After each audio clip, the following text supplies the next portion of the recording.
Hey everybody, welcome into another Out of the Park Baseball. My name is Woe. Glad to have you all here tonight. Thrilled to be here. We're playing as the New York Mets, and we are fast approaching the trade deadline. We just did the first year player draft last night, and now we've got quite a few trades that need to be made to get some big contracts kind of off of our roster. We'll see if we get those ones in. We're a little ways away at the moment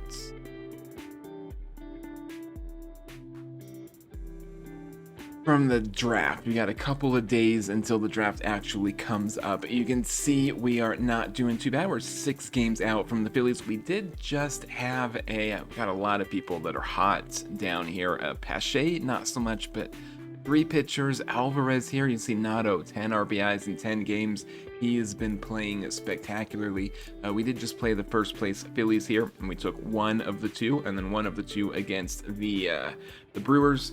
As we were playing before the All-Star break, we were getting pretty hot out here. Lost those 4 games, but coming out of the break, it's been a little bit more muted out here. We have played some decent teams. I mean, of course, they're in first place. We're going to play the Dodgers here starting today, and they are 11 games better than us so far this year. I don't know who they've played. Maybe they've been playing they play in the West, so they've got like the Rockies 3 or 4 times in a year. How lucky are they? Padres not great, so their division not great. Our division not great either, but we'd have to play the Phillies a lot, so that colors it a little bit maybe, but we'll see. We've been having some trouble with David Peterson, specifically here in about the last month. In about the last month, poor old David Peterson has been having a lot of trouble here. He's been getting into the 6th inning a couple of times. He did have a quality start here, but gave up 3. I mean, he's given up at least a run in each of his last 7 games right there. And to some extent, that's not going to get it done. He is coming up as a free agent this year. A lot of people, in fact, are going to be a free agent on this roster. We're going to have to decide on some extent who it is that we want to keep and who we want to get rid of. We had just claimed somebody last night before we ended stream, and as I was messing around with it a little bit today, I was trying to throw him into our AAA, and somebody else claimed him off of us. So he is gone. Gabriel something. He would have maybe been a decent one, but it is too bad he is not with us. So at some point they might try claiming him again, or waiving him again, and we'll see if we can get another claim on him. If not, we're doing kind of okay. There's nobody really on this one. I'm certainly not paying $11 million to Stevenson here, so it was a good try. Angels trying to get him off your roster, but it's not going to be us. We've got some pitching has been improved, I do believe. Rayleigh has had a couple more shutdowns. Williams is still on point, and Santana is actually not too bad. He is going to be a free agent after this year as well. He's 30. He's one that we definitely might want to bring back. I feel like anybody else out here, take him or leave him, without... Obviously not McLean, but he's still a rookie, so we'll get him back. He's the number 8 prospect, and he's been having a lot more success coming out of the bullpen. We look at his last couple of games. He's done 3 innings scoreless in his last 3 games. And if we go back, he's actually has not given up or an earned run. That first game after we put him in the bullpen, and then since then he has not given one up. So he's having a lot more success coming out of the bullpen, which is good because we're hoping that he can have a lot of success and maybe grow this season and get a lot better. He's a 3-star, a 3-star talent right now, and I think it was 4.5 at one point. Yeah, now our guy is thinking he might be a 4.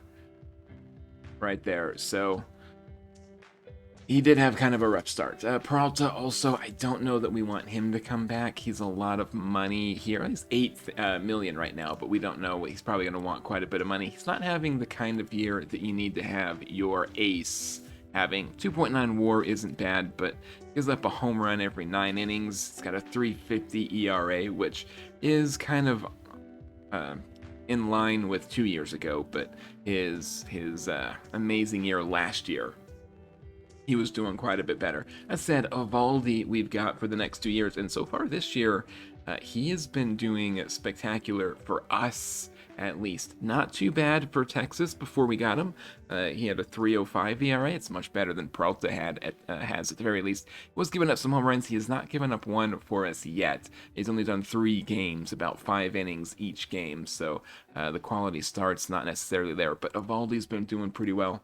And then McKenzie is a free agent in 2029. I think his contract is going to go up pretty dramatically once this is over. But even still, so far as a Met, 2.35 ERA, not bad at all. He has given up 1 home run in one of the innings. But again, three starts. He didn't win all 3 of them, but he is also going about 5 innings a start. And I mean, we really do want pitchers that are going to go a little bit deeper than that. But so far, I mean, these guys have been good people that we brought over. Peterson is kind of on the fence. Peralta's on the fence. I think we've got Senga tied down for a little bit. We have a team option in 2028 if we decide we don't want him, but that's where it's going. Nick Allen got suspended, so Tyler Freeman is starting for us here. He's been doing very well for us so far in the starting. Well, since we brought him over, he's not been great defensively. You can see as a shortstop, he's not getting to the balls very well. At second base, he's a little bit better, but you'd expect him to be better than that at second base. I think that's kind of true for Bo Bichette as well. When I was going through here, his second base zone rating is a minus 3.9. You can see these even balls, 38, he's got to 25 of them. That's not terrible, but unlikely balls hasn't gotten to very many. He has gotten to 5 of the remote balls, so only of the routine balls, 10 of them he hasn't been able to get to. So he has been just a little bit less than we would have liked at second base, but he's still trying to learn the position. I think once he gets it down, he'll be a little bit better. But we do have a decision. Do we want to get him traded before the trade deadline, or do we want to keep him for next year? Because he goes up to $55 million next year, and we're already paying Juan Soto $60 million. It's going to be, I guess, 57 next year, and then 61, and then he goes to 46. I think that the way it's set up in real life is 50 across the board until he's 40 years old. They must have had to do some things to make it work in this one, but he is very expensive. How many very expensive players we need? I think at the very least we'll keep Bichette until the end of the season, and then we might think about moving him when his contract takes a huge jump, but we do need to make some monetary moves here, because at the moment, you know, we've got 37 million for extensions, 15 million available. I don't know what we've got. Extensions, I don't think, are quite the same as free agents. Yeah, 15 million available for free agents. So that's probably not going to get it done with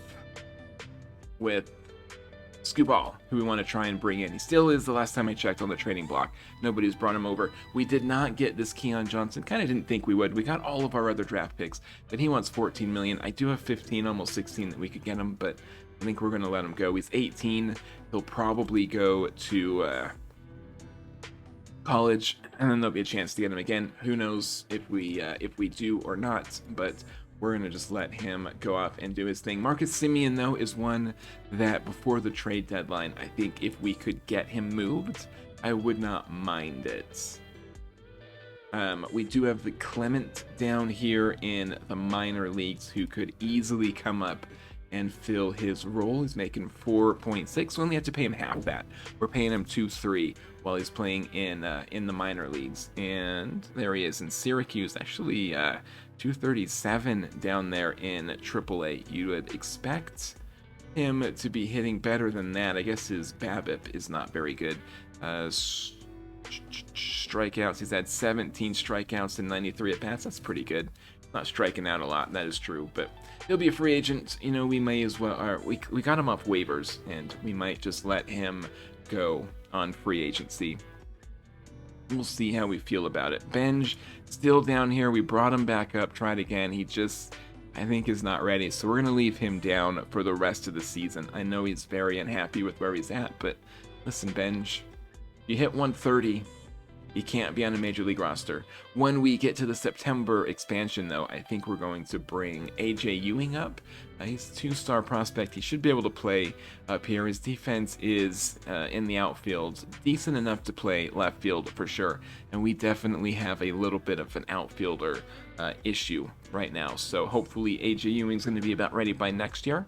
We're planning on him coming in next year, and he's doing very good down here in AAA. He was hitting the cover off the ball in 20 some games down in AA, so we moved him up, and he's been doing pretty well for us out there. As far as pitchers in the September call-up, we'll look as it gets a little closer to September. Right now we're only approaching August, so we still have a little bit of time, but I don't know who exactly.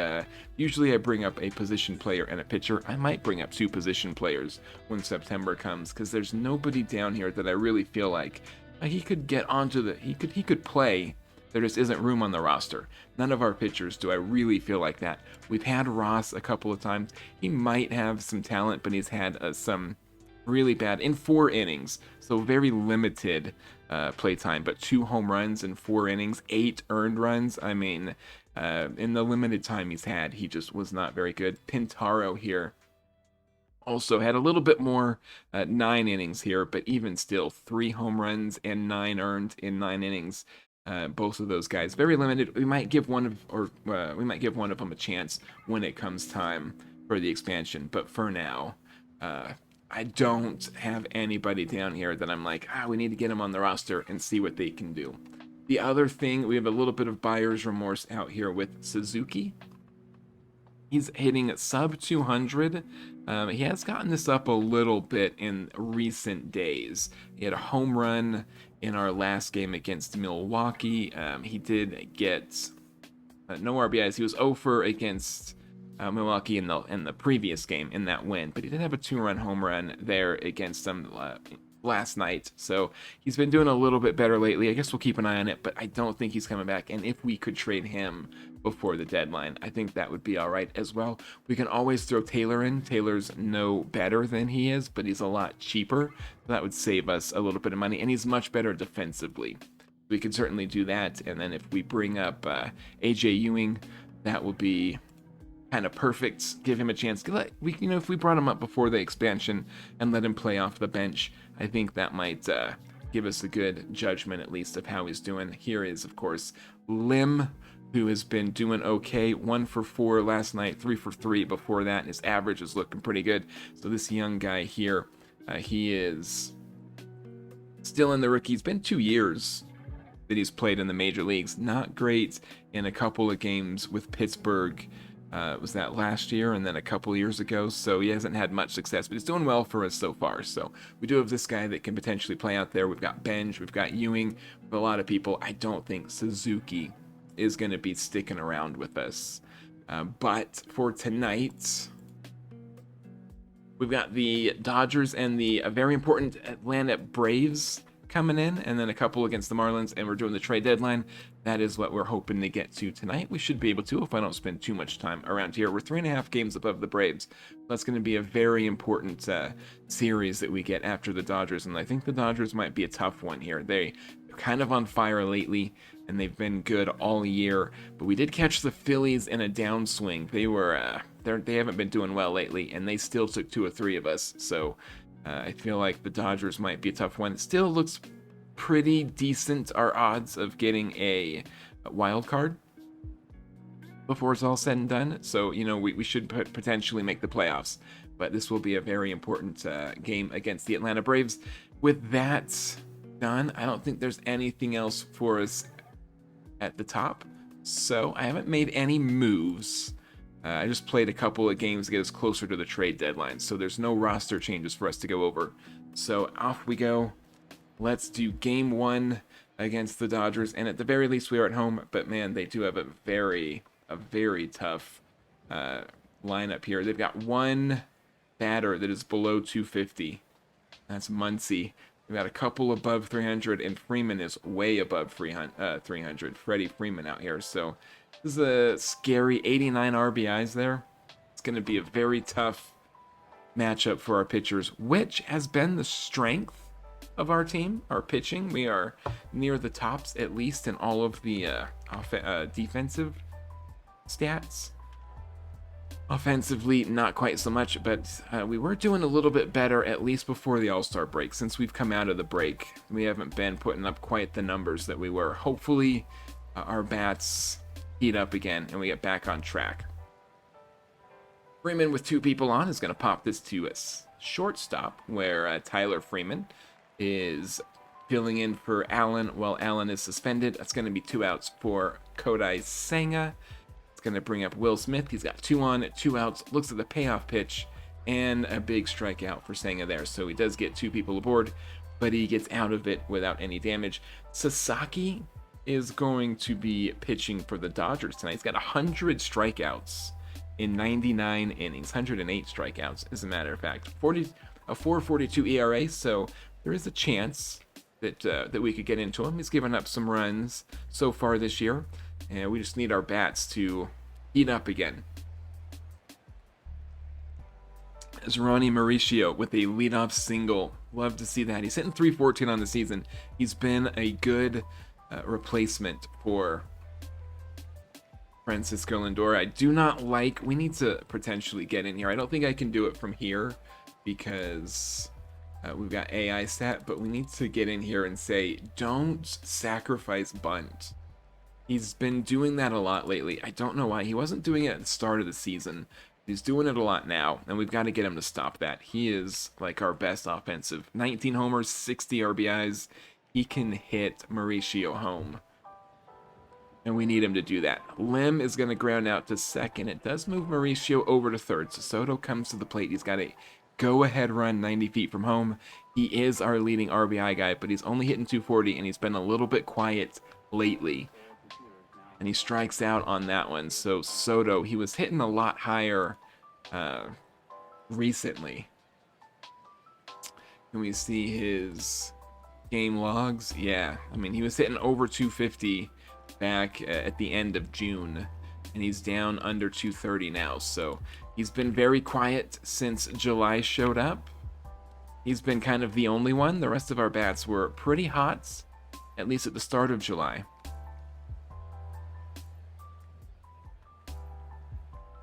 Going to be a fly into left field, and it's going to drop. Lim isn't able to get to that one, so Senga's got 2 on once again here in the second inning, as that fly ball is tracked down by Pache in center field. Still 2 on. Kyle Tucker to the plate. Very dangerous hitter, but he is going to ground this one to Bo Bichette for the 3rd out. So Senga once again lets 2 get aboard and then gets them both before any damage is done. They're headed to the bottom of the inning, with Suzuki leading off. And I haven't been talking enough trash about him because he still is striking out. He did hit a home run recently, so he's at 20 now. But just major buyer's remorse for Suzuki as Freeman flies out to right field. Brings up Luis Torrens. The backup catcher is getting the start today, and he's going to swing at that very wide splitter. Strike 3. So the Mets go down in order, and we are headed to the 3rd. They got 1 hit so far in this contest. The Dodgers have 2 hits, but Senga has walked 2. So they've had 4 base runners so far. As that Ohtani ground ball to second is the 2nd out. Brings up Freddie Freeman. Popped out to first last time. Gonna fly out to center this time as Pache drifts over, and Senga gets a 1-2-3 3rd inning. So it's good to see that he still is looking pretty good. He has, I mean, early on, David Peterson was one of our better, more consistent pitchers. But here lately, I think Senga has been the one that's really anchoring us in that starting rotation. So it's good that we still have at least one that's doing it. As the Mets go down in order, we are now headed to the 4th inning. It is still a 0-0 score. Will Smith is leading off, and he's going to drop this into right field. The first base runner for the Dodgers here in the 4th inning. You know, you keep giving up base runners, eventually one's going to score Senga. And Muncy grounds into a 4-6-3 double play. It's a good ground ball induced right there, but he needs to keep the traffic down. One of them eventually is going to come around. Just the law of averages as Pages gets aboard once again. Brings up Hura. Swings at that slider, strike 3. So there is the fourth inning in the book for Senga. We're headed to the bottom of the inning. Bo Bichette to the plate, hitting 304 on the season. 0 for tonight, and that little dribbler to second is not going to change anything. Brings up Ji-Sung Lim, which I'm sure I'm pronouncing incorrectly. He's going to get a knock, so that's just the second hit for the Mets here tonight so far. Brings up Juan Soto. He's got a runner on. He's got a fast runner on. That's a good thing that Lim brings to our team because we don't have much speed in general to run those bases. So he brings a lot of speed and stealing ability as Soto and Suzuki both strike out. Mets leave him stranded. We're headed to the fifth. The 4-pitch walk to Edman to lead off the fifth inning. So once again, Senga's got traffic. 3 walks and 3 strikeouts so far in this game. As that ball is going to get down into left field. Edman goes to second. There are once again 2 on. Mookie Betts comes up to the plate. It's a little dribbler in front of the plate, and that's going to be an infield single. Torrens isn't able to field that one. And Ohtani sends this into right field, so the run has come in. Mets now down 1-0. There's still 0 outs here in the 5th inning with the bases loaded. Freddie Freeman to the plate. 20 home runs, 89 RBIs. He's going to get a couple more with that single into center. Shea gets the ball in, but the run is going to score. Cutoff man gets it to third. That'll at least be the first out. Still a runner on first. And there is a pop-up by Will Smith into left. Oh, and it hits the ground. Lim out there misplays that. It's not an error. They're going to rule it a hit, but he really should have made that play. And Senga, 4 good innings, has come out here in the 5th and just fallen apart. Bases are loaded once again, and this is going to drive a couple home as it lands in shallow left field. Only going to drive 1 home. That's going to do it for Kodai Senga. He pitched 4 clean and then just could not. He could only get 1 out in the 5th. Another bad outing by our starters. It is surprising that our starters ERA is like 2nd in the National League. It does not feel like that. We give up runs a lot. Some of that might be, I mean, we have had a couple of good outings, but it just feels like they give up quite a bunch as Torrens strikes out. It's going to bring up Nolan Arenado, and he will fly into center field. That one will get over his head, so that is a 2-out double for Nolan Arenado. Let's have at least a runner in scoring position for the 2nd time tonight. Pache is to the plate to try and get him home. He's been in a slump lately, and that's going to continue with this at-bat as he grounds to shortstop. So we are headed now to the 6th. The Mets now trailing it 4-0. McLean, however, has come in and got the first 3 outs that he's faced all strikeouts. And then he gets a ground out there to Mookie Betts. Brings up Shohei Ohtani. Looks at a 1-2 pitch, and he swings out. So 4 of the 5 outs there for McLean. Strikeouts. He's doing much better coming out of the bullpen. Hopefully that gives him a little confidence leading into next season where we're hoping he can start. Bo Bichette to the plate now with 1 out. Sends this one into center field, and it will drop. So another 1 out single here for Bo Bichette. Brings up Ji-Sung Lim. First pitch there, swing in, lines it straight to the second baseman. That's just good defense for Edman. And Bichette takes off to second. He's going to get in there. His 10th stolen base of the season. Yeah, Juan Soto, it now says, is in a slump. That is known. He's been in a slump for a month. Going to be tracked down in right field. Mets still scoreless after 6. We are headed to the 7th. 4-0 Dodgers. As McLean strikes out the first and gets Smith to fly out here. Brings up Muncy, looks at a 1-1 pitch, and Muncy's going to ground that one to Bichette at second. So a good 1-2-3 inning for McLean. I saw Scott's down there on the mound. At least McLean has been doing good tonight. Mets are going to have to score something, though, and they're running out of time here as Suzuki strikes out. And that's going to be 1 down. That was a very bad pitch that he swung and it bounced in front of the plate. Brings up Tyler Freeman. He gets this one off the end of the bat into right field. So Mets have had a base runner in each of the last couple of innings, but they have not had any success getting that run, really advancing him at all. A little snap throw to first base there, but Freeman is safe. Torrens looking at a 1-2 pitch, and he sends this into center field. Will drop. Good read by Tyler Freeman to see it was going to get down. Brings up Nolan Arenado, has been very hot lately. He's got 10 RBIs in his last 10 games. He's got a chance to get another one here tonight. And he is not going to get it with that little ground ball to third, but it does advance both runners. So Pache to the plate, 2 in scoring position, looks at a 1-2 pitch, and swing and a miss on that fastball that was way, way, way low in the dirt. Dennis Santana is going to take over here in the 8th inning, try and keep this game to at least single digits here. And there's a leadoff infield single. Okay, strikeout there on Hira, brings up Edman. He's going to ground this one to Bichette. That's another 6-4-3. So a good inning for Santana, who has been very good for us coming out of the bullpen so far this year. Gratterall's going to come in and take over in the bottom of the 8th. Ronnie Mauricio, a leadoff single off of him. Gratterall's got a 3.60 ERA, but in only 10 innings, so it's a very limited sample size. Brings up Bo Bichette. He is 1 for 3. Got to hit his last time up.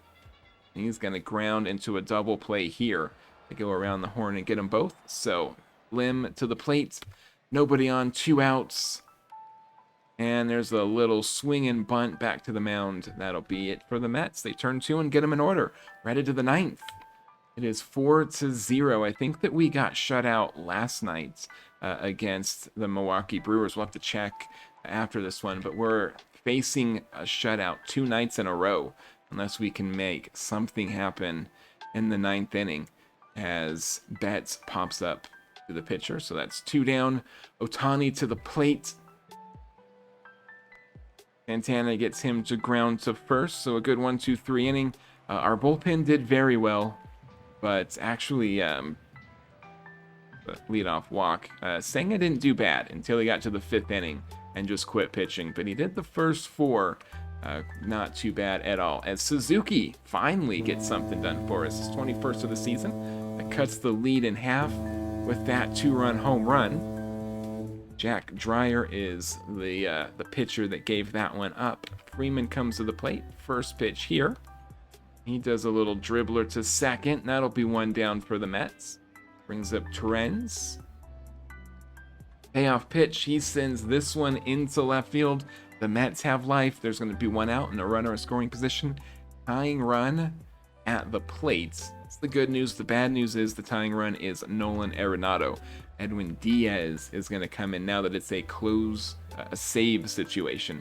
2-6 on the year. It was a Met last year. They let him go in the offseason, and it looks like he's been doing okay for the Dodgers, but as a closer, he hasn't been doing great. Full count here to Nolan Arenado, and he draws a walk. Good 7-pitch major league at bat there. It does bring up Pache. Wonder why they're not pinch hitting here. I guess they don't really have anybody, but I think there would be a lefty on the bench somewhere we could bring in for Christian Pache. At any rate, he's going to fly this one into left field, and that is the 2nd out. Brings up Ronnie Mauricio. Still 2 on. The tying run's on first. Ronnie's hitting .315 on the season. So it's a good final at-bat for us here, but he swings at that one, and the Mets are going to drop this one to the Dodgers. Not a great offensive performance. Did get 9 hits, but only brought 2 of those runners across the plate. So not great. Senga, bad outing. I mean, he was good for 4 innings and then just fell apart. He was terrific against the Phillies his last time out. Not so much this time. We didn't get shut out. Nope, we scored 3 there and we scored 2 here. So we did get shut out in the first one against Milwaukee. But our offense is not scoring like we were during that win streak. A couple players retiring down in our rookie league. 27-year-old rookie, 30-year-old rookie. Definitely can understand why they are. Miranda, discovered down there, does not look like much now, but he's only 16 years old. Who knows, maybe something will happen as he comes up through our system. Mackenzie Gore's taking the mound tonight against Emmett Sheehan, and we just need more offense than we've been getting. Definitely more than 2 runs tonight if we want to have any chance of winning this. I don't know that our pitching can hold the Dodgers to 2 runs or less. But Mackenzie Gore comes out, strikes out in the first 2, brings up Shohei Ohtani, 2 down, nobody on, and he's going to ground the first. So a good 1-2-3 inning to lead this one off for Mackenzie Gore. Ronnie, the hold of that one, but it is going to curve foul. That's a long strike. Full count now. He's going to pop this one up to first, and Mets have 1 down in the first. Another full count pitch to Bichette. This time he's going to get aboard. So the first couple of batters have at least made Sheehan throw a couple of pitches. 7 in this one, 11 in the last one. 7 and 11. Lim gets hit, brings up Juan Soto, not who we want to see. I mean, normally you'd think Juan Soto's who you want, but we don't want to see him in this situation, the way he's been hitting, and he's going to fly out to center. So 2 down now does bring up Francisco Alvarez, who's been hot, but he's going to strike out this time. So Mets get him in scoring position and leave him stranded as Freeman flies out to Pache in second. It's going to bring up Hernandez. Oscar Hernandez drops this one into left field. Lim just does not quite have the ability out there to make a play on that one. It's a little chopper to the shortstop, and he's going to get an infield single. Does Mookie Betts. So Muncy to the plate now. 2 runners on, 1 out. He swings at that fastball, strike 3. So Gore is an out away from getting out of this inning without any damage. He goes ahead and walks Smith. And Gore gets injured on that. They're going to have to pull him out. So after just an inning and 2/3, we are going to our bullpen. This is not our team. There we go. Right now our bullpen's looking pretty good, but we're probably going to have to go through quite a few pitchers in this one. This does not bode well for us, as Joe Boyle does get the strikeout on Edman. So Mets load him up, but prevent anyone from getting in. At least headed to the bottom of the second. Suzuki pops this one up to shallow center. Easy play for Tucker.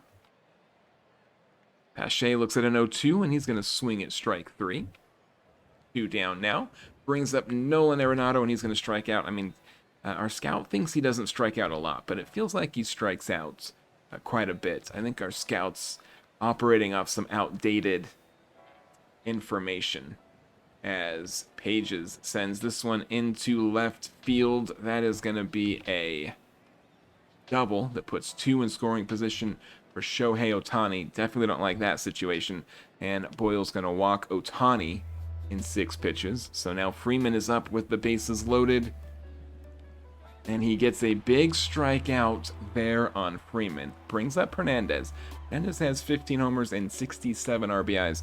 A ground ball here would be huge. He's going to send this into center field. That's going to score a couple. And the Mets here in the 3rd are trailing 2-0. The 2-2 pitch. He does get Mookie Betts to strike out swinging on that wide fastball. Brings up Max Muncy. A lot of power with Muncy. And he gets a hold of one and sends that over the wall. There's a 3-run homer, and the Mets now trail it 5-0. Going to be it for Boyle. Alex Lange is going to come in and take over as he walks Will Smith right away. And then this one from Edman into center, and that will be tracked down by Pache. But Dodgers hang 5, and the Mets trailing again. Freeman's leading us off in the bottom of the 3rd. He's going to get a leadoff single. Brings up Ronnie Mauricio back to the top of the order for New York. He's hitting .312. Not having a bad season. That one is going to get down. The center fielder kind of misplayed that one, it looks like. Took a chance diving at it. Not in time. So the Mets now have 2 in scoring position with Bo Bichette at the plate. I forgot to change his strategy to not bunt. He wasn't going to be bunting there anyways, but Need to try and remember to do that. There's a strikeout and then a ground out to Lim, so it went from 2 with no outs to now 2 on with 2 outs. And Juan Soto to the plate. He will draw the walk, which brings up Francisco Alvarez. Bases loaded. He has 15 homers. He has 39 RBIs. He's got a little bit of pop in his bat. See if he can do something here. 0-2 pitch. That one cannot be held on by the catcher, so Alvarez has another chance. And he does get a hold of one. That one is deep left field. Francisco Alvarez. A grand slam, his 16th of the season. Makes this a game. That's now down 5-4 as Suzuki comes up. 0 for 1 tonight. He's going to send this into right field, and that is going to be tracked down out there. But the Mets gain 4 back, and this doesn't look quite so bad as it did half an inning ago. Lange gives up the leadoff walk, strikes out Tucker, strikes out Pages, but Tucker steals second. Brings up Ohtani with the runner in scoring position, and Shohei swings at that curveball, strike 3. So 2 down, a runner in scoring position. Freeman to the plate. Freeman's going to dump this one into right field, and that should score the run. And yes, it does. So they get 1 back. But Lange comes right back with the strikeout. But the Dodgers do get 1 more back in the 4th. And it is once again a 2-run game with Pache leading us off in the bottom of the inning. He's going to drop this one into right field. Ball's bouncing around out there a little bit crazy. But Pache gets himself onto second. Brings up Nolan Arenado to the plate. Got a runner in scoring position. He does a pretty decent job hitting the ball with runners in scoring position. He grounds out to third here, but on the season he hasn't been too bad. Freeman's going to get this one back to the mound, and that's 2 outs, back to the top of the order. Ronnie's got a chance for an RBI here, and he swings at that curveball, strike 3. So, Mets leave him stranded. Still a 2-run game. We are headed to the 5th. Brian Hudson, the new pitcher for the Mets. Hudson's not been great for us. He's a young pitcher. Going to give up a leadoff double here to Mookie Betts.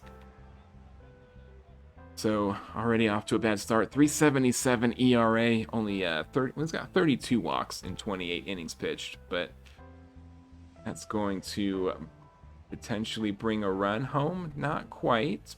Puts runners on the corners for Will Smith, and he sends this into left field. So Brian Hudson comes in, gives up 3 hits immediately without scoring an out.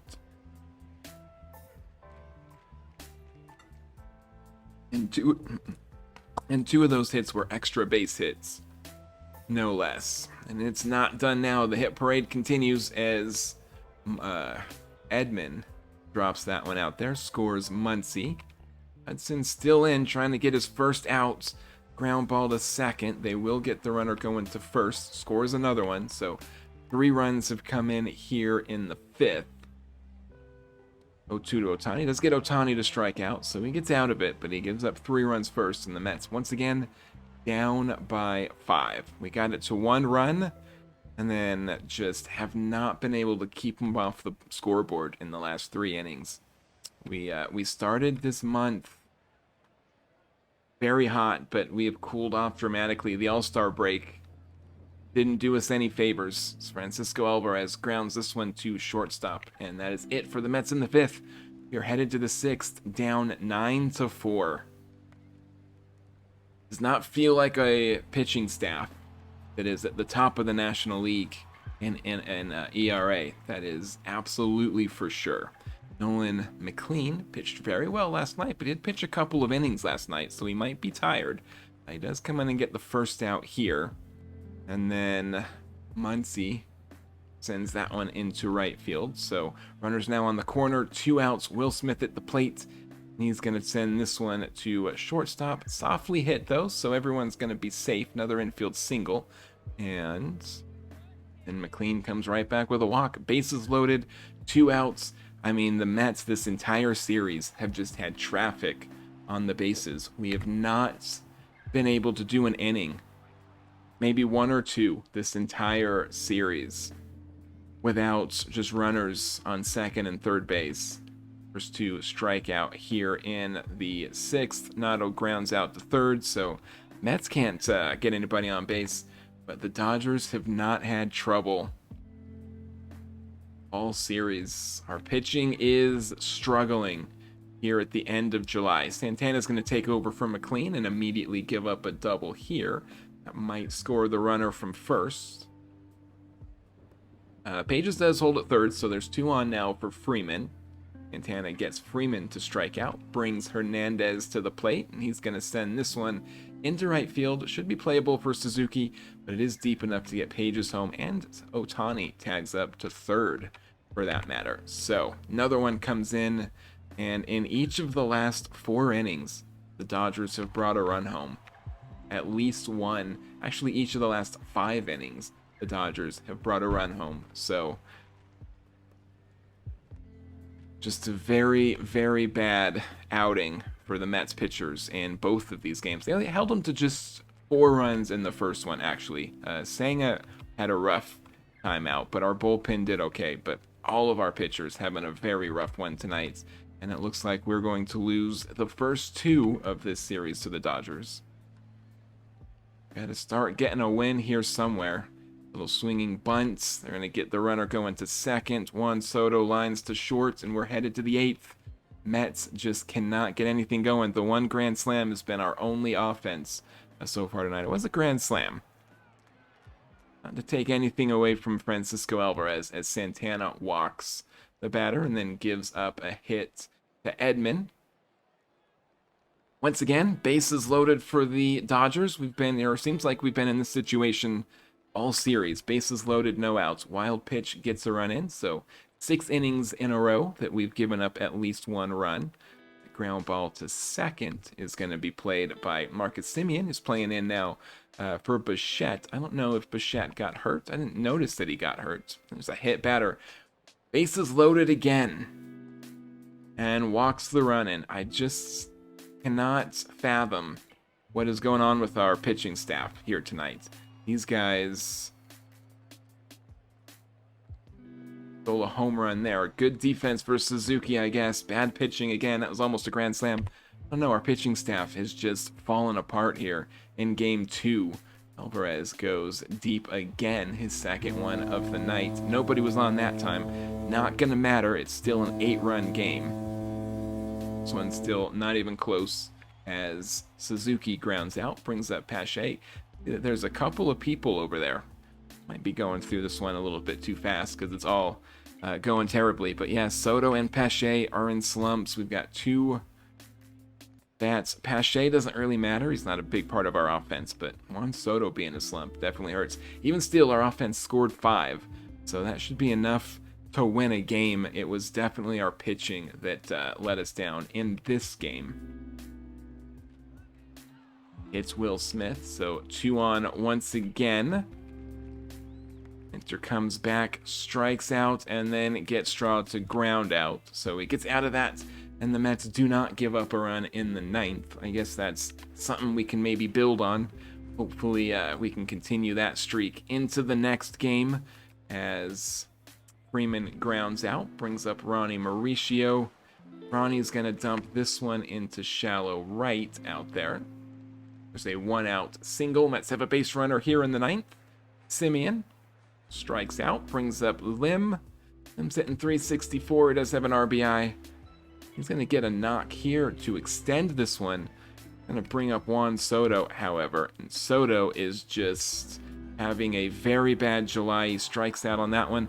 Pitcher can't handle it, but he is able to track it down and throw Soto out. And the Mets get slaughtered here in game 2 against the Dodgers. We're now just 7 games over. We were 11 games over 500 near the start of this month. We're now just 7. Kinsey Gore, hopefully. All right, he's got a sore thumb. He came out after an inning and a third with a sore thumb. 2, 4, 6 of our bullpen arms got used. We're going to have to look at that before we go further, because I feel like somebody might need to get moved down just to bring a fresh arm, if we have a fresh arm. I guess we can bring Dylan Ross back up. He hasn't been having much success, but I mean, the only fresh ones down here really. Let's finish today and see what it looks like. I guess it looks the same. Is there a pitcher that we can move down here easily? I think McLean should be... Where are you at, McLean? Yeah, we can move him down. We can move Ross up, and that at least gives us 3 arms out of the bullpen, potentially, that we can use. We'll switch it back after this one, but that just gives us another option. But Mets lost 3 in a row here. We're now 7 over and having a lot of struggles. The good news is the Braves and the Phillies have each also lost their last 2 games. So we haven't actually lost ground against the Phillies, but we knew this one against the Dodgers was going to be a very tough series for us, and we were not incorrect. Yamamoto's going to be on the mound for the Dodgers tonight, so it's not getting any easier for us here in the 3rd game. We do have Peralta pitching. He is supposed to be our ace, but he has not pitched like it so far. But he's got a big chance here against the Dodgers to make a good name for him here in this season. Joey Ohtani comes to the plate. There is 2 outs, nobody on. He hits this one into deep center, but it's going to be tracked down by Pache, and Peralta gets a 1-2-3 inning to lead this one off. We're headed to the bottom of the 1st. Yamamoto on the mound, 3.64 ERA that he's hitting. At 121 strikeouts so far, facing off against Ronnie Mauricio to lead this one off. And Ronnie cannot hold up there. He swung at that fastball. So 1 down for the Mets. Brings up Bo Bichette. He lines this one to left center, and that's going to be a base runner for the Mets here in the 1st inning. Lim to the plate. Swings at that fastball, strike 3. It looked like that one was a little bit high. Lim should have been a walk. All right, you're a rookie. We'll give you a pass. Soto finally gets a hit. It's his first one and a couple of at-bats at least. He's going to get Bichette over to 3rd. Hopefully that gets his bat kind of working here. Francisco Alvarez went deep twice last night. He's not going to do it tonight at that at-bat anyways. And the Mets leave him stranded on 3rd. We're headed to the 2nd inning. I had thoughts. Peralta gives up a home run there. No doubt about that one. 11th straight hit for Freeman. He's got a home run tonight. I thought that our offensive woes were kind of put behind us last night, as we were playing pretty well going into the break, but coming out of it, we have had all of the same offensive problems leading up to the All-Star break. So it was a short-lived offensive spree that we had going on. Suzuki's going to lead us off here in the 2nd. And he's going to strike out. Brings up Christian Pache. Looks at a full count pitch. And he's going to strike out looking at that sinker. So Nolan Arenado comes to the plate. 2-2. He strikes out looking, and the Mets go down in order on strikeouts. Still trailing 1-0. We're headed to the 3rd as Peralta does get Edman to strike out. Brings up Kyle Tucker, and he hits this one deep right field. It is going to be tracked down by Suzuki. It's the 2nd out. Brings up Mookie Betts, and he watches strike 3, that slider called on the corner. So Peralta does get him in order. He's given up the 1 home run, but apart from that, he's been okay. Yamamoto struck out 6 so far. We've had 7 outs. 6 of them were strikeouts. We come back to Ronnie Mauricio. He's got 120 strikeouts, does Yamamoto on the season, so he's pretty good at it, but we have struck out in 7 outs. We've struck out 6 times. Brings up Bo Bichette. He's got one of our only other 3 hits so far today, and he sends this into right field. Ronnie takes off to 3rd. Is he going to head home? Yes, he is. Mauricio makes it across the plate, and Bichette ties this one up in the bottom of the 3rd. 1-all. Still just 1 out. Lim to the plate, and Ji-Sung Lim flies this one into center field. It's going to be the 2nd out for New York. Brings up Juan Soto. Did get a hit finally in his last at-bat. Comes back this time, sends this one deep into right field. That's going to be a loud out, however, and the Mets do get one and tie it up. Right into the 4th, 1-all. Joey Ohtani is going to get this into the gap in left. And that'll be a leadoff extra base hit for the Dodgers. Hopefully Peralta, he's our ace. We scored last inning. We need him to put up a 0. The half inning after we score, it is imperative that you put up a 0, Peralta. He's not going to do it as Hernandez gets all of that pitch, and the Dodgers now go up 3-1. Second home run allowed by Freddie Peralta here tonight, and I'm really souring on him. I don't think he's coming back. I know he's been PMing me wanting to come back next year, but for as much money as I'm sure he's going to want, if he wants to come back for $3 or $4 million, I might consider it, but going to be wanting to be paid ace salary, and we'll let another team handle him. We did trade Sean Manaea at the end of last week, actually. Now that I'm thinking about it, we should check and see how he's doing with the new team, because he was giving up a bunch of home runs against us.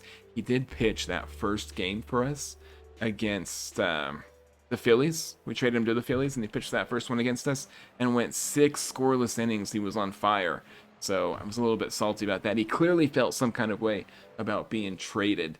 Hey, Jerron. How you doing tonight? It is Lim Sanity here in New York once again. It's Throwback Saturday. It's one better than Lin Sanity. This is Lim Sanity. Nato comes to the plate. There's one out. There's 2 runs on. Got 43 RBIs. A chance to get one here. Gonna fly this into left field, and that's dropping. He does get a hit. The runners were waiting to see what happened on that one, so they're not going to score, but that does load them up for Nick Allen. I mean, not our strongest hitter here, but a deep ball scores a run. That's all we need. Strikeout gets us nothing. However, that pitch, I just want to point out, Allen, for the future, is a ball. That would have been a walk, so I have to swing at all of them. And Mauricio also chases a wide pitch, so Mets load them up with one out, get nobody across the plate. We are now headed to the 5th inning. Still a 3-run game. Dodgers are up. It's a 2-1 game. It's a 3-1 game. A 2-run game. There we go. I'll get the words right eventually as Peralta. Oh, that one's going to die out there. I thought he gave up another home run there to Kyle Tucker, but so far, got 2 outs here. No base runners. Mookie Betts comes to the plate, and that pitch is going to miss outside for the second walk allowed by Peralta here tonight. Base runner now for the Dodgers, Miguel Rojas to the plate. Looks at a 2-2 pitch, and that's going to get out there in right field. So an extra base hit here for Rojas. Betts got some speed, and he does get around and score from first. So Peralta gives another one up here in the 5th. And it still is continuing. As this one gets into right field, that'll score another run for Freeman. And it's now 5-1 Dodgers. Mets pitching is just having a bunch of trouble. Is that going to die out there? That is. Hernandez is going to be the final out there in the 5th. But 2 more in the 5th means it is now a 4-run game. 5-1 in favor of the Dodgers. Leading off here is Bo Bichette. He's going to ground this one to first, be the Mets' first out. Brings up Lim Sanity. Looks at a full count, and he gets this one into center field. It is going to be over the center fielder's head. That's Kyle Tucker, I believe. So, Lim has got a 1-out double. Lim, I think we had him. I think we started with Lim. Yeah. He was one that we just had in our minor leagues. Signed by the Braves. Claimed off of waivers last year. Although it's a different name, but I assume there's something weird going on. But that's got to be him. So yeah, I think the real life Mets claimed him off of waivers at the end of last year because he was just down there in the minors for us. As Juan Soto sends this into left field, it's going to be tracked down. That's 2 outs now. Brings up Francisco Alvarez. Been on fire lately, hitting .273 on the season. He has 17 home runs, and Lim has got a bunch of speed at second. So a good base hit here. We'll get a run in, but he's given a walk, takes the walk. Good at-bats, at least to keep the inning alive. Francisco Alvarez brings up Suzuki. 21 home runs for him, is second on our team. Looks at a 1-2 pitch, and he's going to ground this one to third, so the Mets get 2 on and leave him stranded. We are headed to the 6th. Peralta's still on the mound. He's thrown 93 pitches so far. I don't know if he's going to get us to the end of the 6th inning, but as deep as he can go is going to be good because our bullpen after last night is decimated. So this is good. I mean, he's given up some runs here, but it's good that he's eating some innings as he does strike out the first 2 here in the 6th. He's got Pages up now as the final outs potentially. 0-2 pitch and gets him. So Peralta strikes out the side in the 6th. Good strong inning here. Still 4 runs as we go to the home half of the inning. Tyler Freeman gets a hold of one, and that's a go for ball. That's Christian Pache. Excuse me. I thought Freeman was at the plate because Freeman's not even playing tonight. I don't know what I'm thinking. Nick Allen is back. Brings up Nolan Arenado with a run in already here in the 7th. Nato's going to our 6th. Boy, I'm having a rough time. I'm having a stroke up here, aren't I? I have no idea what's going on. Just let him play for a minute while I try and remember what's happening. Ronnie sends this right field. It's going to be tracked down. So home run to lead off the inning, and he gets the next 3 outs. But the Mets get a little bit closer. It's a 3-run game. It's definitely in reach. Going to bring up Dylan Ross. 1-2 pitch to Edman. Ross gets the first strikeout. He's got a 15 ERA. He's only pitched 4 innings, but it has been a rough 4 innings. And that's going to be an infield hit on that swinging bunt by Kyle Tucker. So Ross has a runner aboard here as he walks Mookie Betts. It's not looking good for him here in the 7th. He does get a big strikeout on Rojas. Brings up Keston Hiura. Looks at an 0-2 pitch. And that's going to get through, so another earned run given up by Dylan Ross in this one. They do get the runner trying to get to third, though, so that will be the out. But the Dodgers get that run back. It's once again a 4-run game. You're headed to the bottom of the 7th. Bo Bichette, lead off, first pitch. Sends this one into left field, and that's going to be 1 down for New York here in the 7th. Brings up Lim Sanity.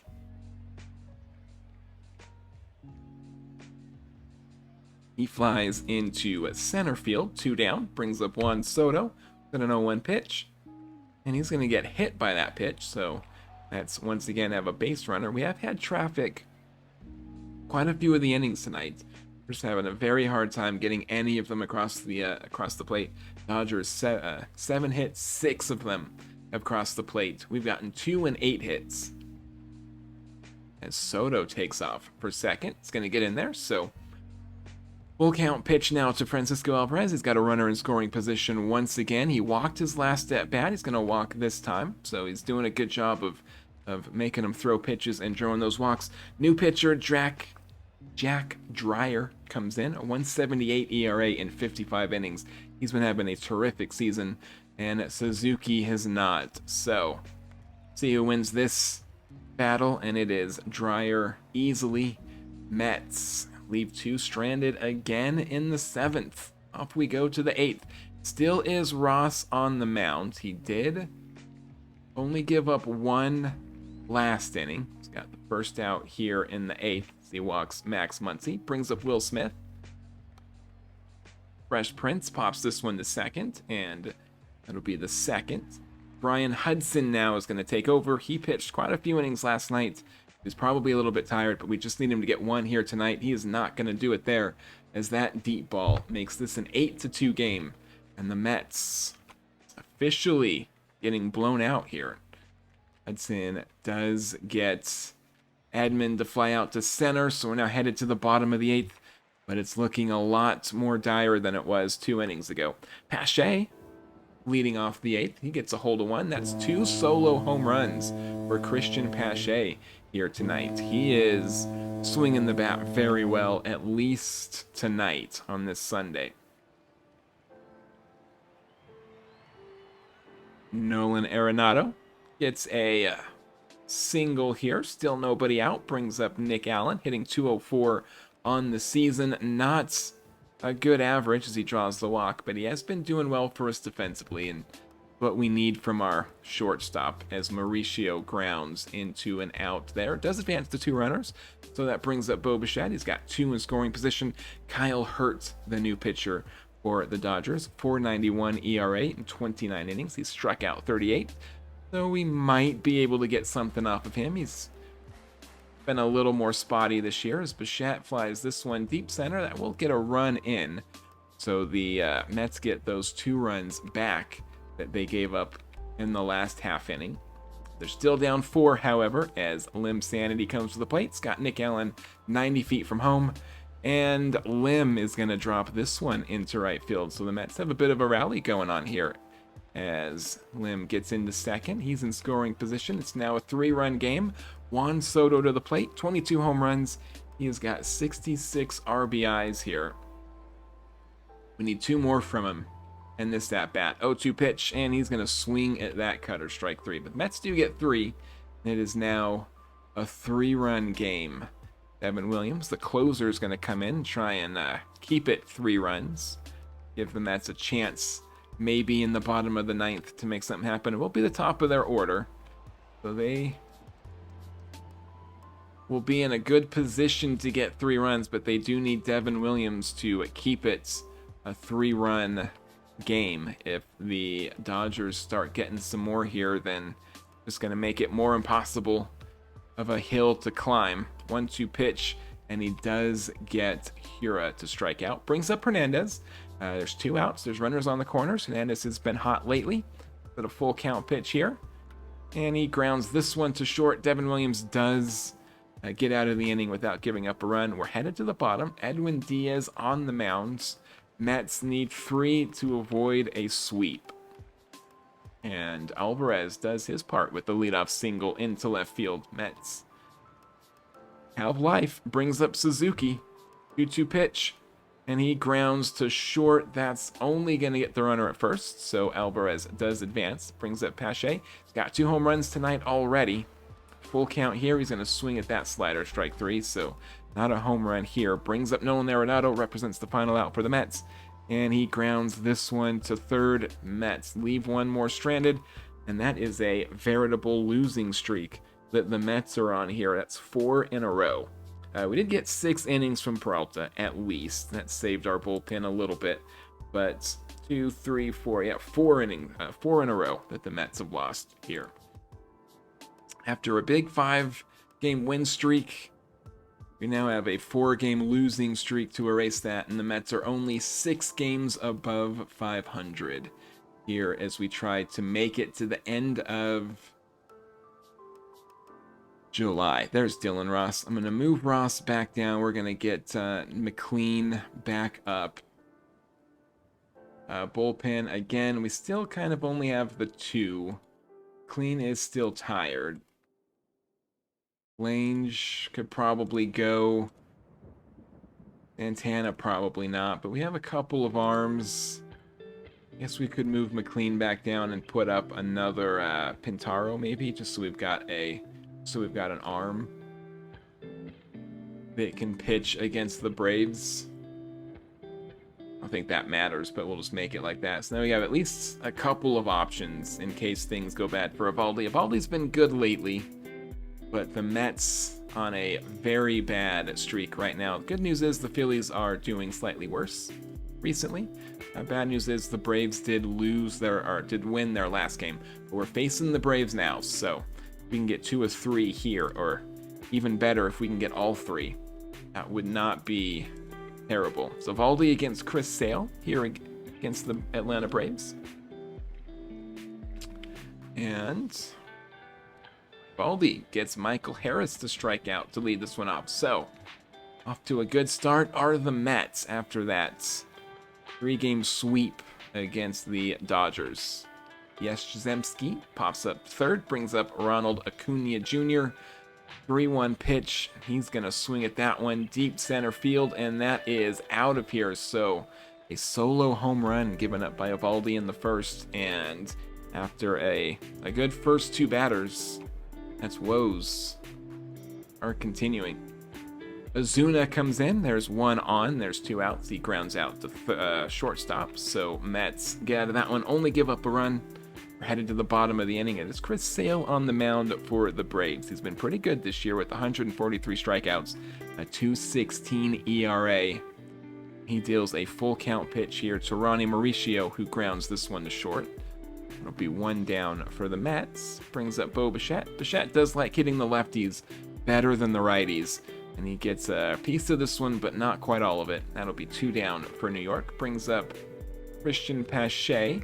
Probably should move him down the order a little bit. I don't know if he needs to be batting third, although against the lefties, he's probably a lot better. He does get a hit here, so he's making me look like a fool. Brings up Juan Soto, only hitting 236. That is not worth $60 million, Soto, as he flies out to left field.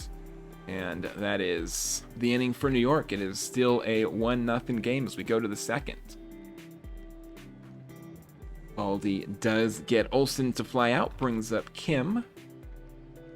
1-2 pitch. Kim watches that one, strike 3. Jarvis to the plate. Jim Jarvis. And that's going to be another 2-out extra base hit. Eovaldi so far doing a good job getting the first 2.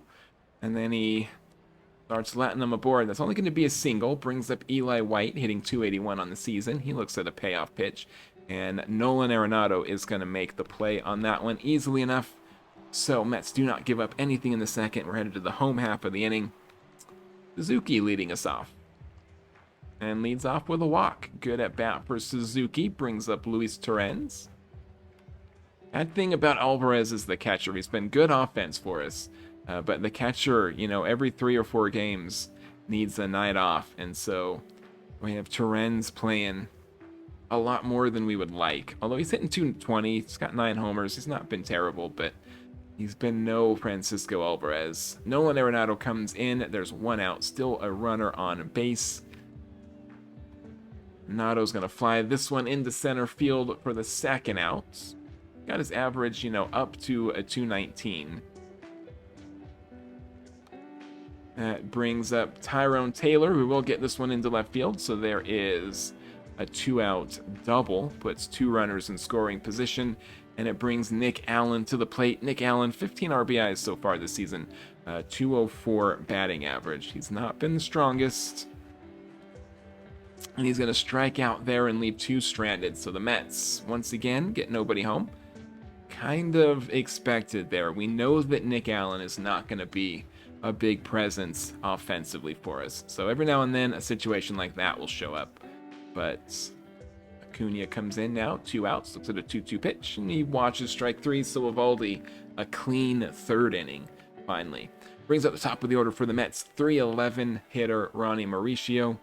He's going to fly this center field. That will drop. And so the Mets have the leadoff runner on again for Bo Bichette to the plate. Flew out last time. He's going to ground this one to 3rd. Does get the tying run over to 2nd. Brings up Christian Pache. Pache did get a single his first at-bat. He's going to strike out on that circle change, however. So Juan Soto once again to the plate. Once again has a runner in scoring position.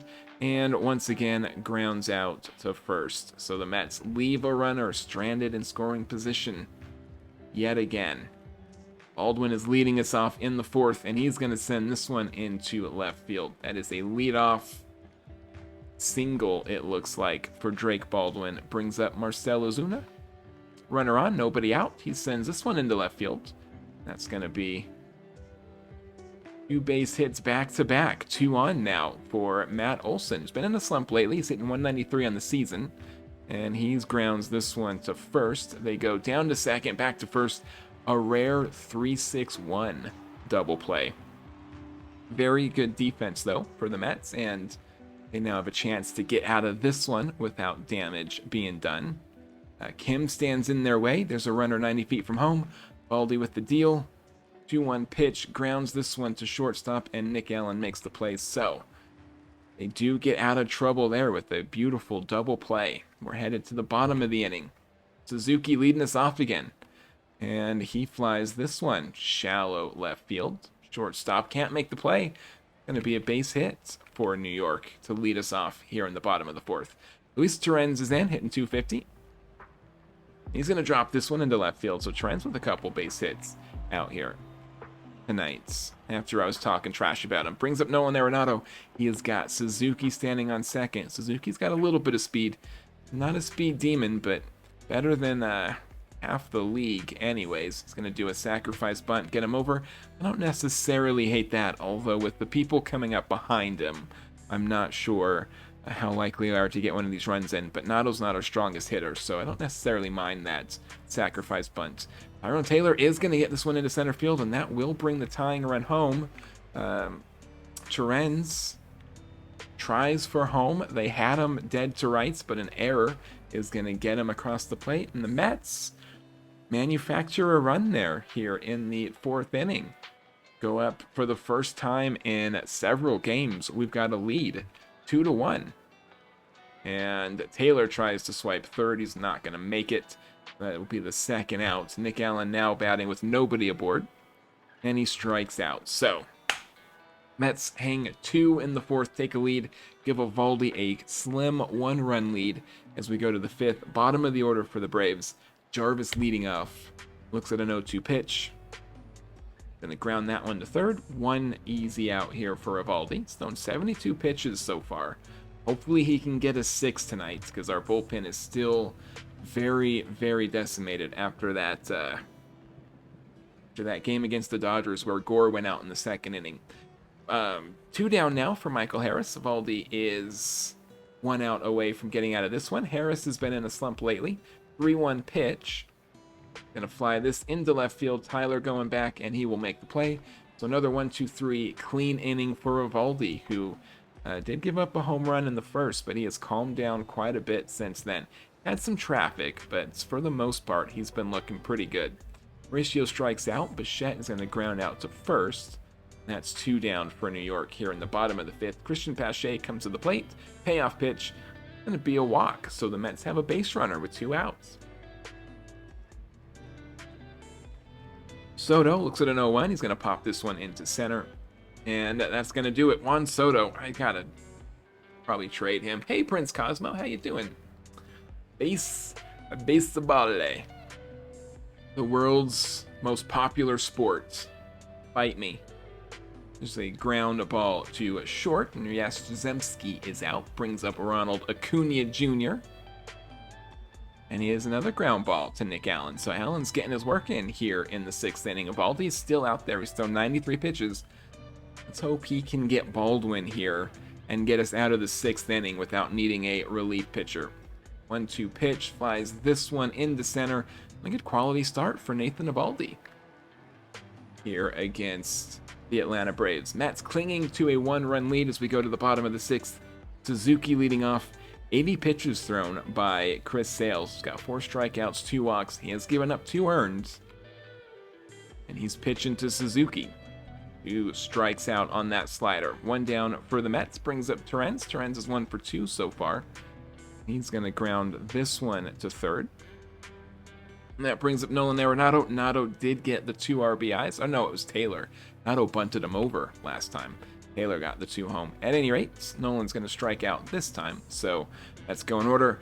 Pintaro is coming in. Now, that's unfortunate. It's a 1-run game. Pintaro, we've used him a little bit this season so far. He's given up 9 runs in 9 innings. Does have 8 strikeouts during that stretch. But this is a very tight spot to be putting this kid in. At any rate, the payoff pitch here to Ozuna, and he's going to miss that one inside. So there's a leadoff base runner for the Dodgers here as Matt Olson comes to the plate.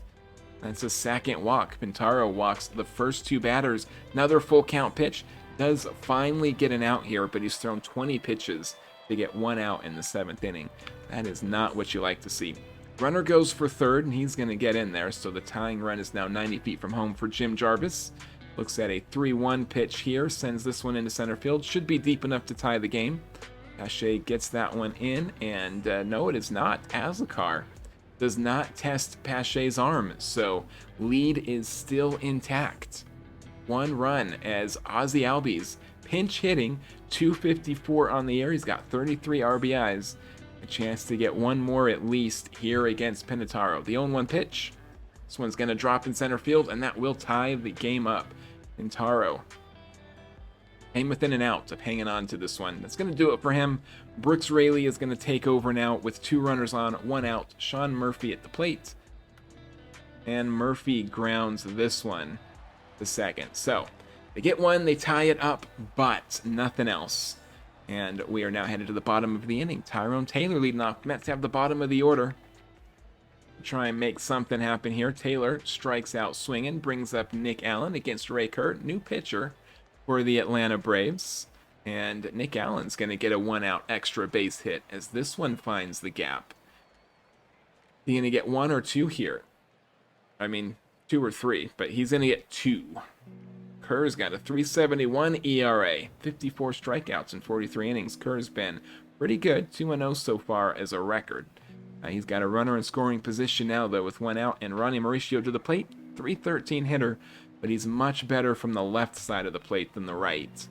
And Mauricio drops this into center field. Allen's got a little bit of speed. He's rounding third for home, and the Mets retake the lead in the next half inning, get that run back. So, once again, clinging to a 1-run lead, New York, as Bo Bichette comes to the plate. First pitch here for Bichette. Sends this one into left field. Got a lot of it, but not enough of it. That's going to be the second out for New York. Brings up Christian Pache. He had 2 home runs last night. So far tonight, he is 1 for 2. See if he can do something here in the 7th. No, he cannot. He strikes out swinging there, but the Mets do get their run back. And it is once again a very tight 1-run lead. 6 outs away from the win here. Brooks Raley does get Yash Zemski to ground out. Brings up Ronald Acuna. Hitting .305 on the season. He's been hot lately. He's 1 for 3 tonight with a solo home run. He's going to draw the walk here, and that'll bring up Drake Baldwin to the plate. Baldwin on a 1-2 pitch grounds this one to the pitcher, who will get the lead runner, but that's all. Now there is 2 outs, still a runner on first. Jose Azocar to the plate. The designated hitter is hitting .223. And he watches that slider strike 3. So Brooks Raley comes in and gets 4 outs for the Mets. We're headed to the bottom of the 8th, clinging to a 1-run lead still. Juan Soto leading this off, and he's going to fly out to center field. That's 1 down. Brings up Suzuki, hitting .241. He is hitless tonight. Like he's going to get 1 here. And that is a 1-out base runner for the Mets. Brings up Luis Torrens. He's 1 for 3 tonight. 2-1 pitch. Torrens grounds this to third. They're not going to get the lead runner, so a little bit of insurance for New York now. Standing on third base. Brings up Nolan Arenado with a runner in scoring position. Can he get this one in against the new pitcher, Robert Suarez? 4.50 ERA. 49 strikeouts in 44 innings. Against Nolan Arenado, the veteran. And this one's going to be tracked down in right field, so Nalo cannot get the run in. Mets headed to the 9th inning.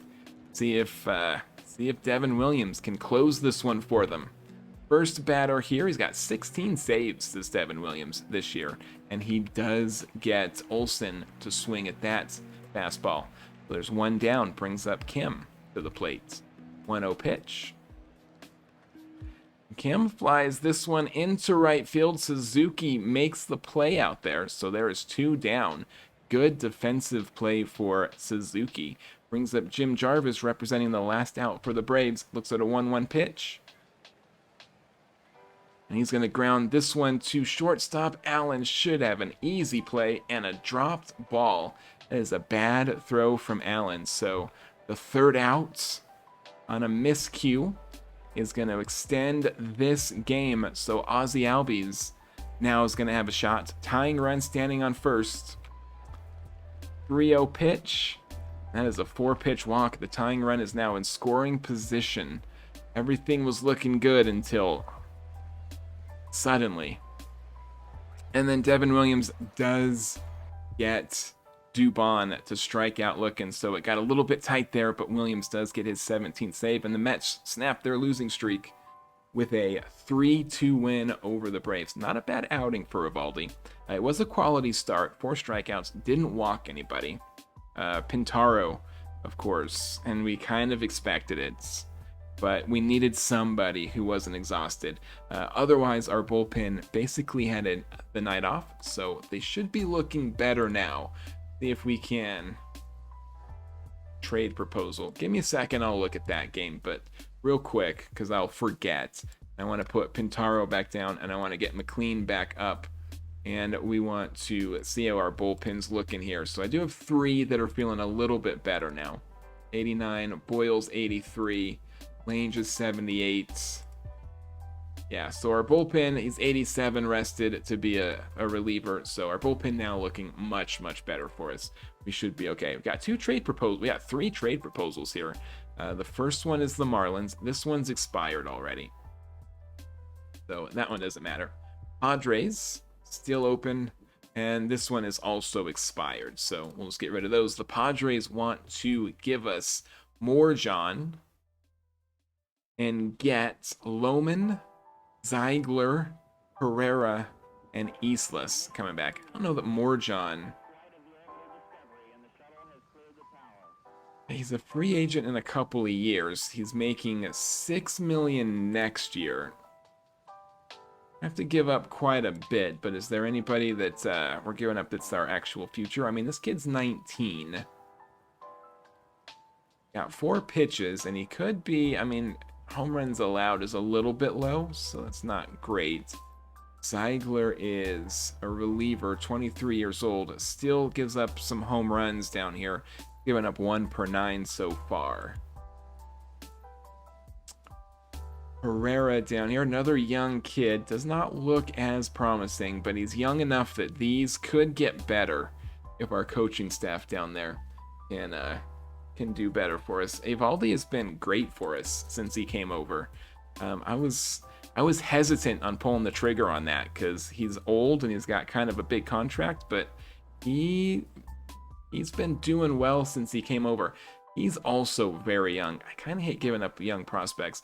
Adrian Morjon does look pretty good. He has been having a good season. A 4.86 ERA is not great, but 1 home run allowed, 1-4. I guess he's not having as good a season as I had assumed he was having. Hard hit percentage, almost a quarter of them. He has got a pretty good strikeout to walk ratio.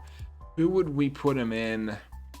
If we got him, we'd have to send somebody down. Probably Brian Hudson, right? 5.04 ERA. I mean, a 2.80 there, but his walk to strikeout and his home runs have not been great. So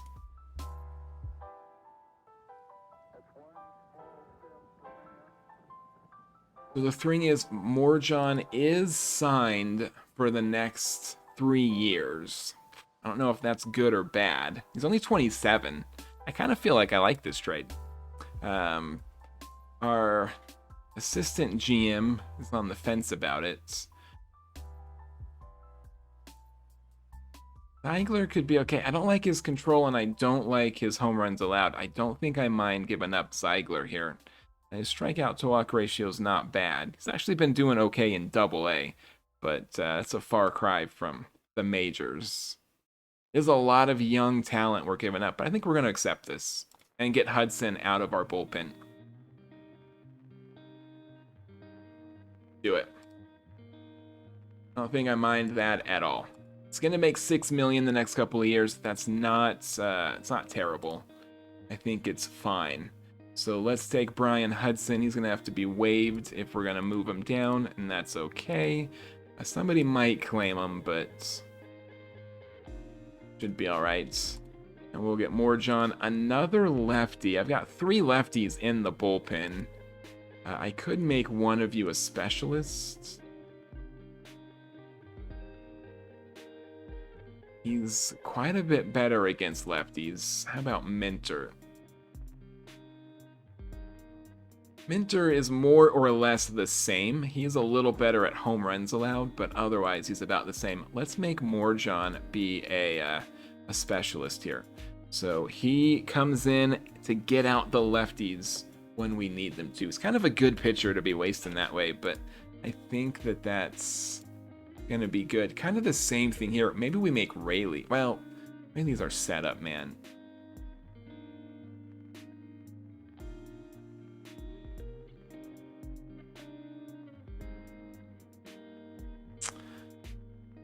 You know, I don't know that we need a specialist. I'm going to make you just a middle relief for a while. I think Morjon is good enough that we don't need, we don't need him to be coming in spot situations. We need bullpen arms. Our bullpen's a little bit shaky.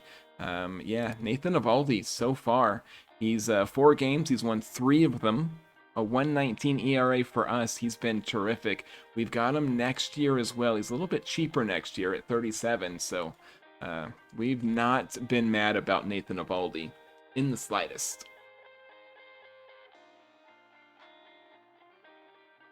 We are headed to the next game against the Atlanta Braves. Getting a little bit of space at least between third place, but the Phillies did win their game, so we haven't made up any ground. Peterson's pitching. He has been having a very rough month, really.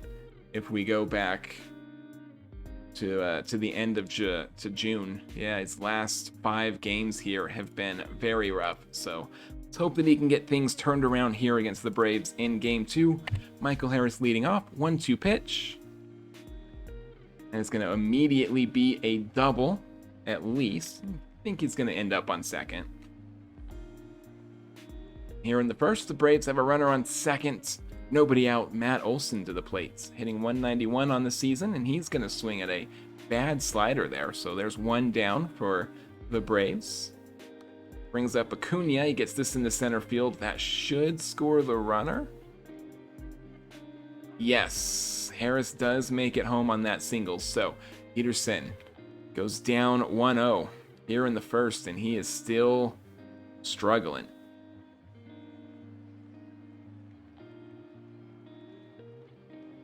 All right, runners on the corners now. Kim is in. There is 1 out. A ground ball will get Peterson out of this one. Another full count pitch. That's a walk to load the bases. 30 pitches thrown for David Peterson here in the first inning. He is really having some trouble right now. There is the ground ball needed. He's going to go to second, and that's going to be it. They can't turn the double play. So a run comes in, but there's 2 outs now. Bring Sean Murphy to the plate. Hitting 173 on the season. Ooh, I thought that was a walk for a second, but that one does just barely catch the upper corner of the strike zone. So Peterson gives up 2, but gets out of it without any more damage.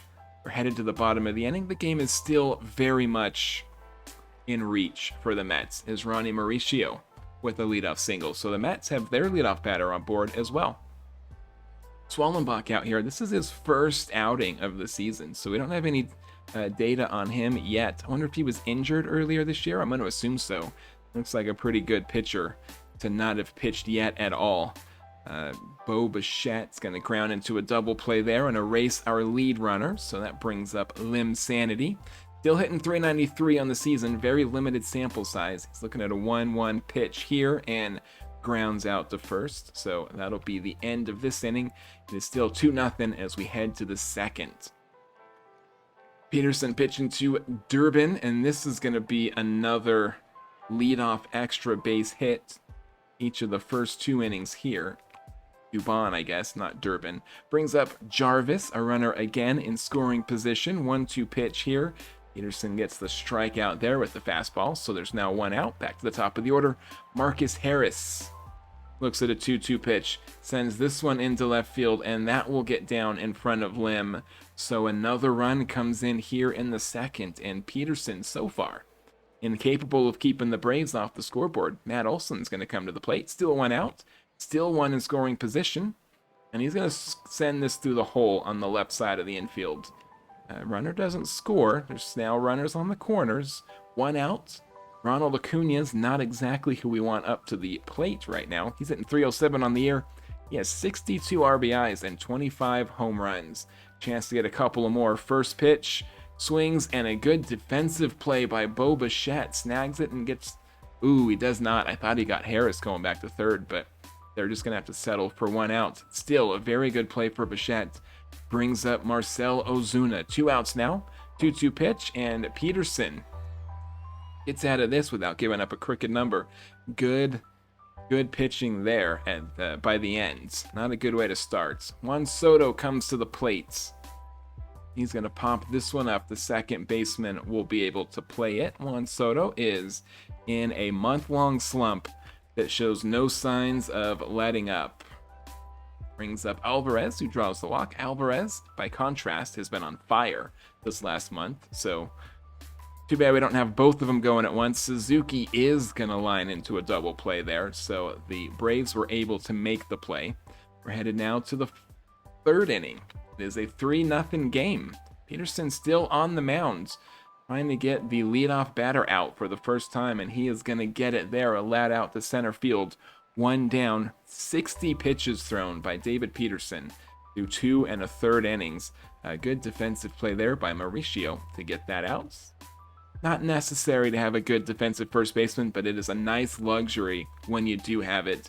And Murphy's going to ground out to third, so Peterson gets him in order for the first time tonight, and we are headed to the bottom of the inning. Still down 3-0. Nolan Arenado comes to the plate, hitting .218 this year. And he's going to strike out on that slider. It's the second strikeout for Swallenbach so far tonight and this season. And Allen sends this into left field. That's going to be tracked down. So the Mets go in order as well. We're headed to the fourth. Mauricio Dubon to the plate, hitting .269 for the Atlanta Braves. Going to pop this one up. Nolan should make the play easily. One down. Peterson kind of calmed down since those first couple of innings. He's gotten the last 4, 5, 6 outs. He's gotten the last 6 outs in a row. Brings up Michael Harris, the second. Looks at an 0-1 pitch. And grounds this. So Peterson, 7 outs in a row here. Starting to calm down a little bit. Back to the top of the order for the Mets. Ronnie Mauricio gets this one into right field. It's another leadoff single for New York in the fourth, and Peterson's having a pretty good night tonight. Brings up Bo Bichette, runner on, nobody out. He grounded into a double play in the first. And he strikes out here in the fourth. It's going to bring up Lim Sanity. Looks at a 1-0 pitch. Mauricio takes off for second, and that puts a runner in scoring position for Ji-Sung Lim. It's a 1-2 pitch, and he's going to send this center field. It will be played. Ronnie's not going to be able to tag up on that one, so there's 2 outs now for Juan Soto. Runner still in scoring position, and Soto strikes out on that splitter. Mets leave one stranded.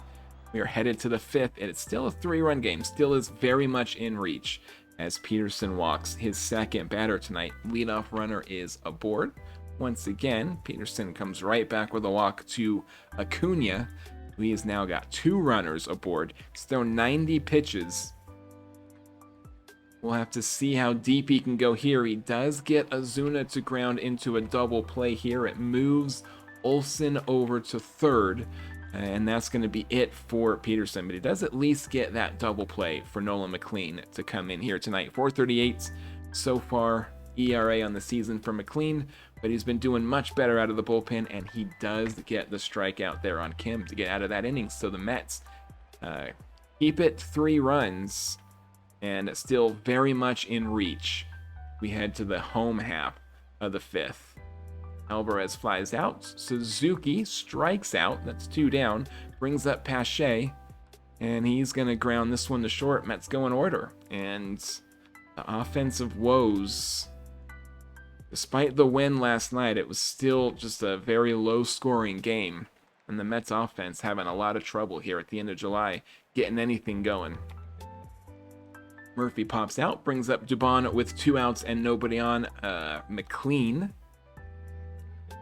cannot get the final out here in the 6th. That'll be a 2-out extra base hit for Dubon.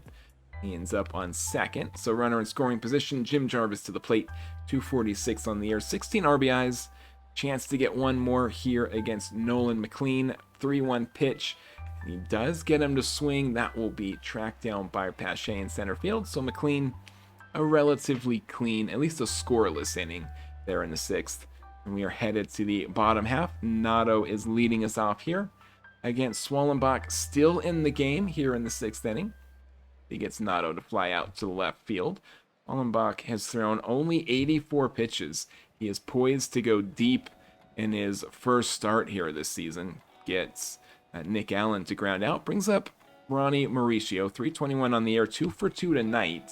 Looks at a 1-0 pitch, and he is not going to go perfect tonight as he grounds out there. That's going to do it in the 7th. McLean's still on the mound, almost 30 pitches thrown, but it's good that he's chewing up some innings for us here. It's that little comebacker. He's able to play. 1 down, brings up Matt Olson. 194 on the season. He does have a hit here tonight, but he's going to pop this one up to first base. That'll be the 2nd out McLean still on the mound, still looking pretty good. Facing off against Ronald Acuna, and that's going to do it. That walk will be the end of the night for McLean, but he does get us a good 2 1/3, I think, before it was all said and done. Brings up Joe Boyle against Marcell Ozuna. Boyle's got a 4.42 ERA, 51 strikeouts in 38 innings, so he has been pretty good for us since we claimed him off the waiver wire. Can he get out of this one? 1-2 pitch, and he does. Beautiful slider right there. We're headed to the bottom of the inning. Still is a 3-run lead. It would be nice if Swallenbach took a seat, and there he goes, as a matter of fact. So with one gone in the 7th, Drew Pomeranz is going to take over. He has a 2.64 ERA in 44 innings. So Pomeranz has been very good this season, as well as he gets Lim to strike out swinging. Brings up Juan Soto, the 1-1 pitch, and Juan pops this one up to first. Man, it hurts not having Juan Soto's bat. I'm going to tell you that much right now. He was such a big part of the offense for the first half of the season. If he just quits the rest of the season, we're going to have a hard time getting some wins. It's going to be an infield single for Kim. That brings up Yastrzemski. Boyle still pitching for the Mets, does get the strikeout there. Brings up Sean Murphy. Full count pitch, and he's going to ground this one to second. Bichette to the shortstop and back to first. 4-6-3 double play gets us out of the inning. We are headed to the bottom of the 8th. Mets running out of chances if they're going to tie this one up. It is getting pretty close to now or never as Francisco Alvarez strikes out to lead this one off. Brings up Suzuki. Another payoff pitch here. He's going to pop this one to the shortstop. 2 down. Brings up Pache on the 0-2 pitch. And Pomeranz comes in and gets an inning in 2/3 effortlessly. AJ Minter, the new pitcher for New York, in the 9th inning. He is going to get the Dubon to lead off into a ground out, so 1 down. Minter has got a 2.50 ERA. He's been pretty well for us so far tonight, or this season even, and tonight as well. But it still is a 3-run game, and the Mets, even if they get out of this inning, they do in order. Still have a tough climb. Raisel Iglesias comes in, their closer for the Braves. He's a 2.23 ERA, 45 strikeouts so far in the season. Has given up 9 earned runs. He's going to try and close this one out. He has got 17 saves this season. As a leadoff strikeoff, it is the bottom of the order for the Mets, so not the situation they'd like to be in. Allen flies this one to center field. 2 down, brings up Ronnie. He's 2 for 3 so far, and he's going to end up 2 for 4. The Braves get game 2 in this very important interdivision series here. Peterson, again, just not a good outing. He did go into the 7th in that loss to Milwaukee, but he is just really, he's been giving up earned runs in every one of his starts. It might be a good idea to put him on the bench for a minute. Where is his earned runs? I mean, look at that. 4, 2, 3, couple of 4s, 2 3s. I mean, he's just had no success keeping runs off the board. And he didn't again here tonight. Mets are 3-7 in their last 10 games. It's not good. The Phillies did win that one, so they've pulled ahead a little bit in their lead. Another 0-3 shutout. Another trade proposal. Nardi coming over. I don't think I like Nardi as well. He's been, I guess, fine. 2.63 ERA. Hasn't been giving up a lot of home runs this year, but hard hit ball is only at 19%.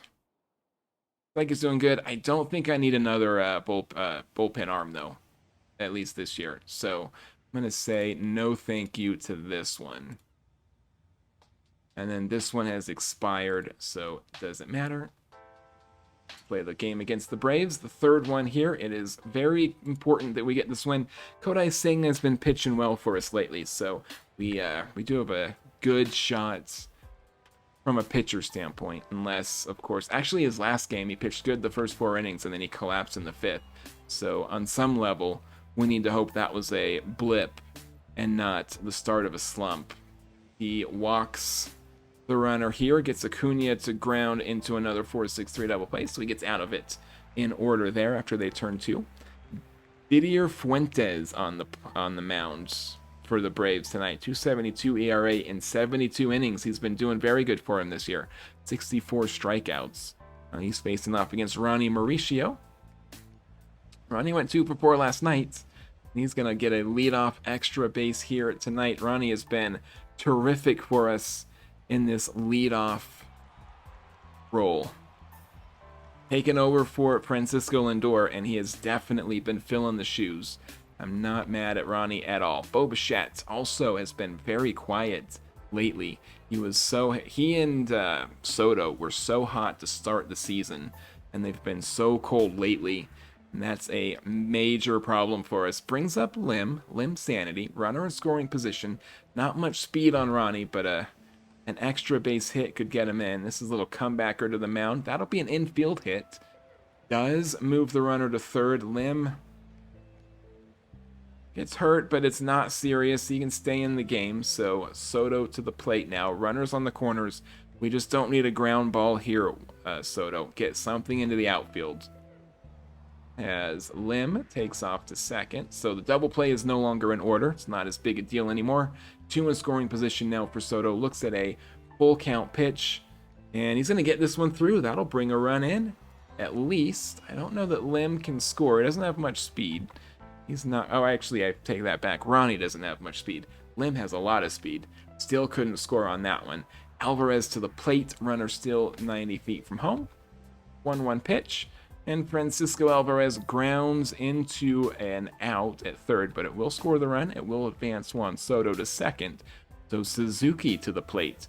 Runner in scoring position. Mets have a chance to get a couple runs here this inning, and they do get 2, but Suzuki strikes out, and that's going to be the end. Senga takes the mound in the second. He now has a 2-0 lead over the Braves here, as he does get Baldwin to strike out looking on that cutter. Brings up Ozuna, looks at a 2-2 pitch. And Ozuna is going to send this one into left field. That will drop in front of Lim. And so the Braves have a 1-out base runner here for Yastrzemski. First pitch here. Swinging, ground ball to first base. They are going to get the runner at first. But Ozuna advances to second. So Kim comes in. Now is the runner in scoring position. First pitch here once again. Gets this one into right field. That should be enough to bring the run in.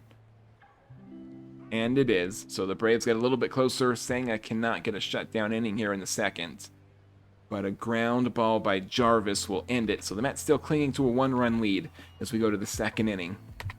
It is 2-1 now. Pache leading us off. Pops this one up to first base in foul territory. There's going to be one down. Brings up Marcus Semien, who's playing third base tonight, giving Nolan Arenado a little bit of a rest. Semien grounds this one out to shortstop. 2 down. Brings up Nick Allen. 3-1 pitch. And Allen grounds out to third. So a good 1-2-3 inning for the Braves. They're headed now to the third. It's still a 1-run game. Senga on the mound to Eli White. He gets White to fly into right field. Suzuki will make the play on that one. Brings up Harris back to the top of the order for the Braves. And Harris is going to get aboard with a 1-out extra base hit.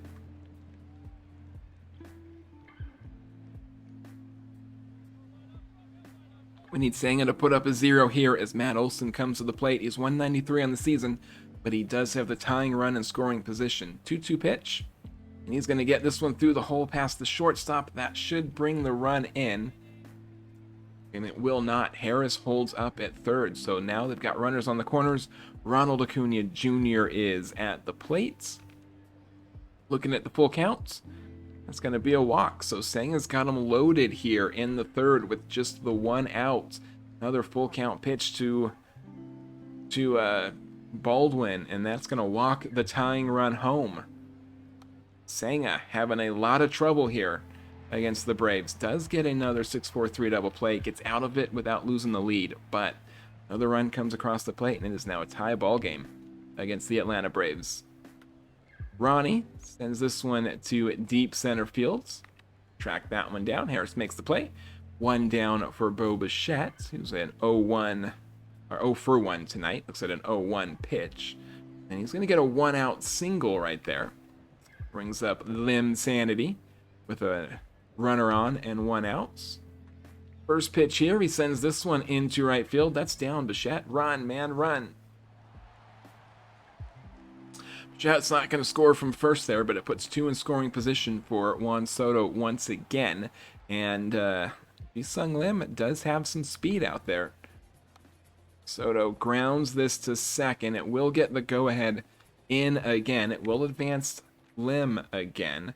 But now there is 2 outs for Juan Soto. Still Lim standing on second. Not Juan Soto, Francisco Alvarez, with a runner standing on third. And Alvarez gets that one down. Another RBI for the catcher. And the Mets give up the tie and run, come out and take another 2-run lead. Chance to do some damage here. Suzuki back to the plate. 0-1 pitch. And Suzuki, again, flies this one out to right field. So really still just disappointed in Suzuki. 2-2 pitch to Yastrzemski. Be the first out. 0-2 to Kim. That'll be the second out. And Jim Jarvis comes to the plate, hitting .240 on the season. Looks at a 1-0 pitch. Grounds this one past the second baseman. And there's a 2-out base runner for Senga. He could not get a 1-2-3 inning here. It is Eli White to the plate. He's gonna... The runner's gonna go for second, and they'll throw him out. So he does get a 1-2-3 inning. They have to throw the base runner out.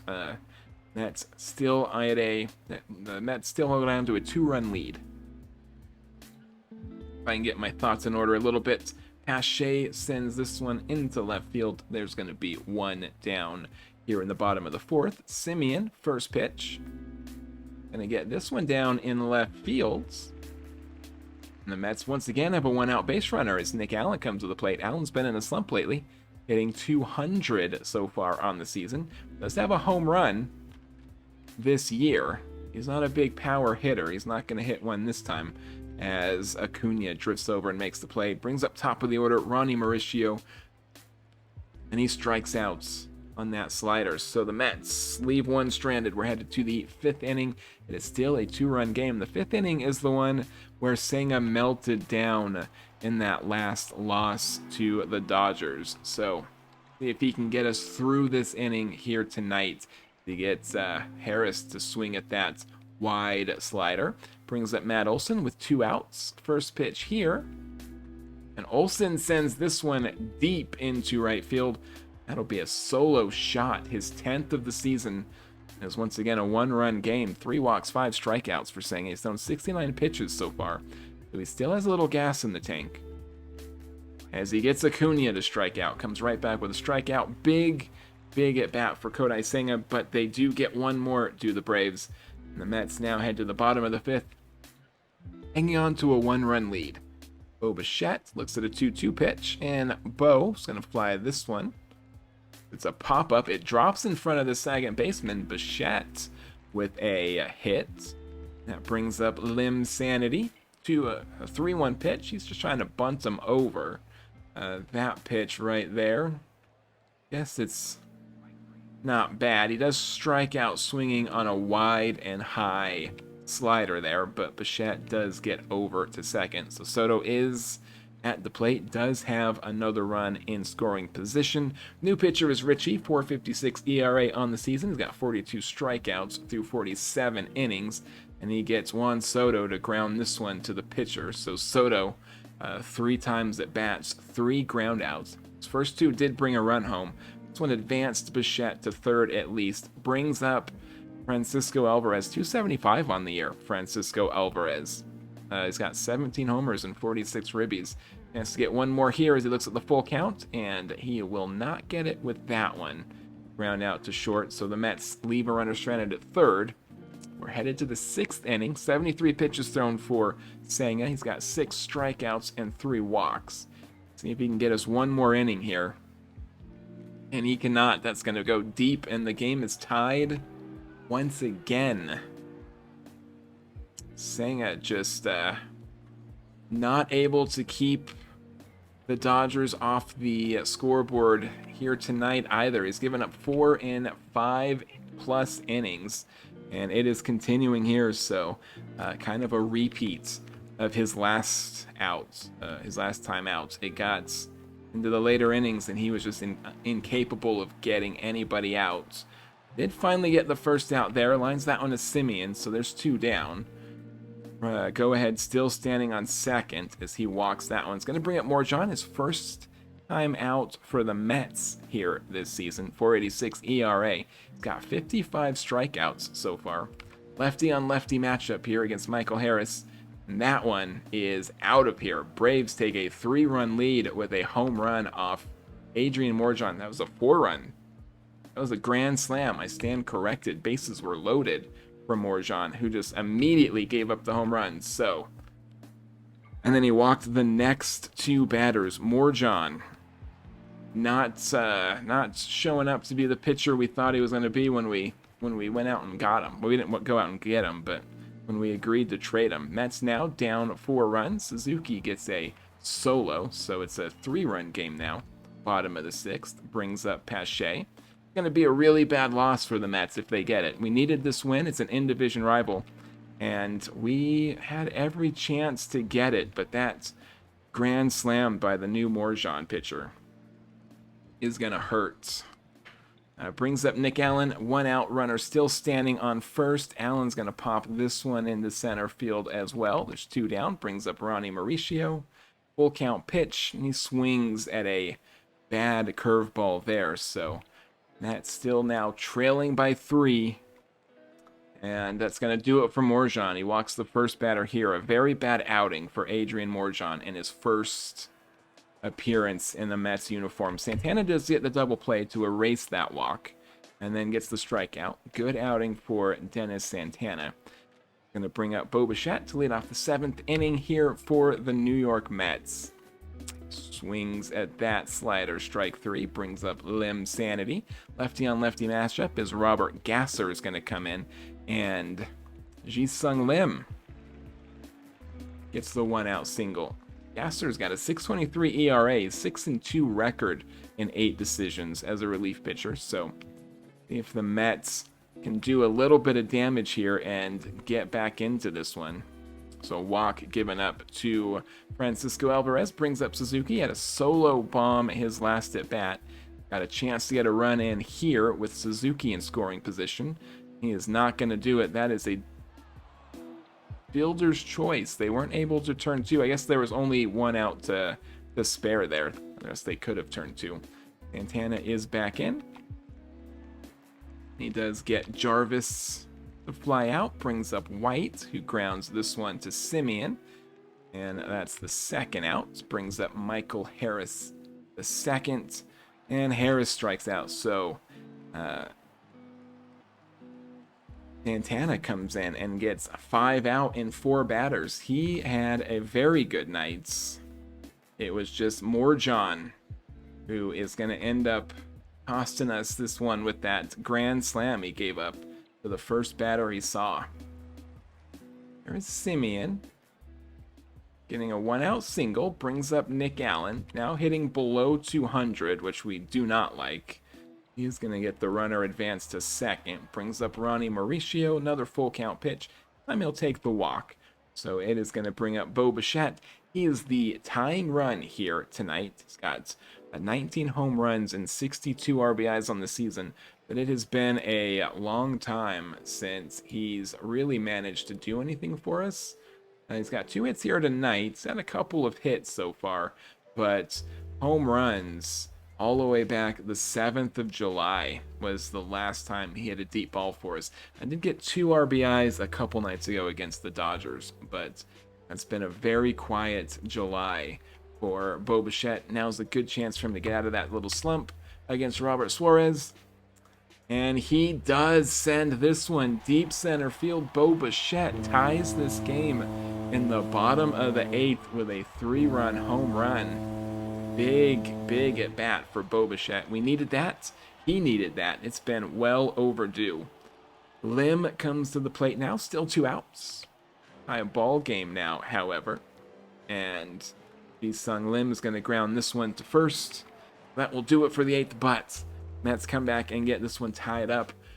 boy, we are going to really regret that grand slam given up by Morjan. If we lose it, especially at this point, scoring 8 runs, and hopefully Santana can keep this one tied here in the 9th, so we can at least get to the bottom of the 9th to try and win it. Baldwin, they're just going to walk Baldwin, bring in Devin Williams now. There are 2 runners on, there are 1 out. Marcelo Zuna's got the go-ahead run on second. He's not fast, Matt Olson, but 52 RBIs for Ozuna so far this season.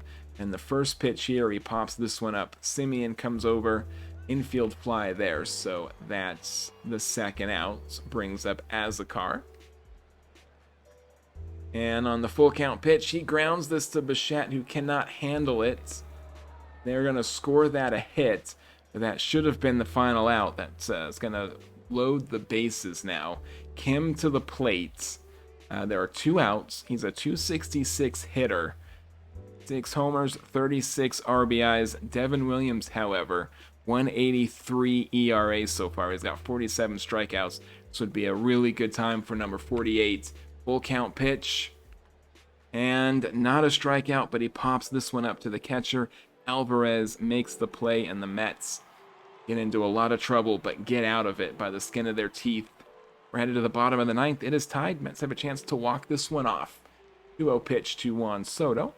He's not going to get it done. Pops up to the catcher as well. That is the first out for New York. Brings up Francisco Alvarez. He looks at a full count pitch and swings at that changeup, strike 3. So Suzuki to the plate. Suzuki with his 22 home runs, 241 average, looks at a 1-1 pitch. And he's going to fly this one into left field. So the Mets go down in order in the bottom of the 9th. We are headed to the extra innings. Still tied up here, 8 runs apiece. Kim is the free runner for the Braves here in the 10th inning. Jarvis is the leadoff batter. First pitch here. He's going to send this one into right field. That should bring the go-ahead in. It did not take Brooks Raley long to give up the lead here in extra innings. Puts the runner still in scoring position, so Braves in a good spot to get a couple runs here in extra. Marcus Harris is going to come in. Got a runner in scoring position, a 1-0 pitch. He sends this one into center field, and that should be enough to score the runner from second. Jarvis headed home. And he gets in there. So 2 runs scored for the Braves. As Olson strikes out, Acuna looks at a 1-1, sends a little comebacker to the mound, and Raley will play that one. But the Braves get 2, and the Mets now looking like they're in some trouble here in the bottom of the 10th. Iglesias, Raisel Iglesias, on the mound, gets past Shea to ground out, brings up Simeon. Simeon will advance the runner, but that's the second out for the Mets. Brings up Nick Allen, bottom of the order here, and Allen is going to ground out to shortstop, but he's not able to handle it, so going to score that a hit. Brings a run home, puts the tie on second. Ronnie is representing the final out for New York here in this Game 3 against the Braves. 2-2 pitch, and Ronnie stares at strike 3. That is a terrible, heartbreaking loss for the New York Mets. Now just 5 games above 500. A terrible outing for Kodai Senga. Gave up 7 earned runs in 5 2/3 inning. But Morjan, with his grand slam, 3 of those earned runs were off of Morjan's grand slam. But this is the one that hurt right here. Morjan, we're expecting more out of you, John. That is not going to cut it. And the Mets just stumbling to the end of July since the All-Star break. 3, 6, 9, and we're 3-9 since the All-Star break. We're losing 2 of every 3 games we play, and that does seem to check out here. So things not looking really good. Trade offer expired on this one. This is still valid. This one's expired, so the Twins want to give us another very old pitcher. I mean, we're definitely not looking to get this guy. They want some more of our young talents. We're going to reject that one. I don't think I'm looking for another relief pitcher right now, especially after we kind of got burned by Morjan. We're up against the Miami Marlins here. Tomorrow is the trade deadline, so tomorrow we'll look see about maybe moving Marcus Semien. I'd like to maybe get him off his contract off our books. Mackenzie Gore is the pitcher for the Mets here. The sacrifice bunt is not put down well. Mackenzie Gore gets the lead runner going to second. So there's 1 on 1 out here for Stowers, who sends this one deep, deep, deep center field. And the Marlins take a lead here in the first. The Mets are just struggling here at the end of July. They cannot get anything going out of their pitchers at all in this last week especially, but the last 2 weeks really. Gonna bring the end right there. So Robbie Snelling is pitching for the Miami Marlins, a 4.01 ERA. He's only thrown 58 pitches, so he has not started the whole season. He's up against Ronnie Mauricio, and the 2-2 pitch. Mauricio struck out to end the game last night. He's going to ground out to lead off the game tonight. That's 1 down. Lim is batting second for New York.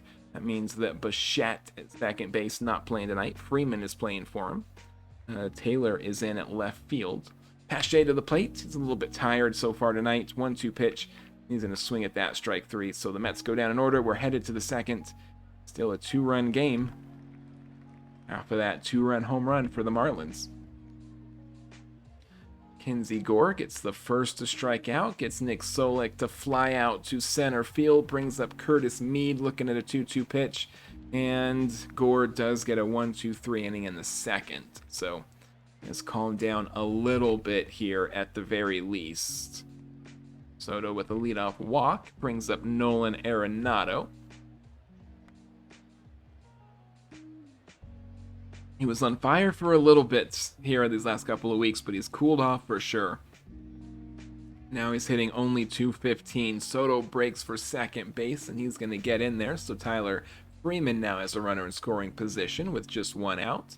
And he's going to send this one into right field. That should score Soto from second. And it does. Freeman continues to produce for us this year, hitting .292 so far. It was his 11th RBI. Brings Torrens up to the plate. The 0-2 pitch, he grounds this to third, and they're going to go around the horn for a double play on that one. They're now headed to the top of the third. It's just a 1-run game. Mets get 1 back. As Kelenic flies out to center field, brings up top of the order again for the Marlins. Ruiz draws that walk. Otto Lopez coming up to the plate. Ruiz takes off for second, and he's going to get in easily. So Lopez now is a runner in scoring position, and he's going to get him home with that base hit into second. That's got to run back, and immediately gave it away. They just cannot keep opposing batters off the scoreboard, and that is killing us here at the end of July. Snap throw not in time. Ramirez still at the plate. Going to get hit by a pitch there, so there's 2 on for Marcy, center fielder. He's going to send this one right field. That will be tracked down. So, Marlins get another one. Still 2 runs. So we head to the bottom of the third. 3-1 Miami. There's a leadoff hit by Tyrone Taylor. Brings Nick Allen to the plate with a runner on. Taylor takes off for second, and he's going to be in there. 1-2 pitch to Allen. 2-2 pitch by the time it's all said and done. He sends this to the gap. So I should score the run with the double. It's too bad Gore gave 1 up last inning. That would have tied it, but now it is a 1-run game, so got the run back right away at least. Mauricio's going to bunt the runner over, and he is out at third. Does not lay that sacrifice bunt down at all. Another try for a bunt.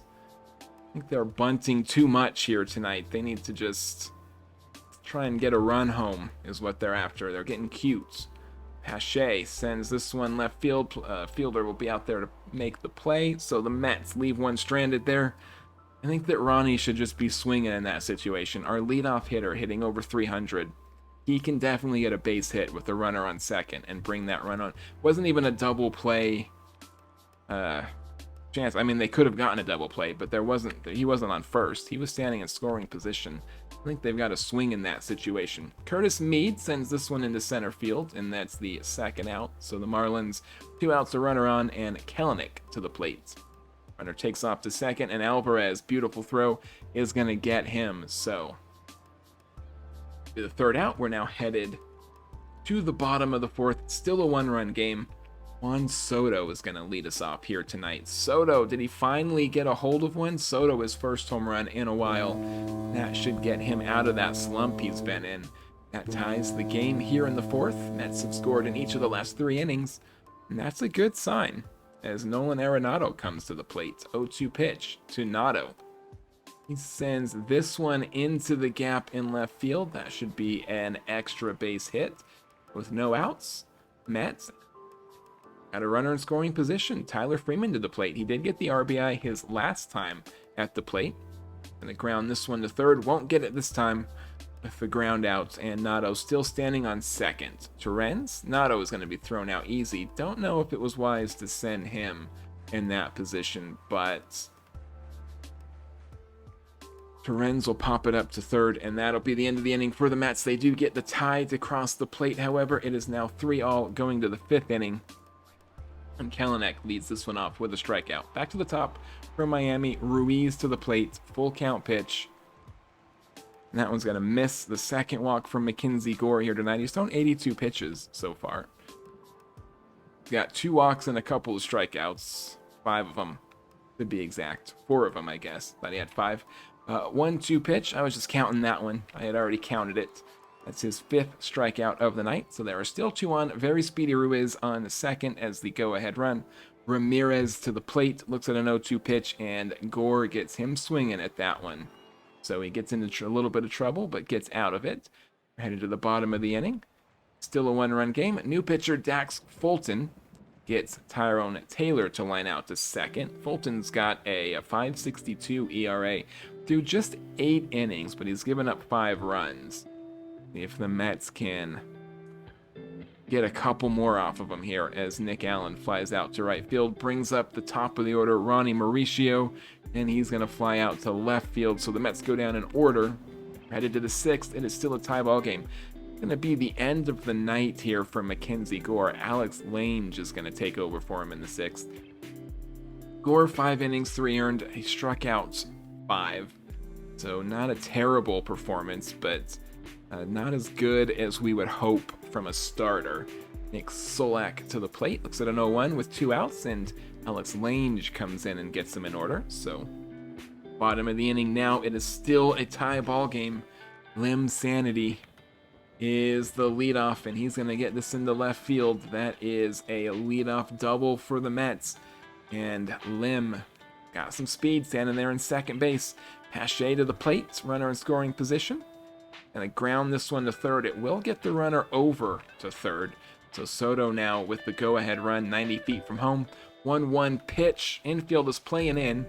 Doesn't matter. Soto gets it to the outfield. Lim should be able to score on that one easily enough. And the Mets manufacture a run here in the 6th to take the lead. Nato to the plate. Nobody on. 2 outs. Looks at a 2-2 pitch. And Nolan Arenado grounds this one to first. And he beats the throw. An infield hit for Nolan Arenado. That's going to do it for Fulton tonight. Zach Brzezicki comes in. He's only pitched 2 innings so far. He's got 2 strikeouts in those 2 2/3 up against Tyler Freeman.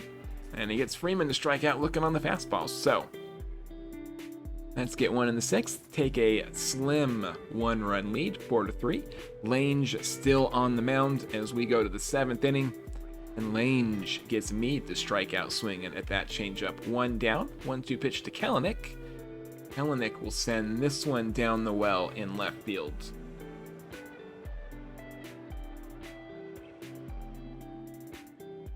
That is a 1-out base runner. Puts the tying run on second once again. He's got a little bit of speed. Estuary Ruiz to the plate. Looks at a payoff pitch. Grounds this one to shortstop, and Nick Allen is able to make that play. Does bring the tying run onto third.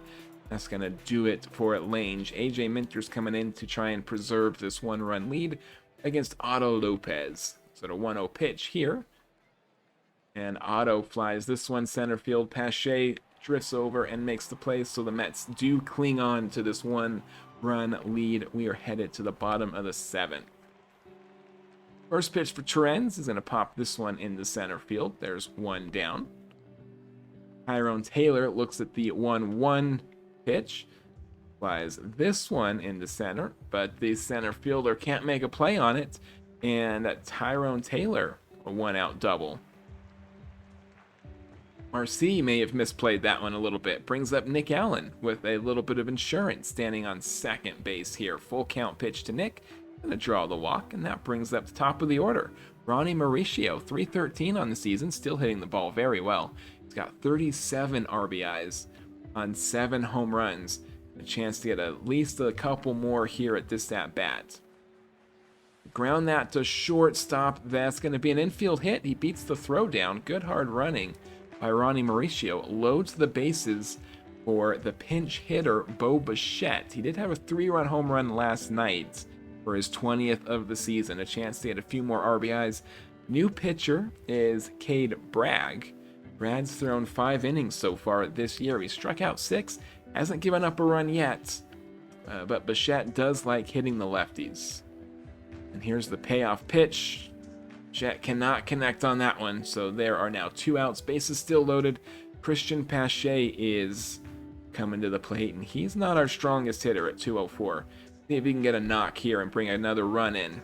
No, he cannot. Good 2 pitches for Cade. And he strikes out the side, gets out of trouble. It's still a 1-run lead for New York as we go to the 8th inning. Kyle Stowers is leading it off against AJ Minters. And Minters gets Stowers to strike out in that fastball. 1 down, brings up Agustin Ramirez. It's him on the 1-2 pitch changeup there. So 2 big strikeouts for Minter here in the 8th. Jacob Marcy comes to the plate. 1-2 pitch on him, and he 0 for 4 tonight. Minter strikes out the side. You're headed to the bottom of the 8th. Juan Soto is leading off against Cade Bragg, still on the mound. And he gets Soto to pop out to second. So the first out for New York, and that's going to do it for Bragg. Thomas White, the new pitcher. He's thrown 19 innings so far, a 5.68 ERA. He does have 27 strikeouts from those 19 innings. He faces off against against Nolan Arenado. Usually Alvarez is behind Soto, but tonight he's not playing. Nato flies out to left. And that is the second out for New York. Tyler Freeman to the plate, 287 on the year so far. First pitch here. Gonna swing and dump this one into right field. Tyler Freeman with a 2-out single.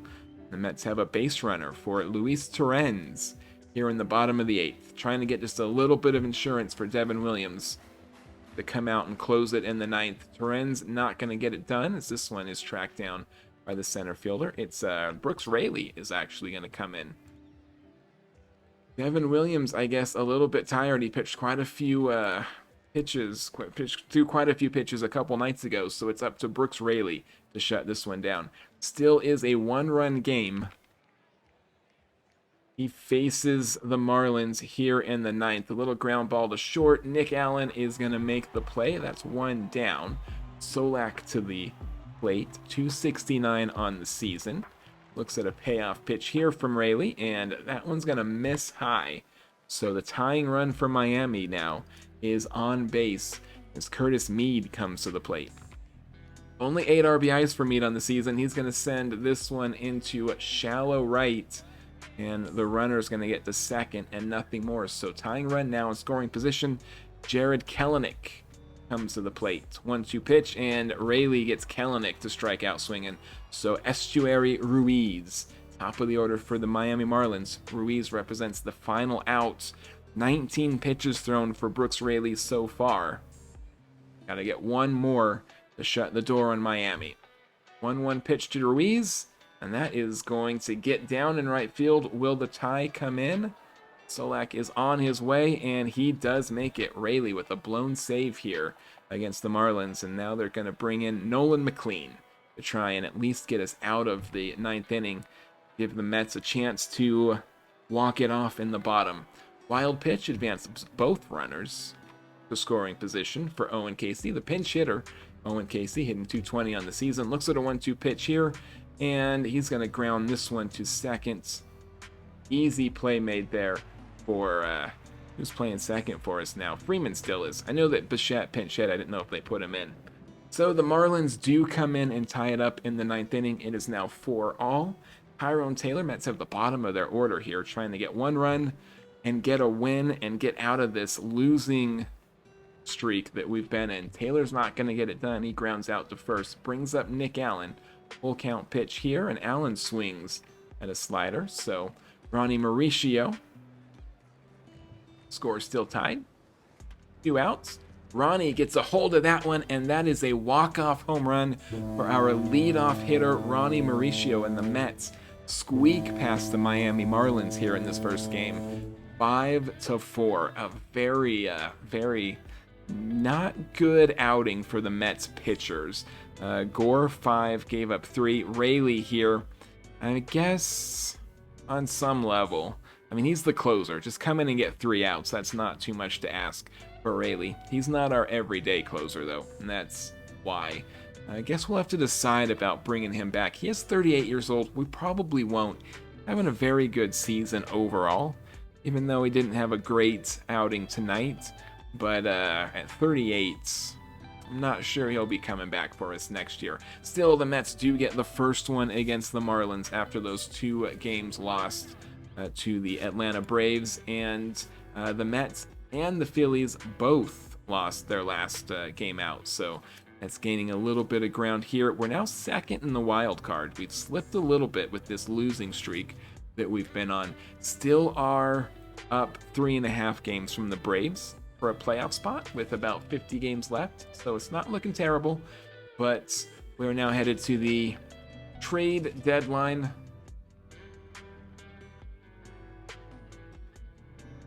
Let's see what it is that we want to do, that we can do. There is a trade being offered to us. Stiltner and Guzma for Ian Hamilton, the right-handed pitcher. I don't think that we want a pitcher right now. The Hamilton hasn't been doing great for the Braves this year. 533 in 25 innings. Been giving up more than a home run per 9, so I think we're going to reject this one.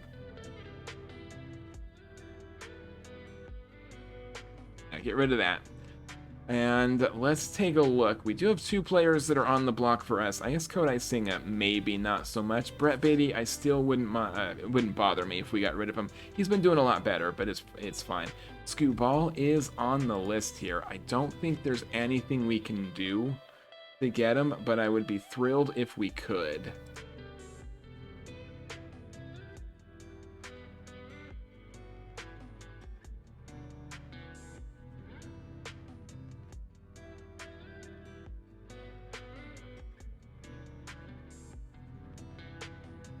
Yeah, there's nothing that they want to bring him in. I don't know why he's on the trading block if they're just, I mean, I guess Simeon is the deal breaker. When we were looking at it last time, if we didn't offer Simeon, we had a chance to get him, but we still had to offer a lot of very good players. So I don't think that we're really going to do that. I think I do want to consider, let's look at our active roster, seeing what we can get for, is this not ours? These aren't our players.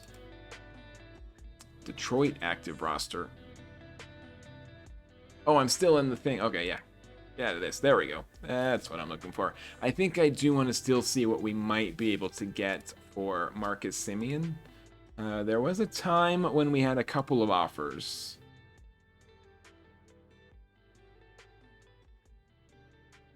Now it's only Max Scherzer. Now, he is $3 million. He'll be gone at the end of the season. That's what we're looking for.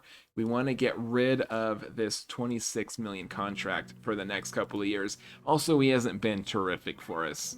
He's out of our starting lineup, so we definitely could do something better. Max Scherzer, he is out for another couple of days. I don't know what we're going to do with Max Scherzer, because we definitely don't really have a spot for him on our roster. So far through 60 innings, he's got a 5.30 ERA. I mean, he's not the best. If he was injured for a while, that might be better. If we do, because then we could just leave him on the injured list. You know, we could waive him anyways. If we do Brett Beatty as well,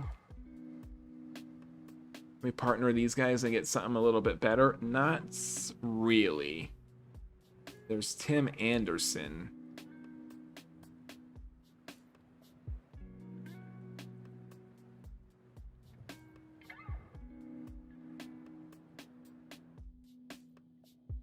I like the relatively cheap Scherzer. I'm just not sure what we do with Max Scherzer. We got 40 seconds here until this first section is over. We would gain another 7.3 million right now, and we'd save 26 million from next year. When Scherzer comes back from injury, we can send him to a rehab, at least for the next month, and that will buy us a little bit of time. But if that's our only offer for Semien, we had a couple of offers earlier. I should have taken them. We'll give it a second. I don't know if there's anything. I mean, we could maybe offer like a Jared Young with them and get something better. We'll wait until this is done, and then we'll look.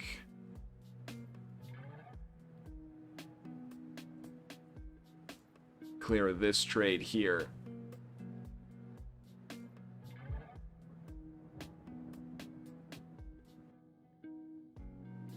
Where are you at, Jared Young? There he is. We drop a Jared Young in. I mean, if not, we know we can get Scherzer, and we know that it will save us some money. So that's not the end of the world. But let's just see if we can maybe package Semien with somebody. No, still nothing on that one. I only have 2 more shops. So, I mean, I wouldn't mind dropping Suzuki as well.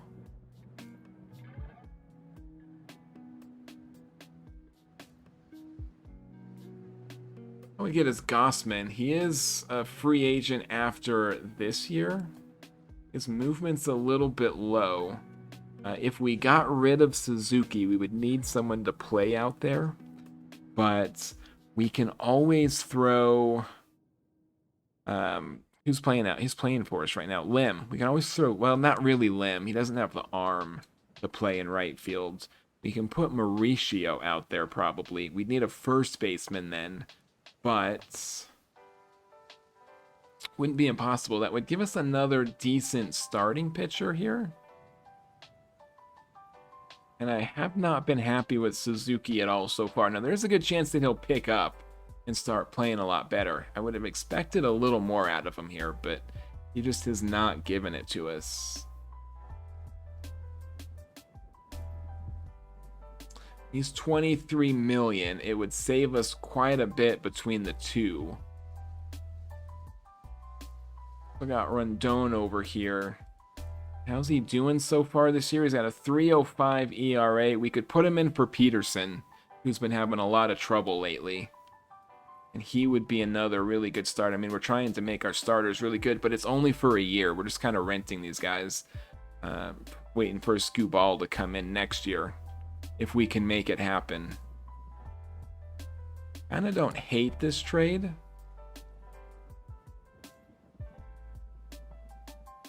Let's see, real quick. I have a whole lot of time. What's your arm in the outfield, Ronnie? Yeah, he's not really a right fielder either. I kind of have 2 left fielders. I think Tyrone Taylor has got enough to play in right field. He has not been much better, but he is a lot cheaper. And he is better defensively, so he would at least be technically an upgrade out there, I think.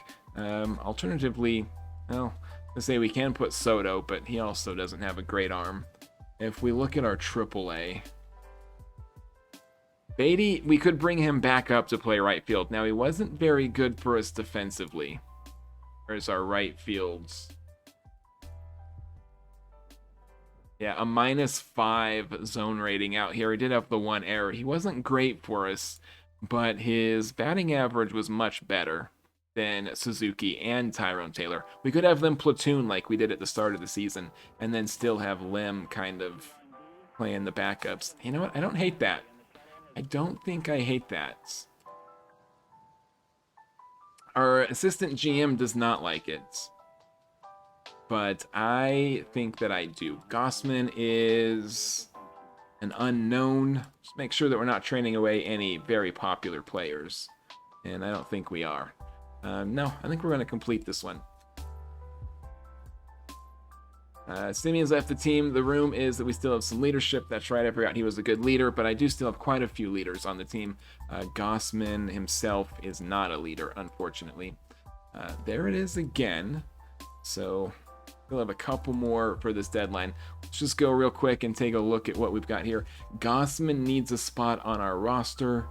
And Boyle, there's only so many we actually can send down. McLean is one. Boyle and Lange, I think one of these is the one that's going to be the odd man out here to get. We can't do Peterson, can we? He can refuse to be sent down, unfortunately. He's been having a decent season, but just not lately, and that's the issue. I think it's going to have to be Lange. I kind of hate to waive him. I guess what's Boyle doing? It's one of these guys. Boyle's younger, so I'd rather not lose him. If we waived him, someone might claim him. He does have much worse control. And he's been walking. I mean, his strikeout to walk ratio here is not bad at all. His ERA plus isn't great. And his whip is 1.5. What are you looking at, Lange? A 1.2 whip. His ERA is much better. His walkout to strike ratio is not quite as good, despite having technically, I guess he's the same control. I guess Lange is doing better. I'd hate to lose that 26-year-old Boyle. That good work ethic. Boyle's got just low leadership. But yeah, definitely Lange has been doing better. So if it's between the two of them, I guess it's got to be Lange. Rayleigh has been doing really well for us. He did bad in his last outing, but he's been doing well. It won't be Santana. It won't be Williams. Can't be Minter. He can refuse. That little carrot there means they can refuse to be demoted. For those that don't play out of the park frequently. So it's got to be one of these, and I think it's got to be Boyle. I really, really hate waiving him. If somebody claims this guy, I'm going to be kind of salty. I think I'd be less salty if they claim Lange. I think I'm going to waive Lange anyways, despite the fact that he's been better. And we're just going to hope. I think we are. I just don't want to lose Boyle. He's too young. He's not our best reliever, but he still is very young. He still has, I guess, not really room to grow, but we've got a good future for him, I think. So I'm going to do that one. We're going to put Lange down here. And we do have somebody now that we can bring up when the roster expansion comes in. Let's put you, oh yeah, he's got to wait. Let's put Hudson over this way. And then here, I think Peterson is the one coming out now. So that is our starting lineup. Peralta, Senga, Gausman, Mackenzie Gore, and Nathan Eovaldi. We've got actually a pretty good starting roster here, I think. They haven't been pitching really well for us lately, but I think we've got a much better starting roster than we had before. Our bullpen, I don't mind.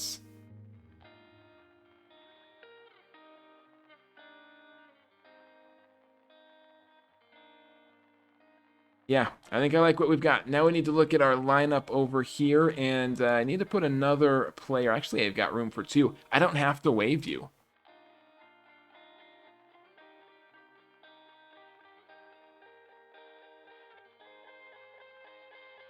Has to clear waivers first. No, I don't want to waive you. I have room for you. Can I not? Yeah, can I remove player from waivers? Cannot be removed from waivers directly. Wait till he clears waivers and then bring in. Oh no, that was a mistake. Let's see. What if you tried Simeon and Peterson for Gausman? Oh, or shot Peterson. Yeah, I could shot Peterson. He is on the way. I wish I had looked before I made the trade. I don't think I mind Suzuki anyways, but yeah, that could have been a good one, especially because that was a new starting pitcher that was going to come in. Oh man, I'm really sad that I did this.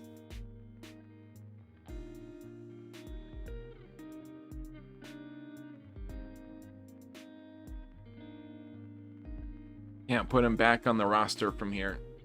He has to clear waivers. I guess that's okay. Let's see who we want down here. It's going to be, I think, Brett Beatty. I mean, we could do Carson Bench and have him come off the bench and maybe get a little bit of playing time.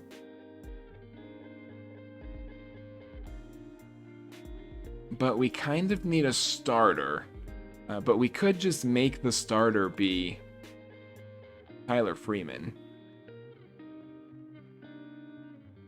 Tyler Freeman. I mean, not Tyler Freeman. You know what? We could make it be Tyler Freeman. I was thinking Tyrone Taylor, but we could make it be Tyler Freeman. He can play right field, and he's actually doing pretty well. I think that's the way to go with it. Let's put Tyler Freeman. Let's give you some more at-bats, Tyler. You're backing up the infield, which could be a little bit inconvenient for us, but put you in. He's a righty, so I think you're still probably okay right there. Lim is a lefty, so yeah, against the righties is fine. Against the lefties is fine. Against the righties, I guess he's probably still fine. And then we would need potentially another infielder to play in the middle. Clement would probably be the one. He can definitely play. I mean, he can't really play, but he can back up the middle. He wasn't super great while we had him up here, but I think he could get it done. DeAndre Smith. Yeah, I don't like your infields. Sosa, I mean, not really to play the shortstop. I think it would be Clement. I think he could definitely get it done.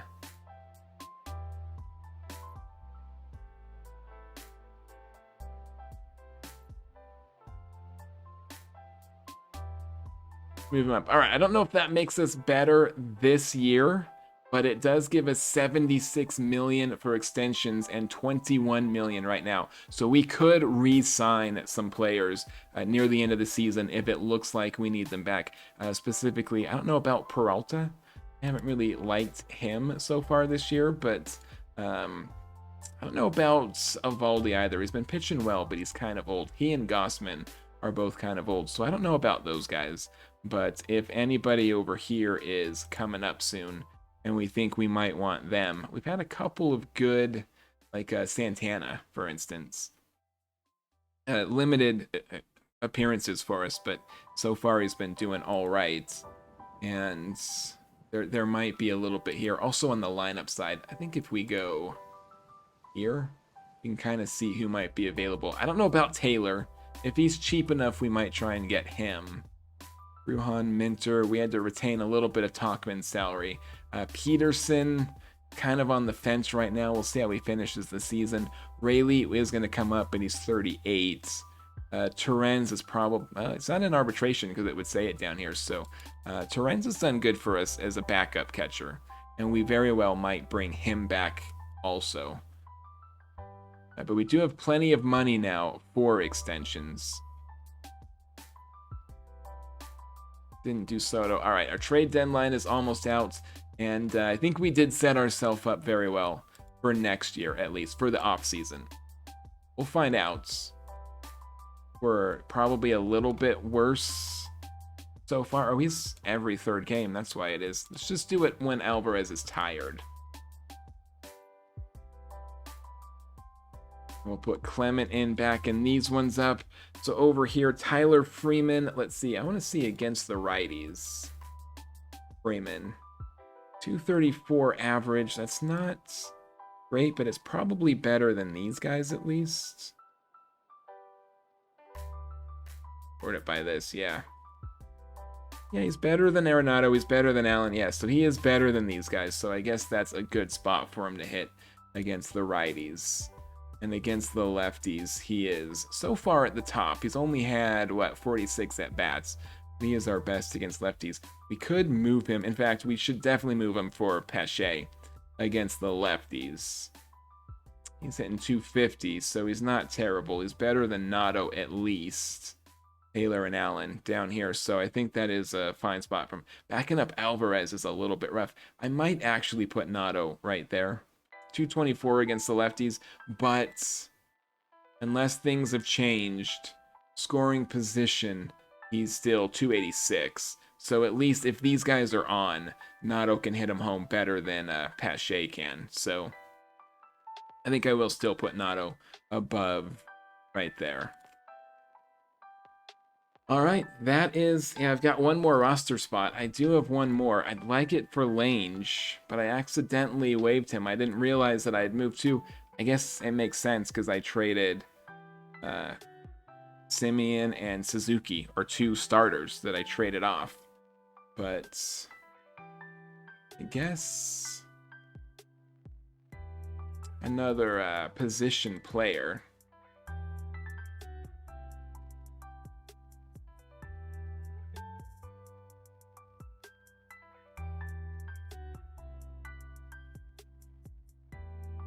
Lange is still the one that I would like to have up here, really. We could bring Beatty back. Could bring Benj back.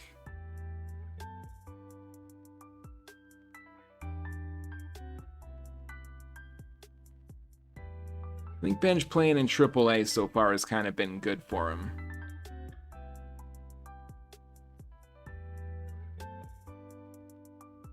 All right, Beatty, you made it back to the roster. Congratulations. Are we going to have him play...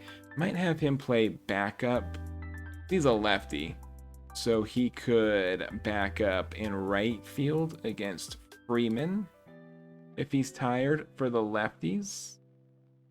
Or against the righties, but then... And then for the lefties... You know, we'll just make you the right field backup so that Lim and Taylor aren't quite so stretched thin.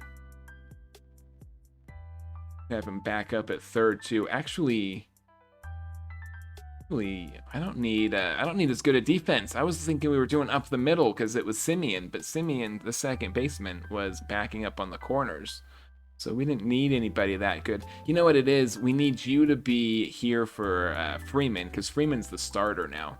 That's what we've got to do. I am all confused tonight, aren't I? Got no idea if I'm coming or going. We're going to have Clement back up here and here. And then we're going to have Beatty back up the corners. Now I know what's going on. You can still back up there, probably. We'll have Beatty back up in 3 spots. That'll be okay, especially against the righties. All right, and then Clement will back up the middle. And Beatty's got the corners. And still on the side. All right.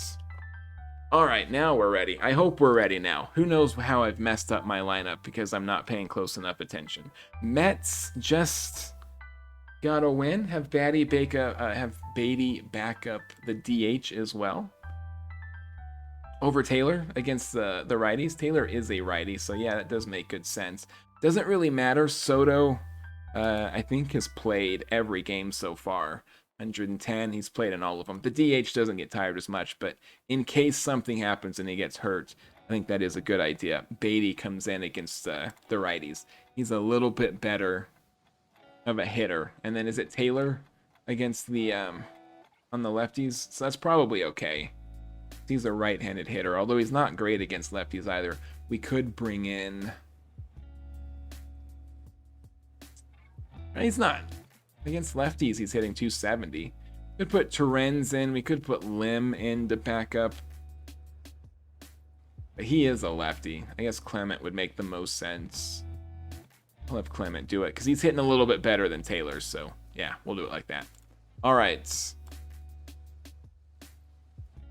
We're going to play this one against the Marlins. We're going to get out of July, and we're going to be happy to see it in our rearview mirror. And then if I messed anything up, we can have a chance to go back and look at it. Peralta's on the mound.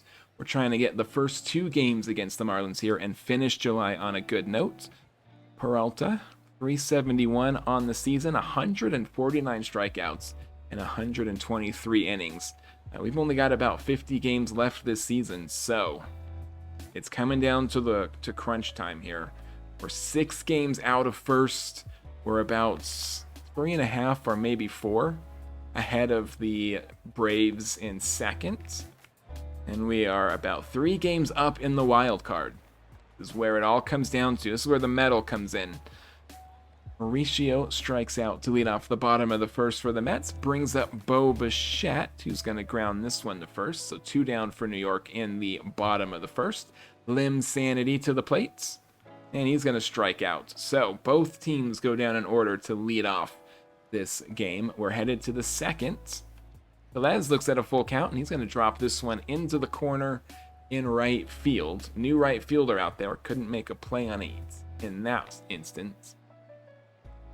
Who is it? Freeman's playing out there. So, yeah, he doesn't have experience playing right field, but He does have the talent. He's got a pretty good arm. I think he'll be good out there. Hopefully he can at least get us to the end of the season. We can bring Benj to play right field next year, but he's just been too bad this year. Got to leave him in AAA. That's going to drop in front of Pache, so now there's got runners on the corners here in the second inning. Christopher Morel comes to the plate. Ground ball gets Peralta out of this. Or if they pick off the runner at first, beautiful pickoff move for Peralta. 2 down now. Morel still has a runner 90 feet from home, and that's going to get him in. So that pickoff is going to prove to be huge for us here. Now there is 2 outs, runner on first.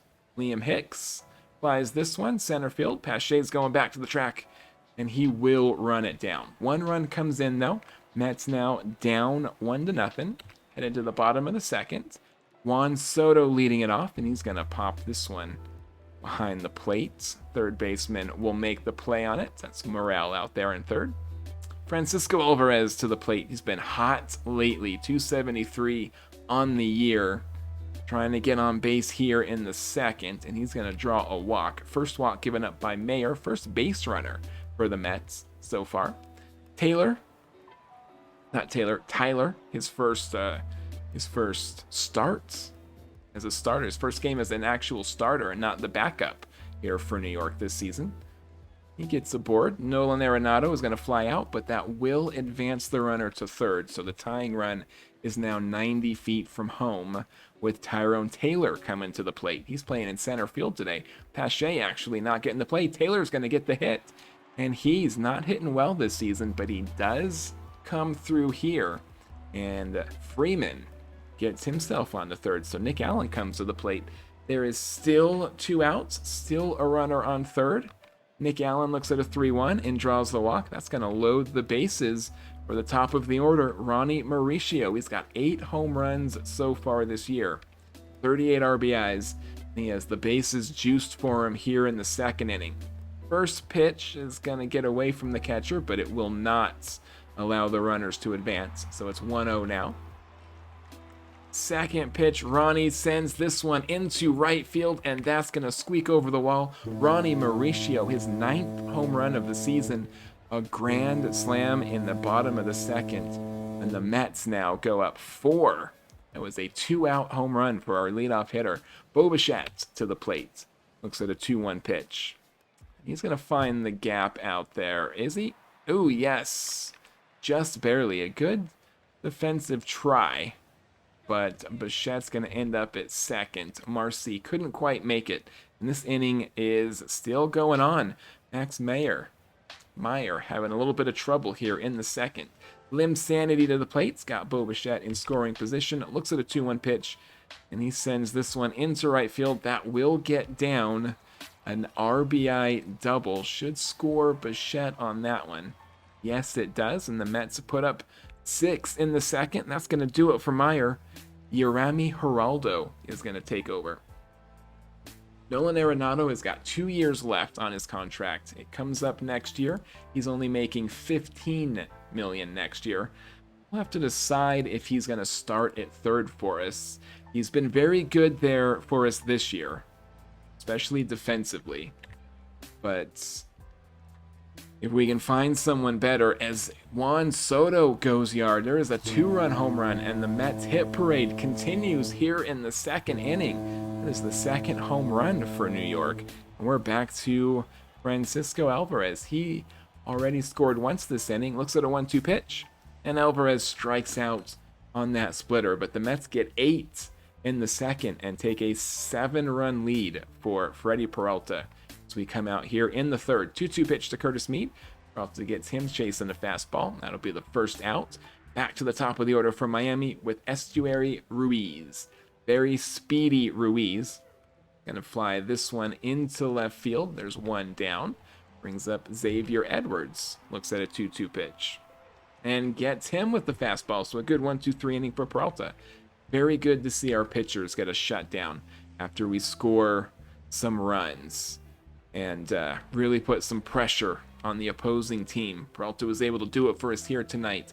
Freeman, another knock in his starter debut is going very well. Brings up Nolan Arenado to the plate. Runner on, nobody out, and he's going to swing at that slider. Strike 3. A little bit outside the zone, it looks like. But Tyrone Taylor to the plate. He did get an RBI his last at-bat. Put an 0-1 pitch here, and Freeman takes off for second. That puts a runner in scoring position. Taylor now, chance to get another RBI. He's got 21 on the season. 2-2 pitch, and he is going to dump this one into center field. The player, Marcy, will make the play on the ball. So there's 2 down now. Nick Allen comes up to the plate. He walked his last at-bat. He's going to ground out to third this time. So Mets leave him stranded. Could not get one in the third. They still hang on to a 7-run lead as we go to the fourth. Peralta gotten 5 outs in a row right here, and he's kind of on a roll. Velez comes to the plate. I shouldn't have said anything. I jinxed it. Velez is going to get aboard. That's going to be a 1-out single for Miami. Brings up Jacob Marcy. He's been in a slump lately. 165 hitter on the season. 2-1 pitch from Peralta. There's a ground ball to second. Bichette's not going to get the lead runner, but he will get the runner going to first. So Owen Cassidy comes to the plate now. Does have a runner in scoring position. He looks at a full count pitch from Peralta and draws a walk. Freddie Peralta now has 2 runners on, 2 outs. Christopher Morel to the plate, and he gets him swinging on that slider. So a little bit of trouble, but he gets out of it. New pitcher is Berzixi, who has thrown just 3 innings so far this year.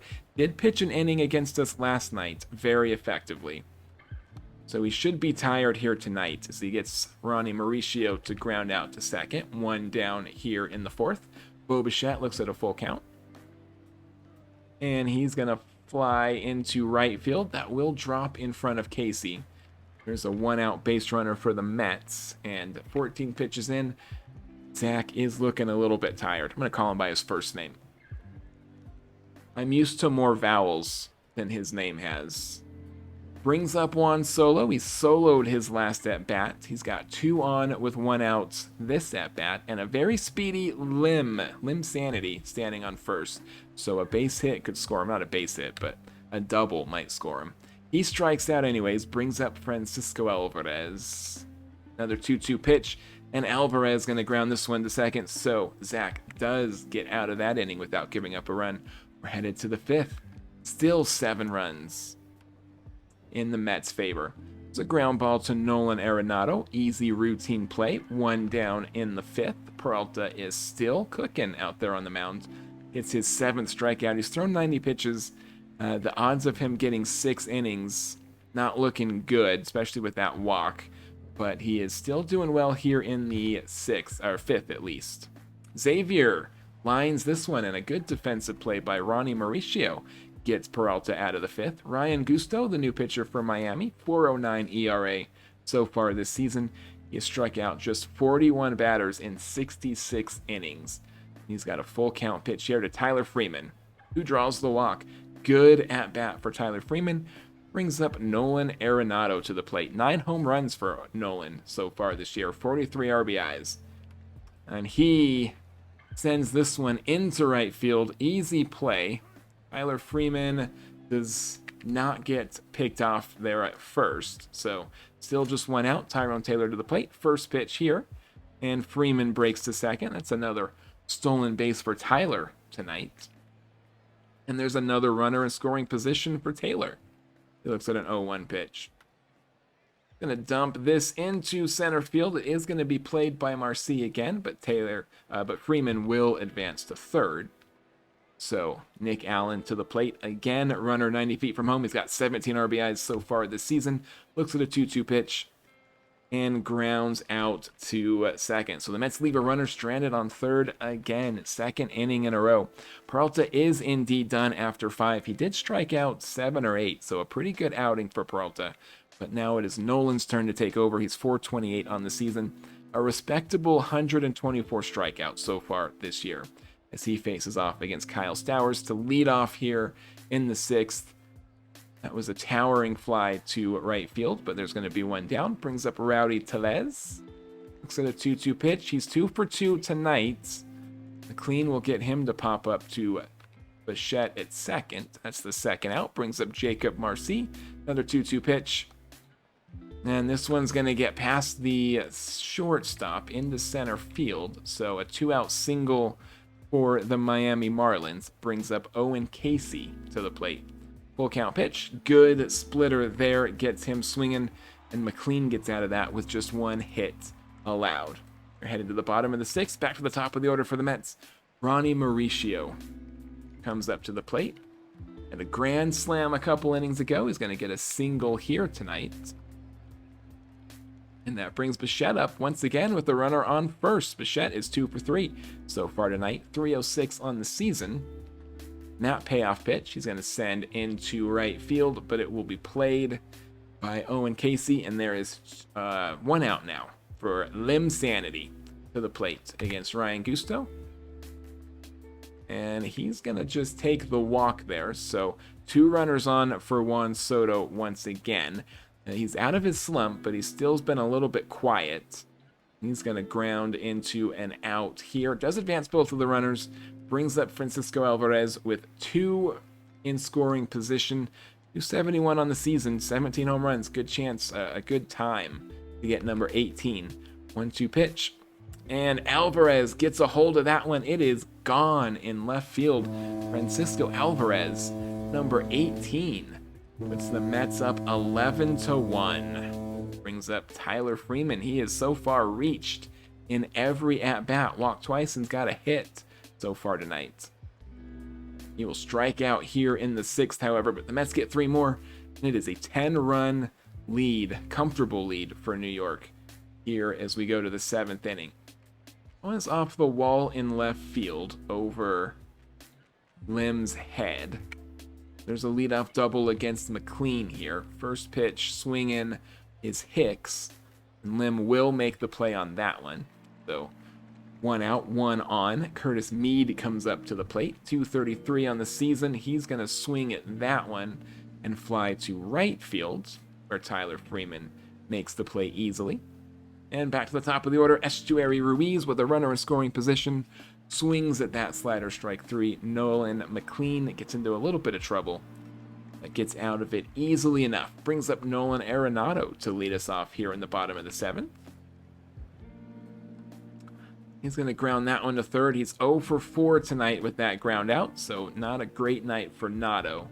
Taylor to the plate. It's going to confuse me the rest of the season having a Tyler Freeman and a Tyrone Taylor. I definitely do not have the mental bandwidth to keep all that separate. Allen sends this one. And Nick Allen has a 2-out double. Good at bat for our shortstop. Going to bring up Ronnie Mauricio with a runner in scoring position. He's going to ground this one to shortstop. Won't get the run in. Mets still up 10, though, as we go to the 8th inning. New pitcher, Joe Boyle. Feeling the 1-1 pitch. And that one's going to rocket into left field. He's making me look like a fool for not sending him down to the minor leagues and keeping Lange up here. Bauer's the new hitter. And there's a wild pitch. Gets the runner onto third. Boyle does still have a pretty comfortable lead, but we would prefer it if he didn't give up a bunch of runs here late in this game. Bowers watches ball 4 there. So 2 runners on now for Joe Boyle. Still no outs. Rowdy Tellez to the plate. 285 on the season. Having a pretty good year. He's going to ground this one to first, down to second, back to first. They do get 2 outs, but the run comes in from third. So it is now a 9-run game, 11-2. With Jacob Marcy at the plate. 3-1 pitch from Boyle to Marcy. It's another walk. So far, 2 walks without a strikeout from Joe Boyle. He's got 2 outs. And there's a big strikeout to get us out of the 9th. Boyle had a little bit of a rough 8th inning, but he gets out of it only giving up 1 run. Bichette flies out to center, brings up Lim Sanity. Going to ground this one to second. That's 2 down, brings up Juan Soto. Soto draws a walk, so base runner now for Francisco Alvarez. Had a 3-run home run his last time up. The 0-2 pitch here. He swings at that slider, so the Mets get one base runner, a walk, and nothing else. We're headed to the ninth. Boyle still on the mound. Be really good if he could close this one out for us, so we saved our bullpen a little bit. He does get Morel swinging, brings up Liam Hicks. Full count pitch, and Hicks is able to hold up on that, so Santana is going to have to take over for Joe Boyle here in the ninth inning. Unfortunately, there is one down already, and he does get Morel to strike out looking, or he gets Mead to strike out looking. My apologies. Brings up Estuary Ruiz. 1-2 pitch, grounds this one to Mauricio at first, and the Mets 2 in a row. So they are back on the winning track here. They are 7 games above 500 once again.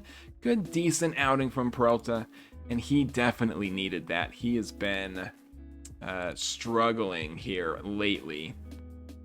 That was the All-Star game right there, so that's why he didn't get a scorecard. But yeah, he's really been struggling, so that's good to see that he came out and had a nice inning, albeit against the Marlins, who are, 13 games under?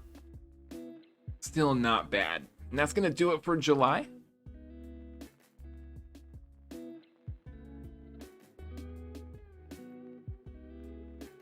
We are headed to August, 2 months until the end of this season. Kodai Senga lost a little velocity here. Brooks Raley is old. He's starting to slip. Boyle's starting to slip on his velocity. Is there anyone we care about? We did get AJ Ewing to improve his defensive rating at center field. Very interesting. I guess he does have some range. It's not impossible for him to play out there, but I think he'd be a better left fielder. Cade, Chirinos, no one else really that we're keeping an eye on, I don't think. The best pitcher of July, Nathan Eovaldi, and he was indeed terrific for us. Held batters to a 198 batting average, struck out 26 in 28 innings. So let's hope that that continues into August. We're 2 months away from the playoffs with a slight lead over the Braves here. We did gain another game here on the Phillies, who've been struggling lately. We're just 5.5 out of first place. Not bad at all. Take a quick look at some of our stats here. Our pitchers, get rid of our split here. Gaussman, who has not pitched for us at all, but he does have the most quality starts of our pitching staff. Peralta's got 9 in 23 starts. Peterson no longer a starter, but he does have 8. And then at the bottom is our rookie, McLean. Only did have the 2 in 17. So we're hoping for a better season next year. Kenzie Gore and Senga. Gore's really not doing good as a starter, but he is still pretty young, so see how things go. If we look at our relievers over here, Rayleigh's had a couple of meltdowns this month. His ratio not quite as good, but Devin Williams and Santana both still doing very well. Morjon not quite as good. 12-8. He had that meltdown for us in his first outing, so the Padres probably were laughing the whole time we accepted that trade, but I still have hope for him. And then Minter, of course, Boyle is 6-6, so not good for Boyle at all. And McLean, so these at the bottom, kind of a little more rough. I do like how young Boyle is, but I may have made a mistake waiving Lange instead of him. We'll see. So far, nobody's claimed him, so far it's not bad. If we look over here from a WAR standpoint, Peralta and Senga and Gore are our best. Peterson is up there, although lately he's been a lot worse. Down at the bottom is Boyle. Nobody's got a negative, and so that's good to see. Let's look at our FIP real quick and see whose defense is screwing them over. And it does look like they're picking up a lot of our pitchers here. Mackenzie Gore, maybe the defense letting them down a little bit, but that's a pretty even, that's pretty within the margin of error, all three of those batting averages. Is Sierra here, Peralta, is much lower than his ERA, so our defense has been dropping him a little bit. Senga, kind of the same thing. His ERA is a lot higher, so our defense has been dropping him a little bit. Hopefully we've gotten better defensively, though. Nolan McLean in a big way by a whole run and a little bit more. And Morjon, that's not our defense, though. He's only pitched to us once, but he's been getting let down quite a bit. Anything else we want to look at here? The whip. Rayleigh still doing very well. Morjon not. Boyle is a 1-4. These guys are all way too high with their whip. But most of them are looking pretty good out here. And then home runs per 9. I got a lot that are giving up at least 1, even down to here if you consider 0.9. But Santana, Peterson, and Rayleigh, and even Williams doing pretty well with their home runs allowed. Look at our hitters. Clement has a technically negative WAR, but for the most part, everyone's looking pretty good. Batting average for balls in play here for these guys. Down at the bottom, Nato and Taylor and Soto. That is very disappointing. He's got a 34 on-base percentage, so he is still drawing some walks. 66 does lead our team. But, man, that is a disappointing batting average for Juan Soto. Lim Sanity at the top is leading us off here. I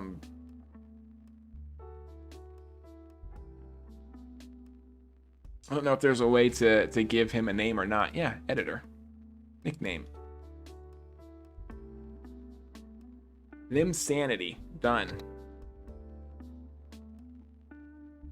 He is from a batting average standpoint and from a balls in play standpoint. Now, he does only have 14 games played for his 42 at-bats, so this is almost certainly not going to stand. But at least to this point, he's been doing very good. From a real standpoint, Ronnie Mauricio is killing it out here. 68 games. He's played less games than a lot of our other players, but still, almost 400 for balls in play is absurdly good. I'm very happy with him.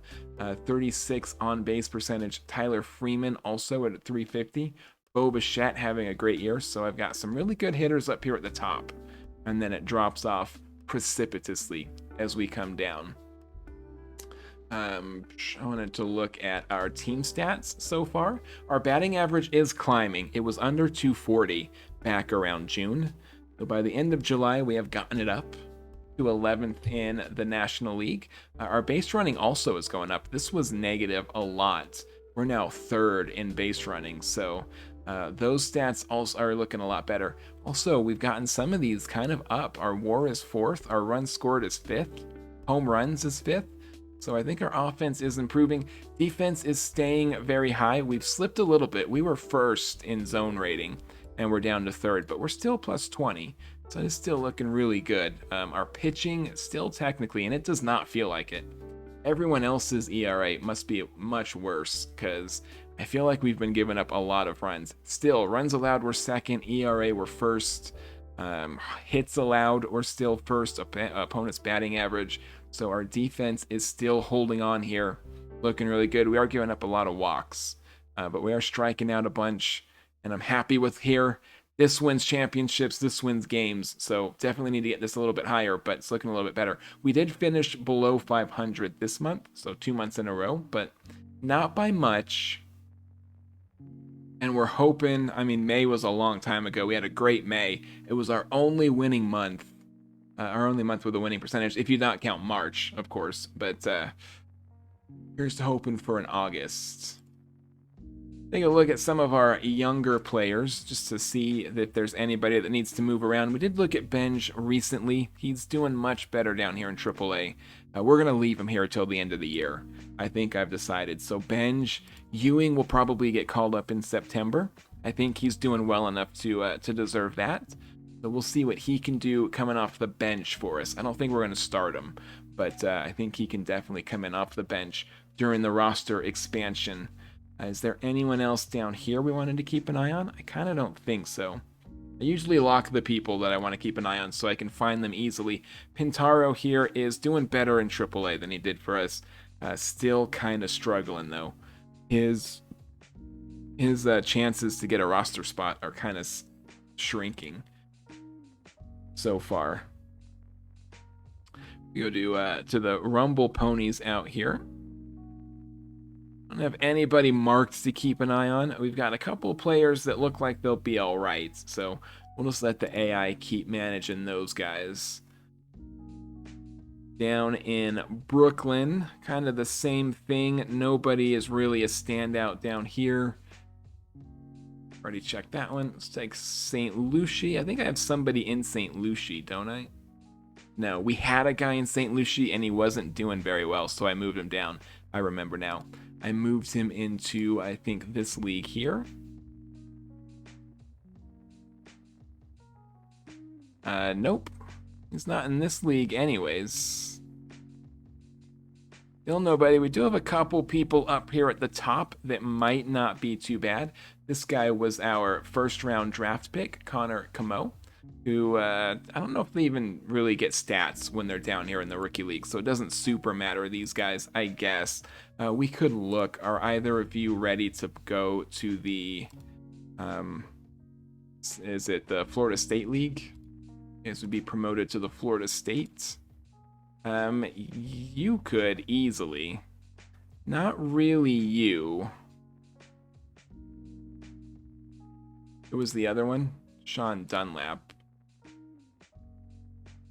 Yeah, kind of not really. We'll leave you guys where you are for now. I don't want to promote you too early and have a problem. There's the guy. He wasn't doing very well for us in St. Lucie, so we moved him back. They do get a little bit of stats down here, I guess. He's not doing very well, though, in this league either. So I'm hoping that his 30 games up there isn't going to stunt his growth too much. He's the only really big prospect down here. We go look at the other side. We've got this rookie that was discovered. He's doing really well for us down in this league. It's only a 1-star. I don't think he is ready to be promoted. Yeah, I think we're going to leave him still where he is. But he is doing really well. A 117 whip. Only half of a home run per 9. Two games pitched so far. 1 home run given up. So at least at the moment, like what we're seeing out of that young guy. International free agent signing. And then in the international, we don't really have anybody. Yeah, this Danny Martin here who we'll see. We'll keep an eye on him. Just want to check our waiver wire really quick. Is Lange, I think Lange has cleared, so at least we didn't lose him. Maybe I'm wrong. No, there he is. He still is on there, but I think he's got 1 day left. So I think we're going to be okay with Lange. Casey Schmidt. Got a couple of youngies up here.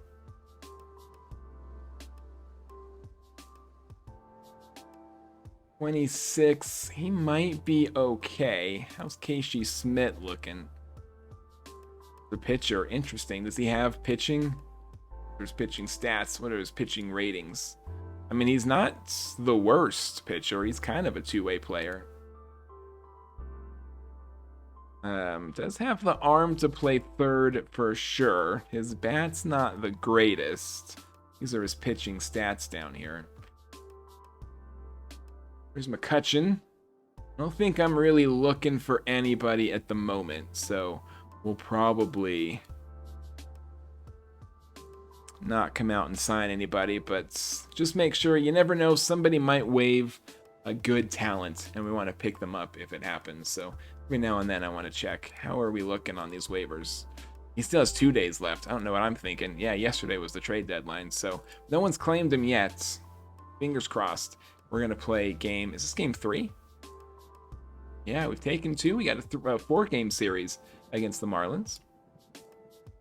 Here comes game 3. Nathan Eovaldi, who was the pitcher of the month last month, is on the mound for the Mets, and we're hoping that award does not precipitate a major slump from Nathan Eovaldi.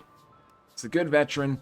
We're expecting him to finish this season strong, as Xavier Edwards looks at a 1-2 pitch and drops this one into center field, and the Miami Marlins have got a 1-out base runner here in the first.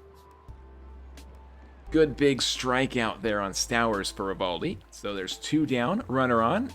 Xavier breaks for second, and a good throw from Alvarez. So they get him in order after throwing out the base runner. We're headed to the bottom of the inning. Ronnie Mauricio against Polanco. Still a scoreless game. This one's going to be ground to shortstop, 1 down. Palante here, 4.21 ERA on the season. Got only 49 strikeouts, so he's not been spectacular. He walks Bo Bichette, brings up Lim Sanity. He's going to ground this one to first. They aren't going to turn 2, but it does get the runner going to first. Bichette now standing in scoring position for Juan Soto. July is behind us now, so Soto hopefully will start swinging the bat a little bit better. He didn't do it there. It's going to be the third out. We're headed to the second inning. It's still scoreless. And that one's going to get into right field. A good leadoff extra base hit for Rowdy Tellez. And there's one on with no outs for Ramirez. He flies this one into left field. That's going to be a loud out at the track. One down, still has a runner in scoring position. Jacob Marcy to the plate. 168 hitter on the season. He pops this one up to Nolan Arenado. There's 2 down now. Eovaldi is 1 out away from getting out of this inning without any damage being done. And he gets the swing and the miss for Lopez. So leadoff double, and they can't get him off the second. We're headed to the bottom of the second. Still tied. Alvarez flies this into left field. 1 down for the Mets. Brings up Tyler Freeman.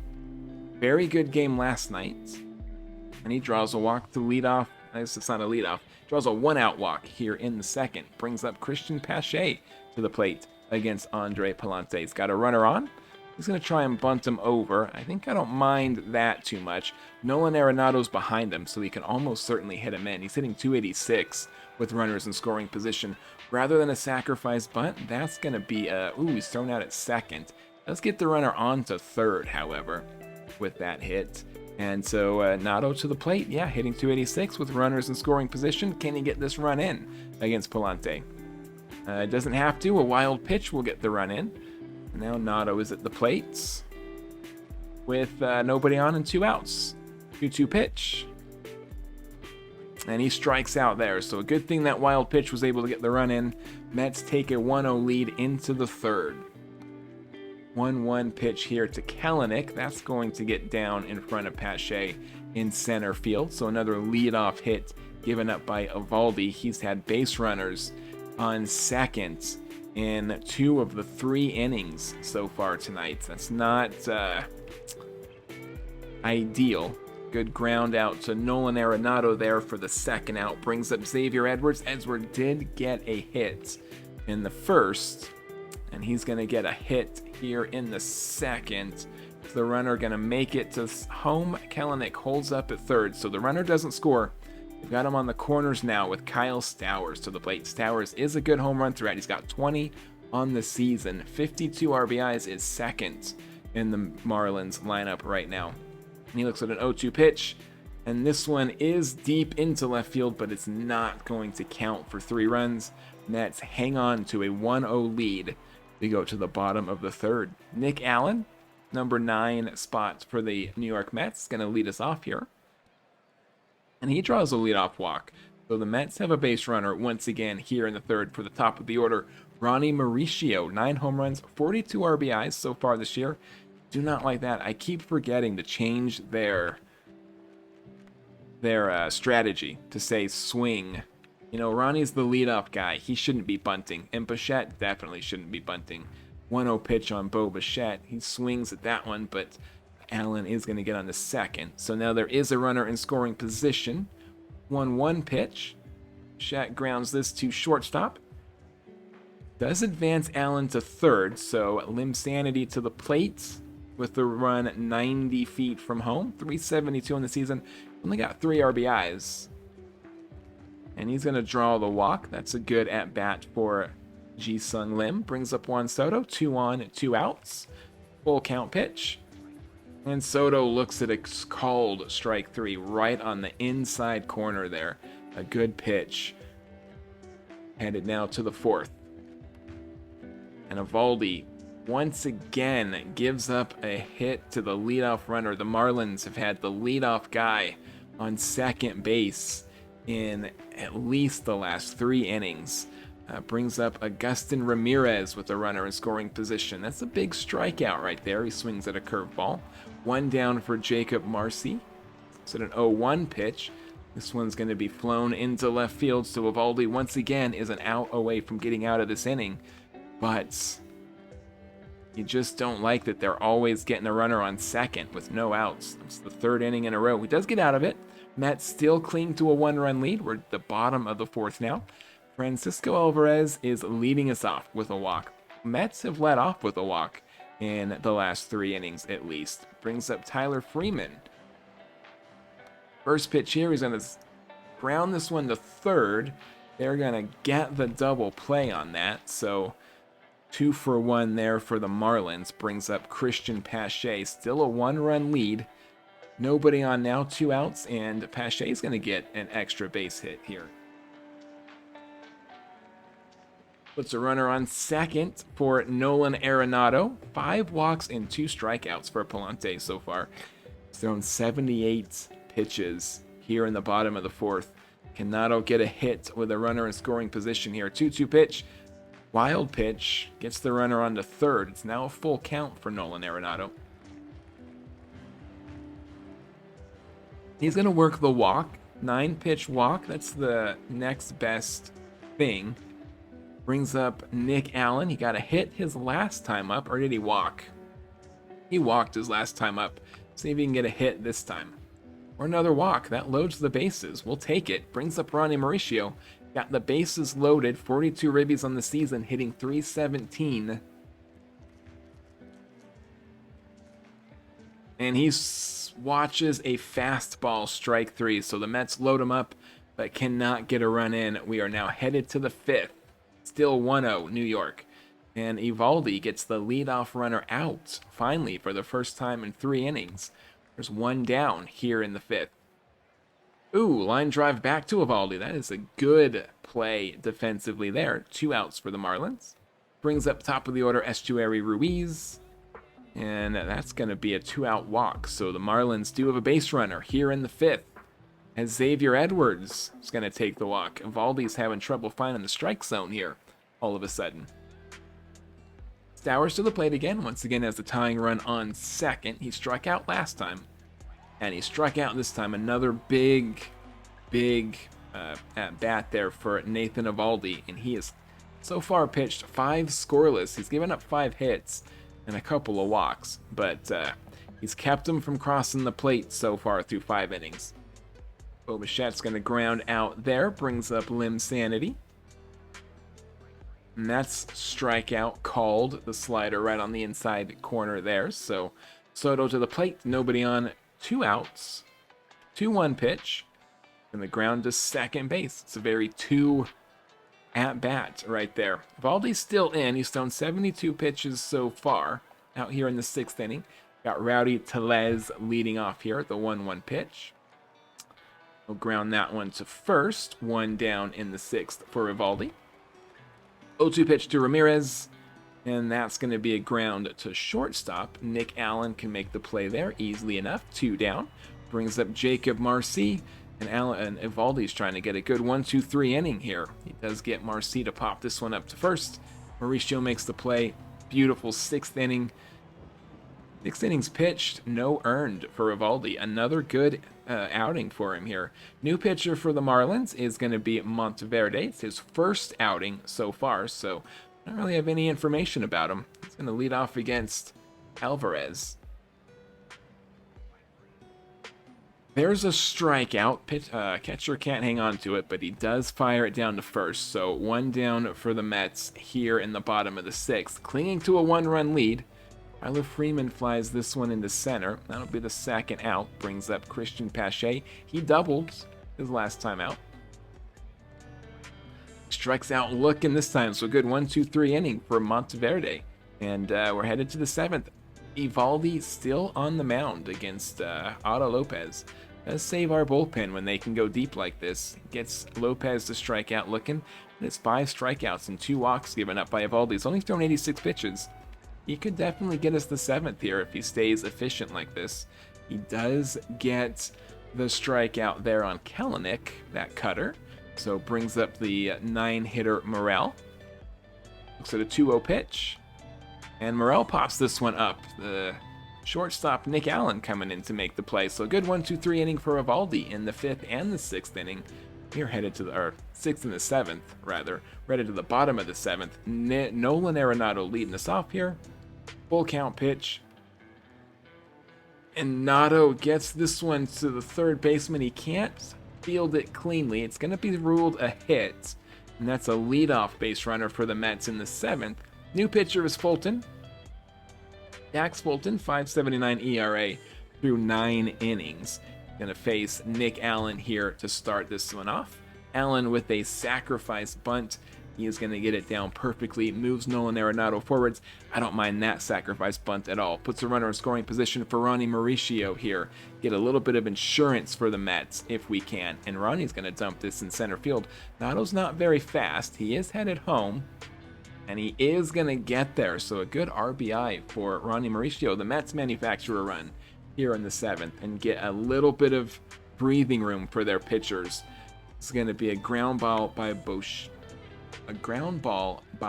Bichette for a double play, and that gets them out of the inning. But the Mets do get one more, and it is now 2-0 with David Peterson on the mound. Going to be holding our breath a little bit here. His last few starts weren't good. This is his first relief appearance for us. Let's see if he can do a little better coming out of the bullpen. He does get Ruiz to pop up to second, so that's a good early first out for Bichette. Brings up Xavier Edwards. Doesn't have a lot of power, but he's good at getting on base. And he swings at that curveball, strike 3. 2 down for David Peterson as Kyle Stowers comes to the plate. 1-0 pitch. And Stowers sends this into center field. Peterson is going to get a good 1-2-3 inning. Very nice outing for David Peterson. We're headed to the bottom of the 8th now. Lim Sanity is leading off for us, hitting .364 this year. And that'll get his average up a little bit. He's going to be 1 for 4 tonight. Brings up Juan Soto with a runner on first, a fast runner on first at that. He's going to send this one into left field, but it will be played out there by Ruiz. 1 down brings up Francisco Alvarez.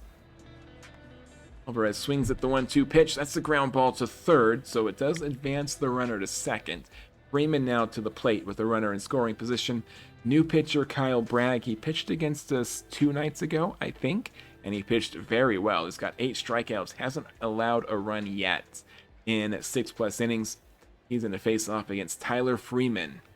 With Lim Sanity standing in scoring position, Freeman's going to draw the walk. 2 runners on now for Christian Pache. 208 on the season, Pache. He was hitting 268 at the start of the year. He's really started to kind of slow down. He's not going to get the hit here tonight, so the Mets leave 2 stranded. We're headed now to the 9th. Devin Williams a chance to get, I think, his 18th save and shut the door on the Miami Marlins here. 1-1 pitch to Tellez, and he's going to pop this one up to Ronnie Mauricio. That's 1 down for Williams here in the 9th. Owen Casey to the plate, looks at a full count pitch. And it gets him at that beautiful changeup. 2 down for Williams. Brings up Jacob Marcy, who's been in a slump. 166 hitter on the year, represents the final out for the Marlins. Looks at another payoff pitch. And he's actually going to draw the walk. So the Marlins stay alive here in the 9th with a 2-out walk. Brings up Otto Lopez to the plate. 1-2 pitch to Lopez. He grounds this to Nick Allen at short. Easy play, 6-3. And another save for Devin Williams. His 18th of the year. Nathan Eovaldi still rolling. He has just been spectacular for us in 5 starts since we got him from Texas. The Rangers are probably very, very salty that we gave him up. We did get rid of Manaea. And I wanted to look and see. Oh, that's a different Manaea. Spelling it wrong. There it is. Oh, it's an AEA. I wanted to see how he was doing for these guys. Giving up slightly less walks. He's only pitched 2 games for the Phillies so far. 9 innings. He's got a pretty good whip. So he's pitching about as good for them as he did for us. You just hate to see when you trade somebody that they do what Eovaldi's been doing for us and get suddenly really good. You know what I mean? Personal message. Lange was claimed. Didn't have to waive him. I'm really sad about that. Genuinely. He's been doing really well for us. The Nationals and in-division rivals claimed him. That is not what we were hoping, but you cannot take him off the waivers anymore because it's irrevocable. Yeah, we tried. I wasn't paying attention. If I had been, it would have never happened. You're so lucky, Washington. All right, Gausman, his first start for us since we got him over just a couple days ago. He'll be up against Yuri Perez, another good pitcher for the Marlins. He's had kind of a rough year so far. See what he can do here against the Mets and Kevin Gausman. Lead off right here. Ruiz flies out to center, so Gausman, so far, his Mets debut is looking good. Still a little bit early to tell, but we like the way it started. He gets Xavier Edwards to fly out to center. Pache's getting the steps in out there. 1-2 pitch to Kyle Stowers, and that's a good 1-2-3 inning for Gausman to lead us off. Brings up Ronnie Mauricio, leading it off for the Mets here in the bottom of the first. And Ronnie's going to get a knock. It's been a terrific leadoff hitter for us. No regrets for Ronnie. He is probably going to wind up as like a starter first baseman. He does have what he needs to play third. And he could play a left. So he's got some talent to play around the field. But he's been really good for us at first base. And his bat needs to stay in the lineup the way he's hitting the ball. Going to take off to second and gets in there. So Bichette now, runner in scoring position, hitting 303 on the season. Not the quickest runner, but a base hit will score him. The ground out to first, it will advance the runner, so Lim Sanity now has the go-ahead run 90 feet from home. So the 2-2 pitch, and he will not get the run in with that ground ball to short. 2 down now, brings up Juan Soto. Hitting 230 this year. Soto will get the run home with that hit. That is out of the park to right field. The 25th home run for Juan Soto. He leads our team by 5. He has been, 25 is not a huge number, but for our team, he has been way ahead of everybody. Base is empty now. Francisco Alvarez comes in, flies this one into right field. It's going to drop in front of the right fielder, Kelenic, out there. So 2 outs, still a base runner. The inning continues for the Mets. Brings up Tyler Freeman.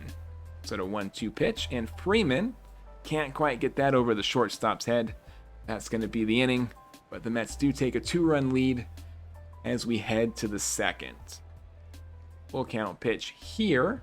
That's going to drop in right field in front of Tyler Freeman, so there's a leadoff double for the Marlins here. His 8th double of the season. Tyler Freeman starting to get good. What is your... they predict he can be a pretty good right fielder out here, actually, so I don't think he's going to be our full-time right fielder next year. I fully expect Carson Bench to be able to play, but I think he can definitely get us to the end of the season this year. It's a big strikeout for Gausman against Lopez. Brings up Kelenic with a run 90 feet from home. The 1-1 pitch. And Kelenic flies this one to center. That will get Gausman out of the inning. So the Mets starting rotation looking a lot better than they did when we started stream tonight. That's for sure. Pache comes in, draws a leadoff walk, and the Mets, once again, base runner here in the second. Nato flies this to center. It's going to be 1 down, 1 on for Nick Allen to the plate, hitting 209 this year. That's probably about what he's going to hit all year as he strikes out looking on that fastball. Does get Pache to second with the stolen base.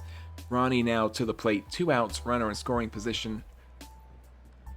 And Ronnie's going to dump this into right field, but the player, Kelenic, is there to make the play. So, that's it for the Mets in the second. We're headed to the third. It is still a 2-run game, and Gausman, the leadoff strikeout, is still pitching very well for us since coming over. Going to be a ground ball to Allen at short. 2 down for the Mets. Brings up Estuary Ruiz back to the top of the order. First pitch here. Ruiz is going to get this one into right field, and it will drop in front of Tyler Freeman. So the 2-out base runner for the Marlins again, as Xavier Edwards comes to the plate. Runner takes off to second. So Edwards now has, not the tying run, he has a run on second. And Gossman gets him to ground to short. Nick Allen makes the play. Another good third inning for Kevin Gossman. Bo Bichette's going to lead us off here in the bottom of the third. Looks at an 0-2 pitch and pops this one up to center. There's one down for the Mets. Brings up Lim Sanity. Full count pitch to him. And he'll draw the walk. Mets now have a 1-out base runner once again for the third time in a row. Juan Soto comes to the plates.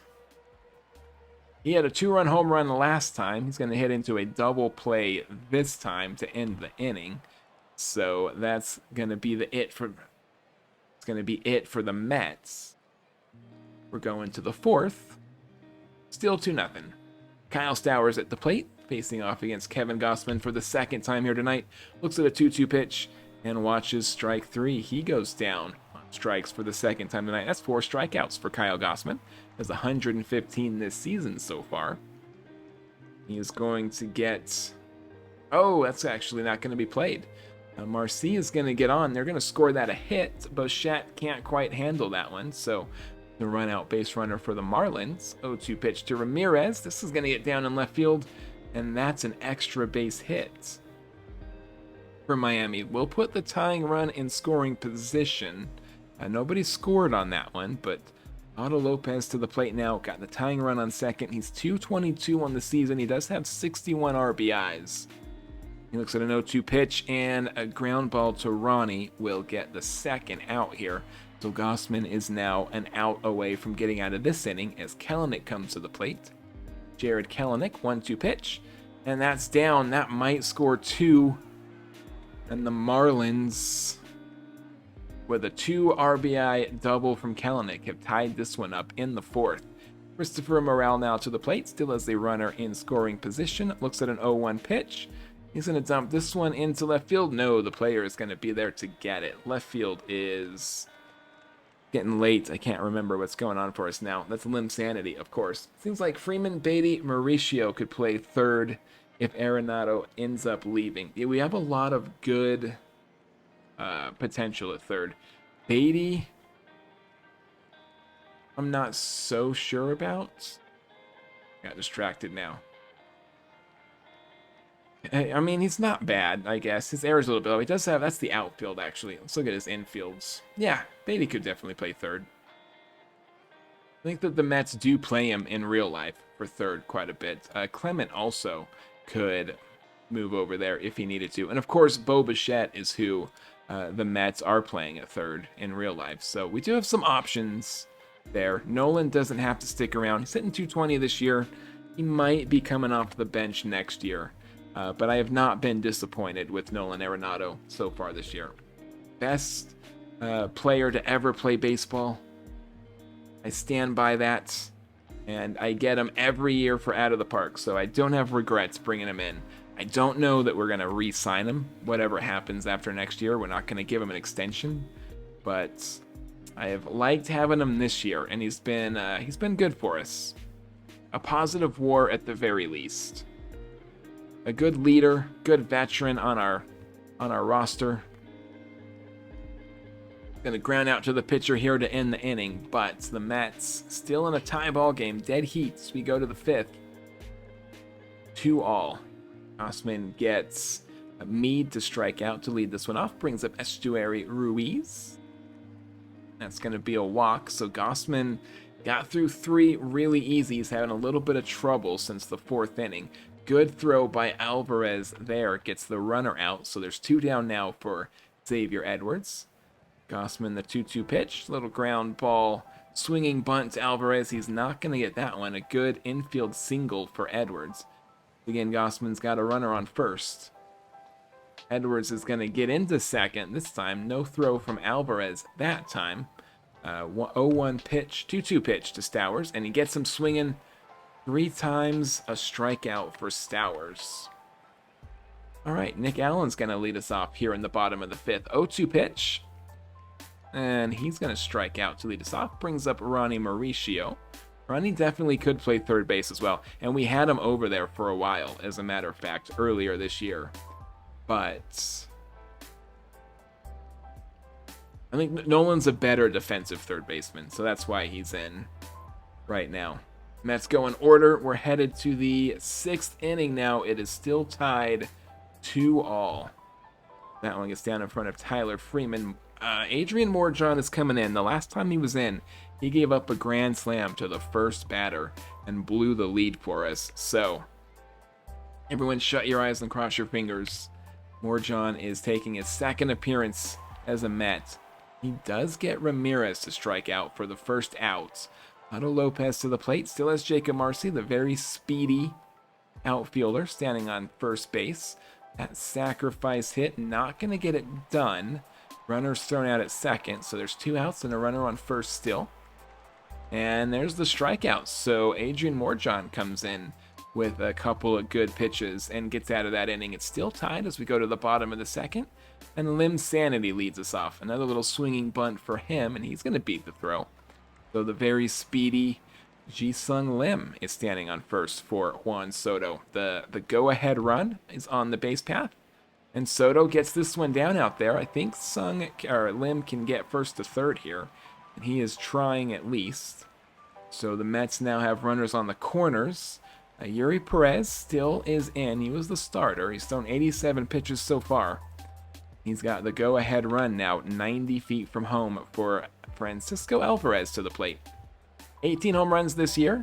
Juan Soto started to take off. Wild pitch. Both runners are going to advance. And that gives the Mets the lead, and they still have a runner in scoring position for Francisco Alvarez. 1-2 pitch, and Alvarez grounds us to third. He's not going to advance the runner with that one.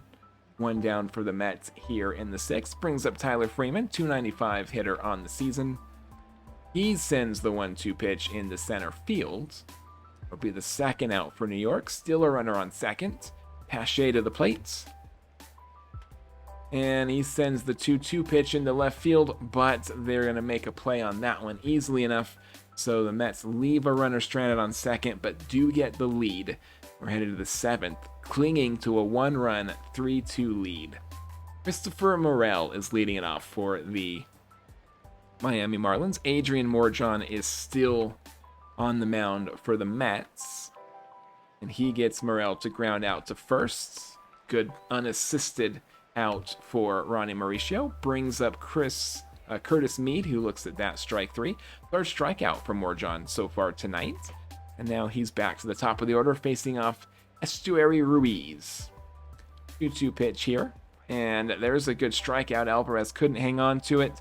He does throw the runner out at first, though. Good 1-2-3 inning for Morejon. And that's 5 or 6 in a row that Morejon got for us. So much better outing than his first one. We're happy to see that. Nato's leading us off here in the bottom of the 7th. He's going to ground out to the shortstop. So a quiet night for Nolan Arenado here tonight. Nick Allen to the plate. He's going to ground this one to first. There's 2 down for the Mets here in the 7th. Brings up Ronnie Mauricio, and Perez is still in. He's going to get him 7 innings here if he can get this out. 7 innings, 3 earned runs. Not a bad outing for Perez. He is on the hook for the loss so far, but a very good outing for their starting pitcher. I doubt he comes out in the bottom of the 8th, but what he did anyways was pretty good. Rayleigh is in for the Mets, and he does get the first 2 weak grounders to the first baseman. 2 down, brings up Marcy, who swings out on that 2-2 pitch. And so we are now headed to the bottom of the inning. Ryan Gusto is indeed going to be the new pitcher. 4.37 for the Marlins so far this year. Somewhat elevated ERA. He's going to face off against Bo Bichette here, lead off the bottom of the 8th. And Bo gets some weak contact to second. There's going to be 1 down for the Mets. Brings up Lim Sanity. He'll ground this one out to third, so 2 easy outs for Ryan Gusto. Juan Soto to the plate. Did have a 2-run home run earlier this game. He's going to ground out here to second. So the Mets go in order in the 8th. We're headed to the 9th. Devin Williams is coming in for his 19th save. See if he can shut the door here and give the Mets a 4-game sweep of the Miami Marlins. 2-2 pitch here to Ramirez. Gets him swinging at that changeup. 1 down for Devin Williams. Brings up Owen Casey to pinch hit for the Miami Marlins. He's hitting 219 on the season so far. And he's going to get this one into right field. So there is a 1-out base runner. Tying run is on the bags for the Miami Marlins. Brings up Jarred Kelenic. Looks at a full count pitch here. He swings at that fastball, strike 3. 2 down, 1 on. Liam Hicks is pinch hitting. He's hitting .314 this year so far. And Devin Williams is 1 out away from getting the save here. 0-2 pitch. And he is going to send this. Liam Hicks sends this into the gap. That might score the runner from first. He is sprinting home. And Devin Williams got hurt on that one. Runner is safe at third. The go-ahead run now 90 feet from home. And Devin Williams with a blown save here. 1 out away from the sweep. And now the game is tied. AJ Minter's coming in. Curtis Mead is the batter. And on the 1-2 pitch, he sends this opposite field, a 2-run home run. The Mets are suddenly finding themselves down 2 runs in the 9th with a very, very good offensive 9th inning for the Miami Marlins. Minter's still on the mound, still trying to get this last out. Finally does get it, so we're headed to the bottom of the 9th. All of a sudden, we were an out away from the win. Now we've got 3 chances to try and get 2 runs and get this into extra innings at least. Alvarez, the leadoff batter, strikes out, brings up Tyrone Taylor, playing right field. And Taylor's going to fly out to left, so Mets down to their final out now. It's Christian Pache, unfortunately. He's 206 on the season, represents our final out. And a meltdown inning on Devin Williams' part is his first blown save of the year, but the Mets are going to lose this final game here against the Miami Marlins. They are still 7 above 500. So their season is still looking pretty good, but that is a disappointing loss here as Devin Williams just could not quite close the door. Good outing for Morjon and Raley, and not a bad outing from Gausman. 6 strikeouts, only pitched 5 innings, but only gave up 2 earned. So he did pitch well enough to get the win. And 15-game shutdown streak for Devin Williams was ended here against the Miami Marlins. It's unfortunate, but I guess you can't win all of them. All right, Nunez suffered a setback out here, so he's not going to come back this year at all. It's another 15 months until he can play again, so he's not going to be back next year either. That's unfortunate. Lang is no longer with us. That is also very unfortunate. Hopefully he doesn't do well for the Marlins. He wasn't doing great for KC to start the season, so hopefully he's not doing well for the Marlins either. He was really good for us, though. I'm sad.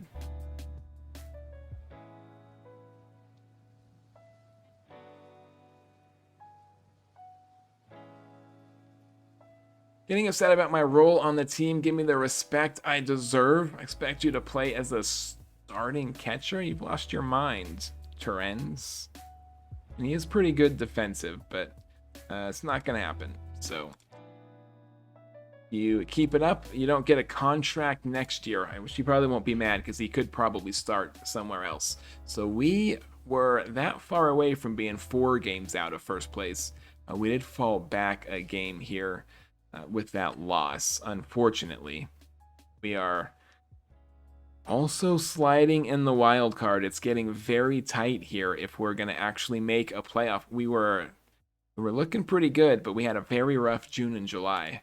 So hold your breath. All right, we're going to do one against the Guardians. I've got 15 minutes until midnight, so at a certain point I'm going to have to take a nap here, but we do have time at least to play this first one against Cleveland.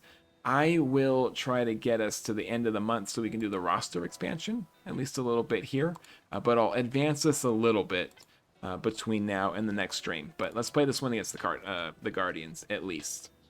Senga is on the mound. He's been pretty good for us lately. Gavin Williams is on the mound for the Guardians.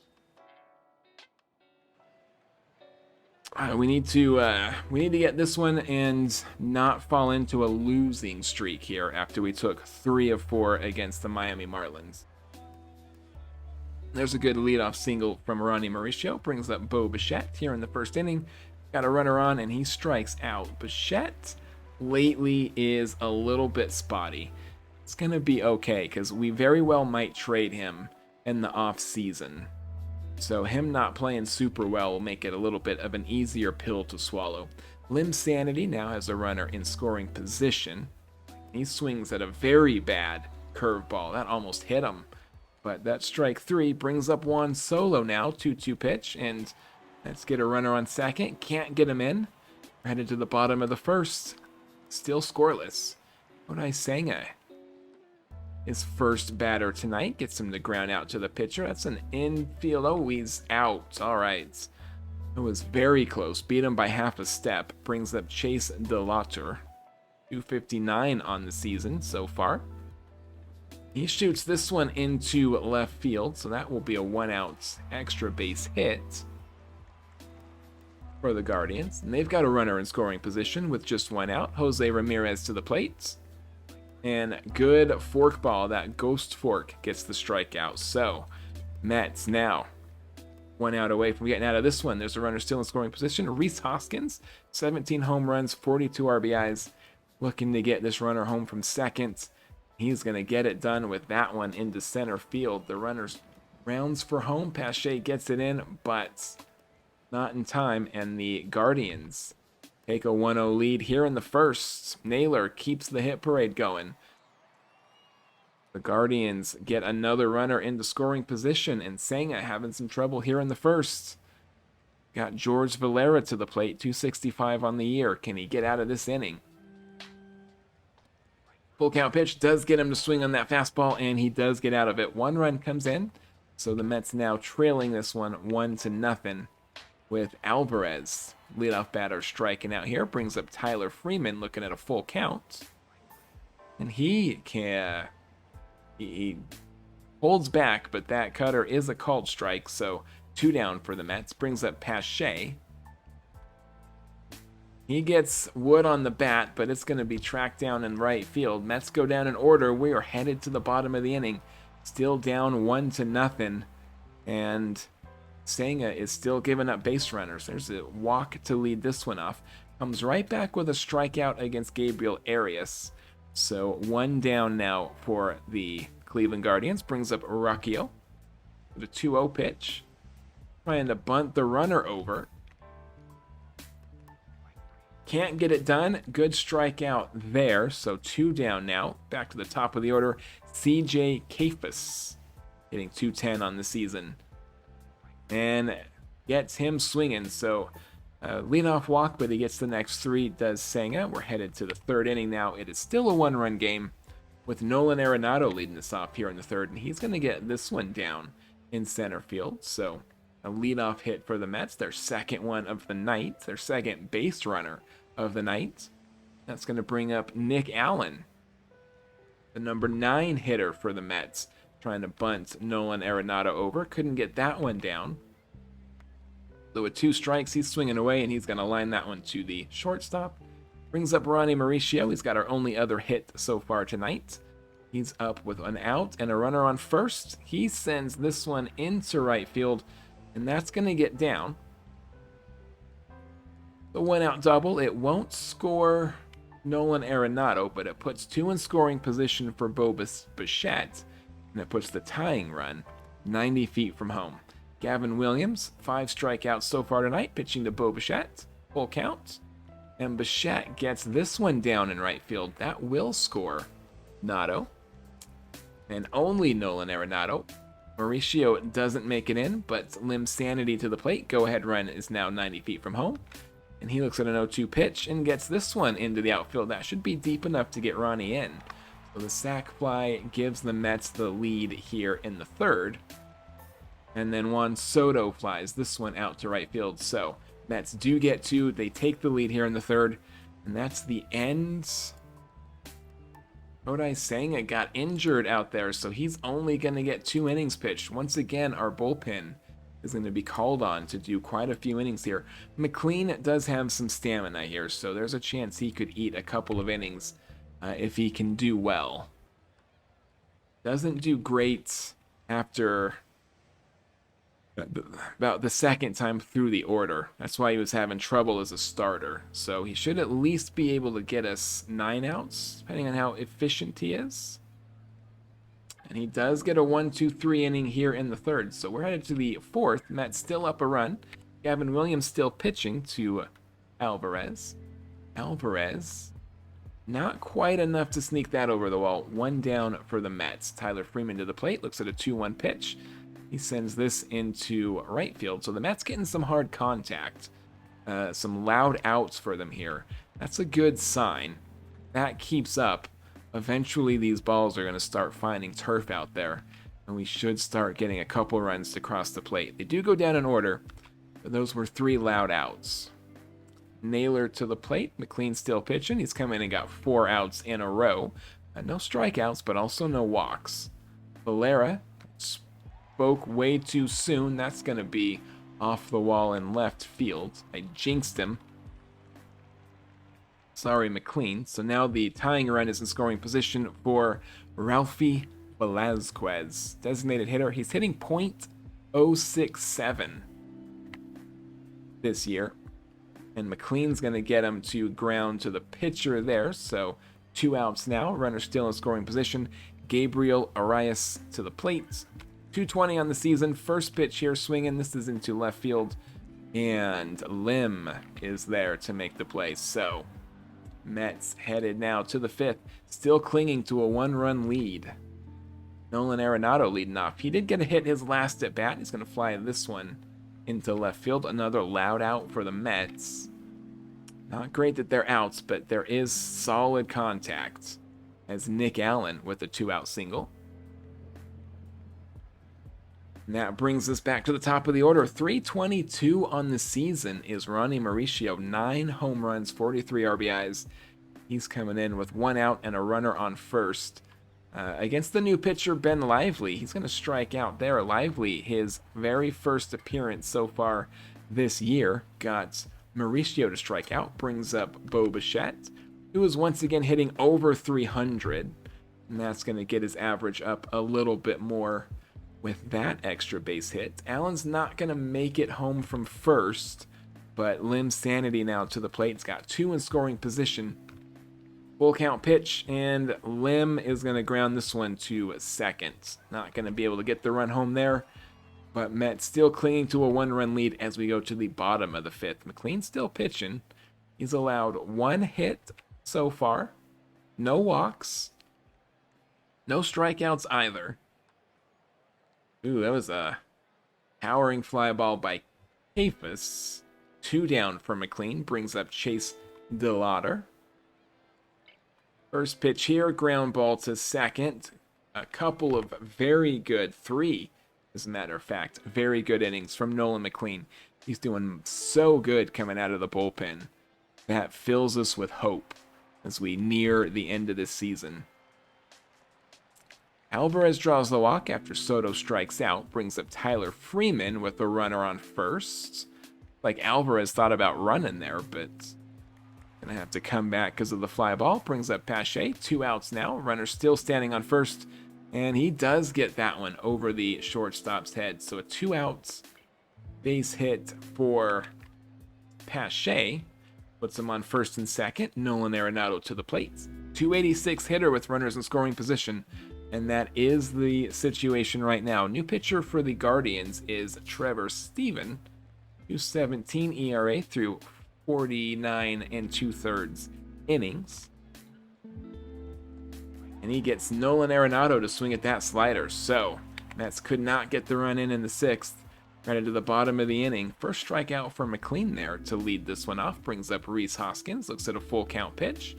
And he sends this one deep into left field. We are now the 2nd time through the order, and McLean has given up a home run.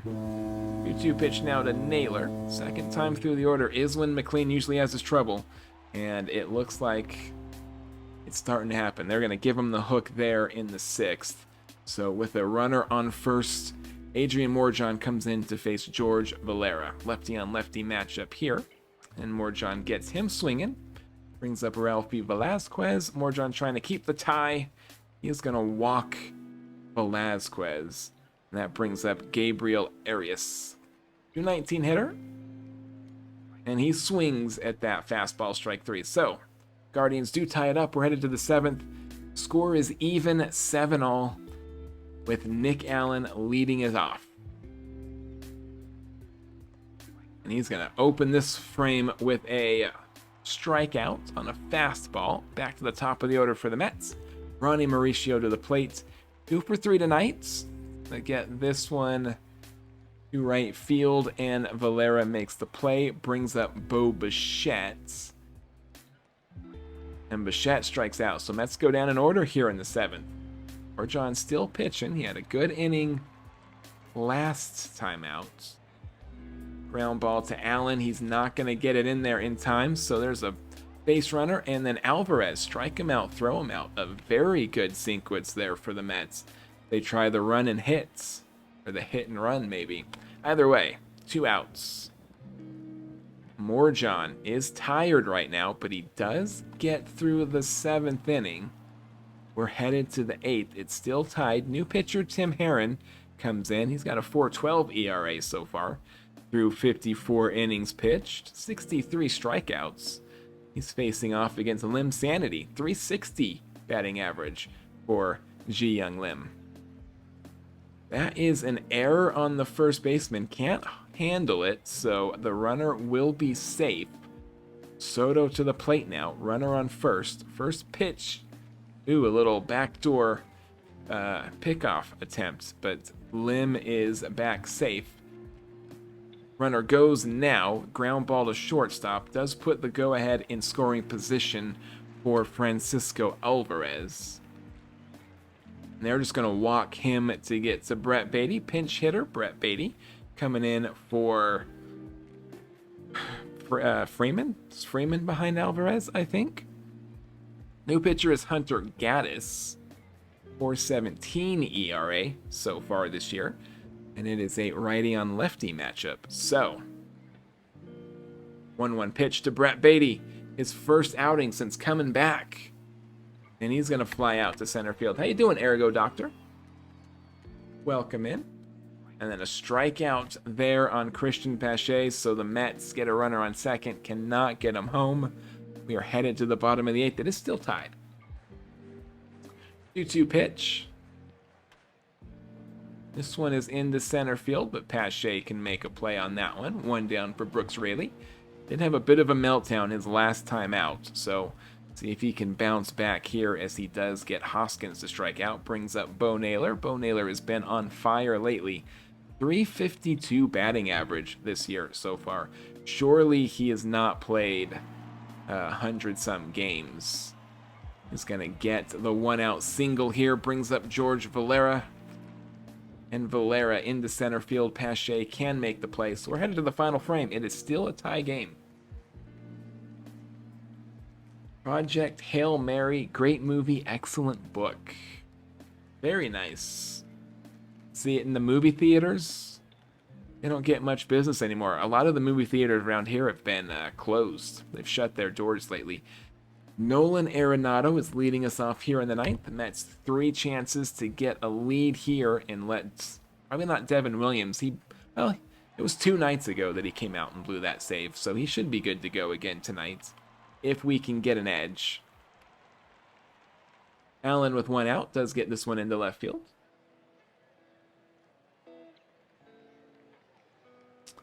"16 hours of audiobook time for that one, huh? Hail Mary Project. Ronnie Mauricio back to the top of the order. Ronnie is in 320 on the season. 1-0 pitch. He gets this one into left field. That's down, but Nick Allen was watching, so he's not going to get to third. Does put the runner in scoring position. Let's bring up Bo Bichette.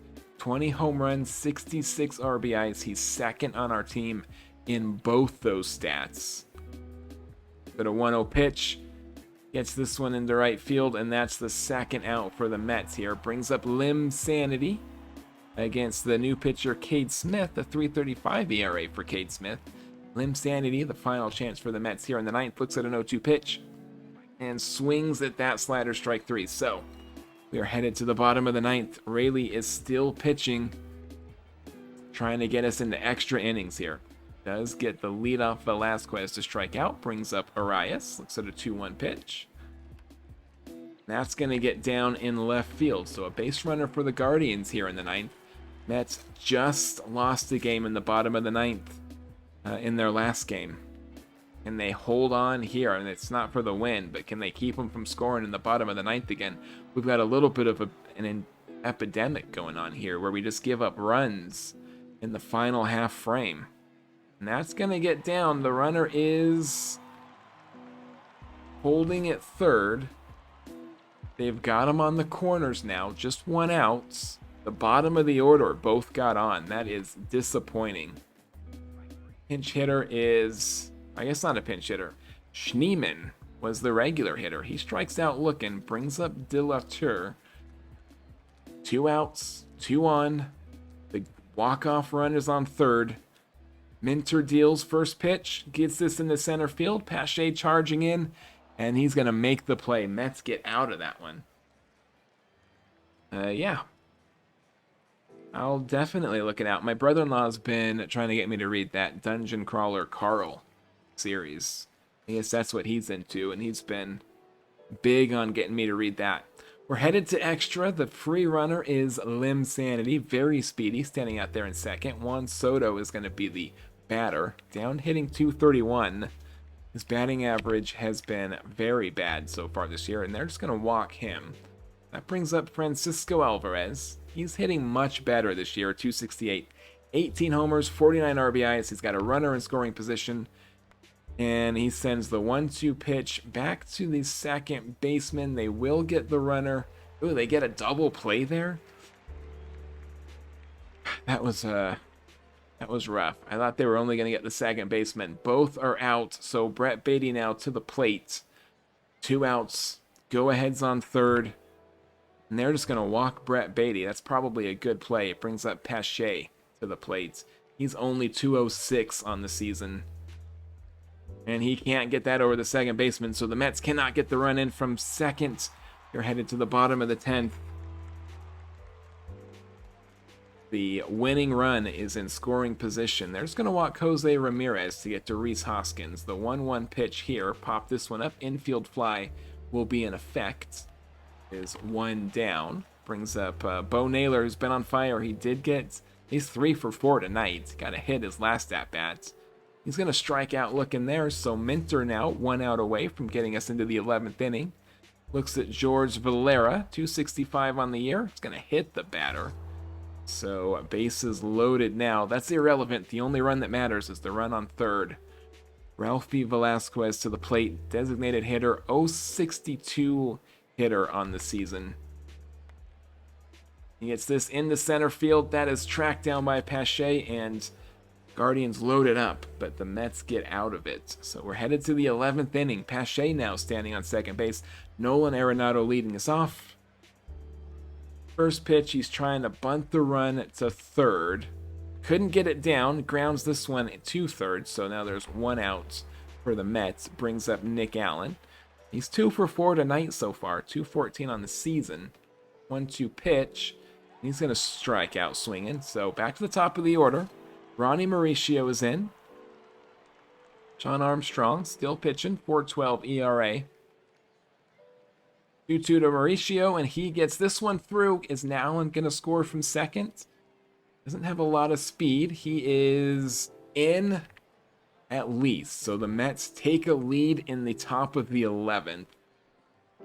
Going to have one chance to hang on to it in the bottom. Bo Bichette comes to the plate. Runner is on first. There are 2 outs.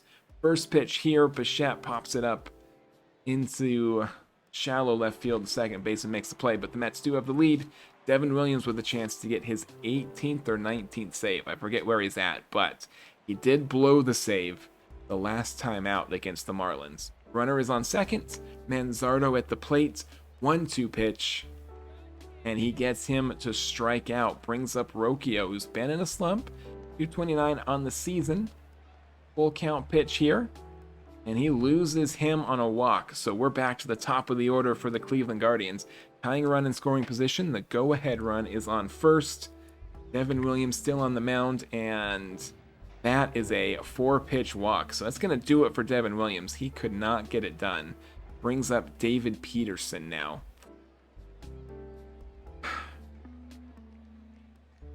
See what happens. Ground ball gets us out of this one.